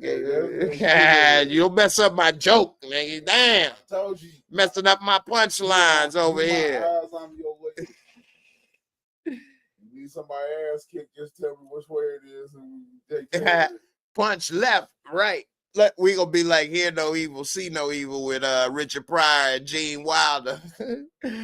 Punch left. I'm gonna do a remake of that with a dog though. I'm gonna give you a deaf dog and do a remake. And my neighbor got a deaf dog. She got a Great Dane, and the dog is deaf and blind. And she walks it around. He be. What is a deaf and blind dog? What are you doing with this dog? What you mean? That's probably the best guard dog ever. He can't hear shit. Don't have to. He can't see shit. He don't have to. How is he guarding and seeing? What is he doing? I'll go over there and mess with that white lady when that dog was out there. I guarantee you that dog put in their work. That dog ain't doing a damn thing. I bet you that dog put in some work for that lady. He gonna be biting the damn tree bark. How he know she under attack? He smell it. Smell it, hear, smell it, feel the heartbeat. You think that just because two of his senses is fucked up that he don't understand the rest of them? Hell yeah. Okay. For a dog, who taught him? He's still alive, baby.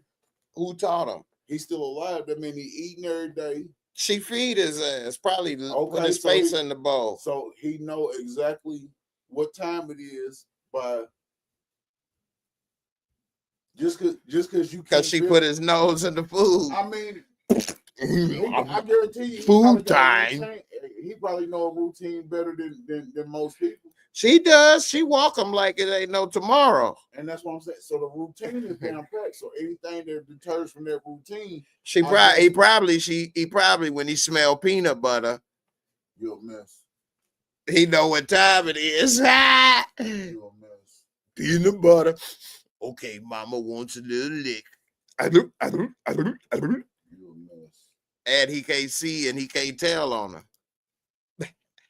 He gonna get that peanut butter smammage. Straight up. Tamara B, you say dogs live in the moment. They made the smell. You said you're right. They made the smell, but they gonna what? See, no hear. Anyway, I think that's messed up for a dog, but it is what it is. You know what I think is messed up? What's that? The simple fact that if I had a dog in my life in the current situation that I'm in, I can get more assistance. But as a black man, I can't get no assistance because it's like, fuck it. But if I had a dog, a lot of the stuff that I've been dealing with, I wouldn't even have to deal with, because the first time that it came to my house and realized I didn't have no heat in there with a fucking animal, everybody and their mama would have been over there. But as a black man, it was cool for me not to have heat in my house for over 2 years. That's sad. Yeah. And you know what? You might be right. They'd probably be, they said that they did a survey and they said if a man was hit by a car versus a dog hit by a car, right, people would rush to help the dog versus the man. That's sad. Damn. Well, before we go, y'all want to get this man some heat. No, I'm just, let's look at this video. Be careful with this road rage. I don't know what I would have did in this instance, but this road rage, and this woman gets out the car and literally pulls her pants down and takes a wet dookie all on their hood. I would have hit her with the car. If she just pulled that down, I would have bumped her. At least she would have fell or something. Dookied on my car, and it's a woman. And then what's so crazy is I accidentally went down a rabbit hole and found a channel where dudes, he posts videos of people dookie in public. You'd be surprised how many women walk by and poop, or be in the grocery store and pull their pants down and poop in a thing, or dudes that walk and let a turd drop out of their shorts and keep walking. What? I ain't never in my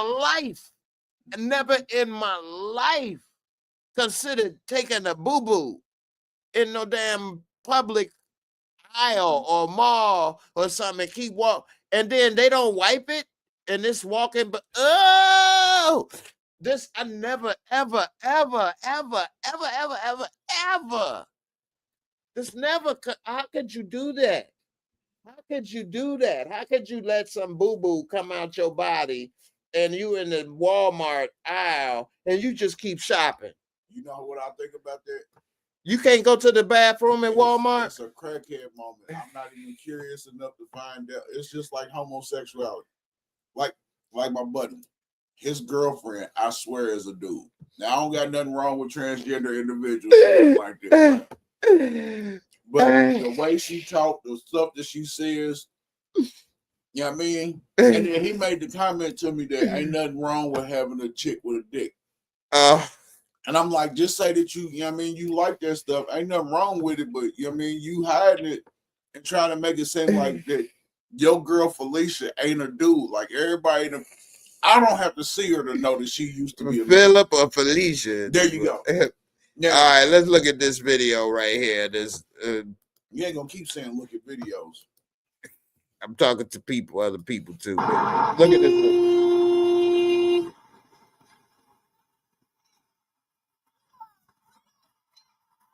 She said you're a real pig. This person scared the video. Look at that. Yeah, the bitch is shit on her car.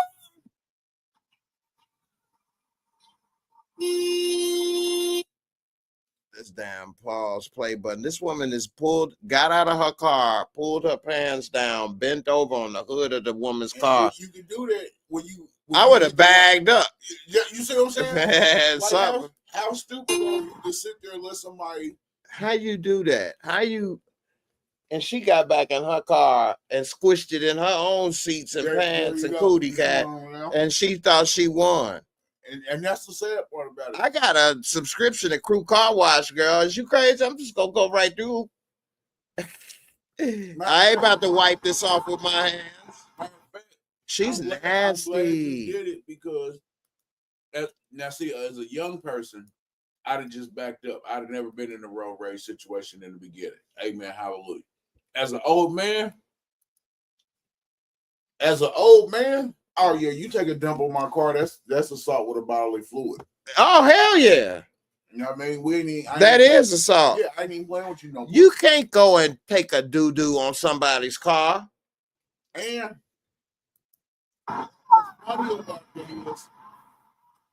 And then walk away like if you hit me, you wrong. what's funny about it is if somebody would press charges against you, if they would press charges, you see what I'm saying? That's when you know you're becoming an old person, when you realize it ain't worth being hood no more. Like, I'm on the sidewalk screaming peace now. Right. You know, they be car accidents. Come on, this ain't a hit and run. This is a shit and run. Come on now. You couldn't have done it on my car. I was involved in a shit and run. She literally shit and run. As a blind individual, if I had a bicycle sitting down in front of my house and a bird shit on it, I would have an issue. But I would be more understanding because it would be like a but no purpose, right? Yeah. But as a person, if you come to my property and take a dump on my property, me and you got an issue on hand, and it ain't the fact that you better be 3 types of retarded is what you might want to be. Like, and the Lord got to be, you know, a baby, a fool, or an idiot. Them is the 3 people that the Lord I serve protects. So you might want to be one of them 3 to where the Lord makes me laugh at that situation. Because if it's a serious enough altercation where you done took a dump on my car, guess what's about to clean my car up? You, buddy. Boy. And you can do it voluntarily or you can do it manually. But one of the 2 ways, your shirt, your shoes, your outfit is going to have your shit on it. You know what I mean? Mm-hmm. Yeah, Tamara B, a black woman, and like I was saying earlier, especially the black women that I've known in my life. I don't know about younger people. I know I don't look that old, but I ain't that young either. But my black women that I've come across, they ain't about to take no doo-doo and then walk away with that squashed all up between their cootie cat and act like they won. They ain't gonna do that. They ain't no sister I know. You know how crazy you got to be to have a saved up doo-doo? And whip it out on demand. Come on. What? You fucking with me? Oh, hell no. Nah. Wait, watch this. Bloop, there it is. Boop, there it is. Shaka-laka, shaka-laka, shaka. Boop. Or to even say that, oh, my stomach bubbling, I'm going to go take a dump on your car. Man, I'm pulling my pants down and sitting on your hood, hot-ass hood, and do... That did never cross my mind. I wouldn't even have peed on your car. You didn't say that she wiped or nothing. Right? You already know who she is. Come on, man. No, I said. Oh, because I just say. Did nobody wipe? Not white. Black. Not color. White. That she didn't. Oh, wipe. Yeah. Did nobody? Yeah. Did nobody in this whole situation? That might be the biggest issue for me of that. I could not pull. In my life, every time I take a doo-doo, I can't pull my pants up and shorts up without a wipe. I never have. I can't. If I took that, I had to grab some leaves or something. Something. I ain't never had to, but I would before I pull it up with nothing and just squash it up in there. Listen.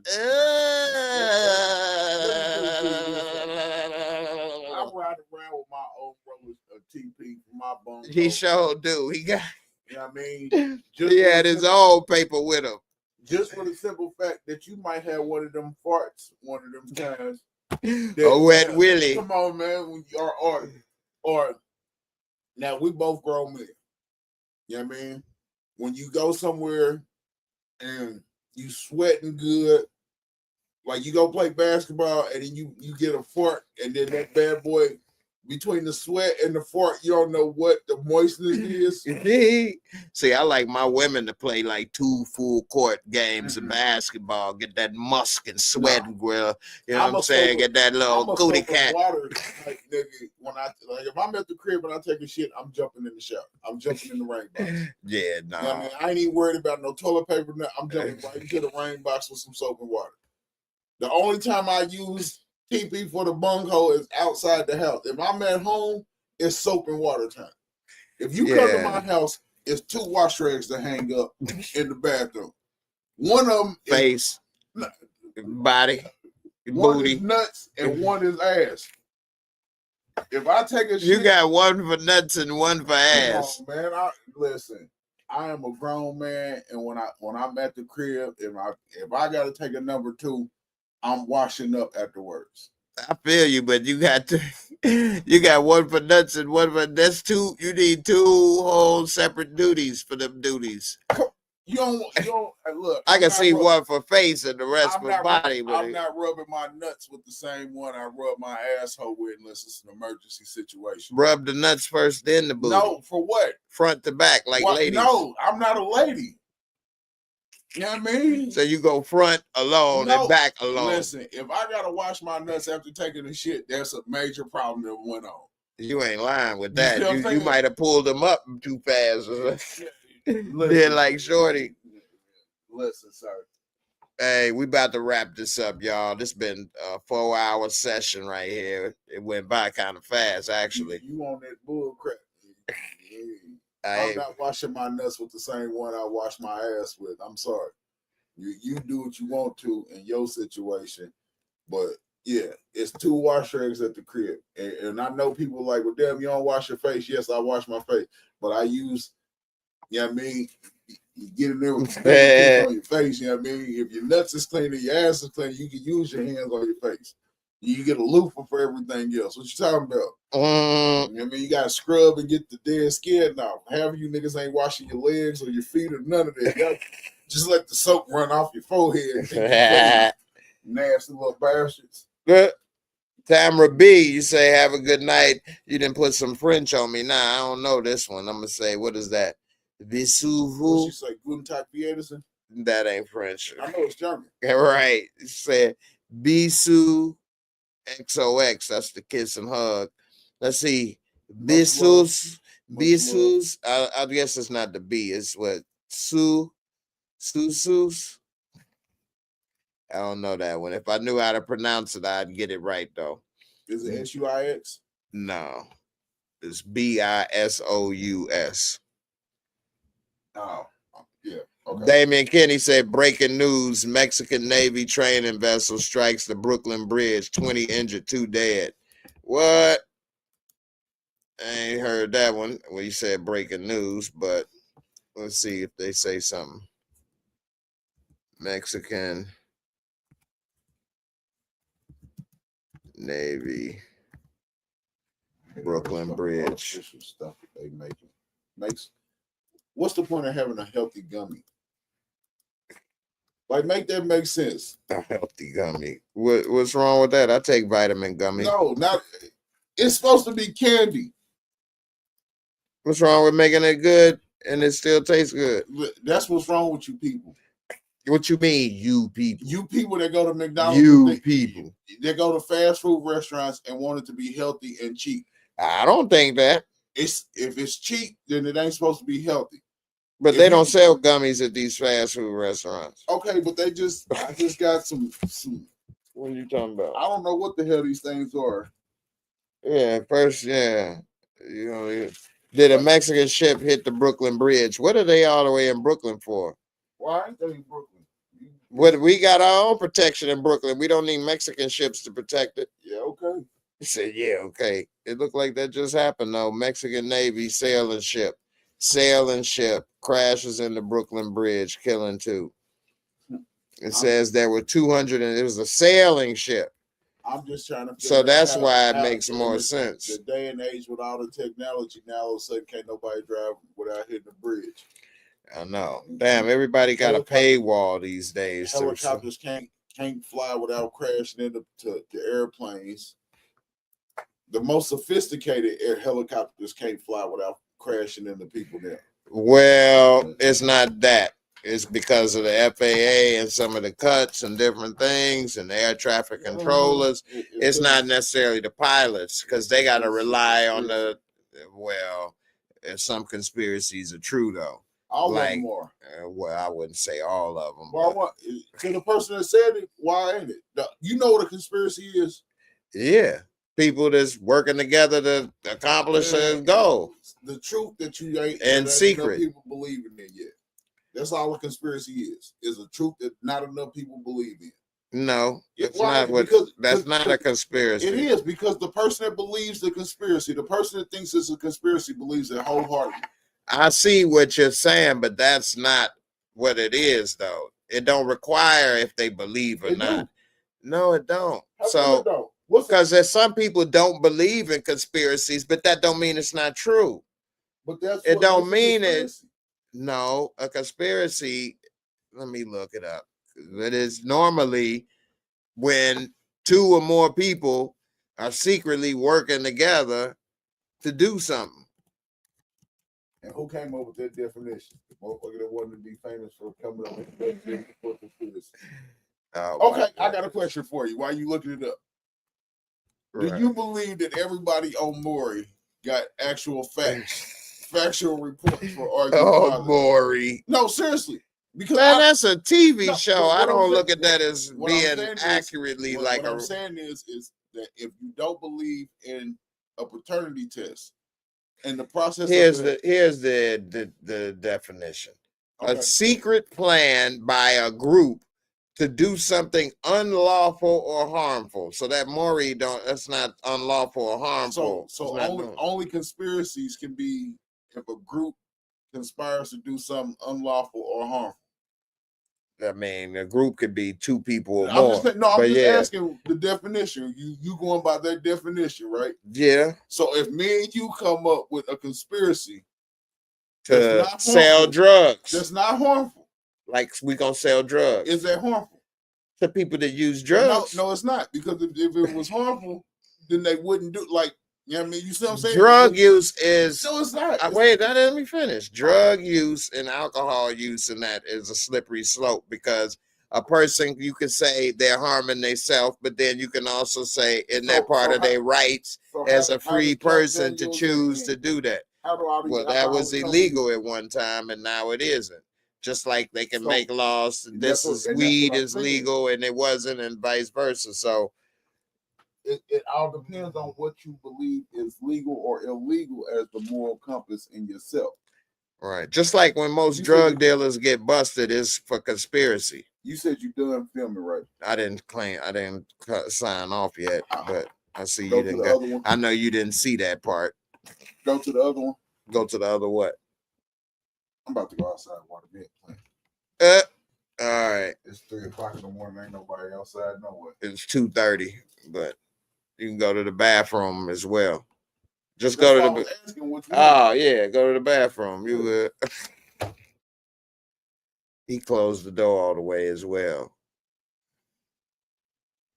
Boy, I'm glad he can hear, because he sure can't see what I be telling him. But anyway, that's my man. We got our little jokes back and forth. Anyway, y'all, I'm gonna wrap it up. I might keep it live on this TikTok, and I'm gonna go run the White Castles and get something to eat. I'm gonna catch y'all on the next one. Deuces. Appreciate y'all for coming through, rocking with us. I hope everybody had a good time, learned something, laughed at something, talked about something. I wanted to talk about a few more things, but next thing you know, it's time flies. It's damn near a whole 8-hour shift job up in this piece. I was thinking about starting to stream more long-term on Twitch, especially when this new Grand Theft Auto come out. I got the camera for my PS5 and everything. So if y'all gonna play this Grand Theft Auto, holler at your boy. We may have to start our own little gang. I already got Miss Crafty. Miss Crafty, what's up? You on PlayStation? Let me know. Hit me up. All right, y'all. Y'all have a good night. Everybody take care. I'll be back tomorrow, Sunday night, to talk about The Chi. It's back. We're going to break down The Chi latest episode. So y'all come through.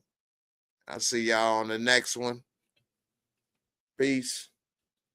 I'm out. Let me make sure he made it to the right place. Make sure he ain't peeing in the corner or something in my house. I thought it went to the toilet. No wonder I couldn't flush it. I thought they moved it to I thought it went to trash. Donations. I thought it went to trash. Anyway, deuces. I'm out.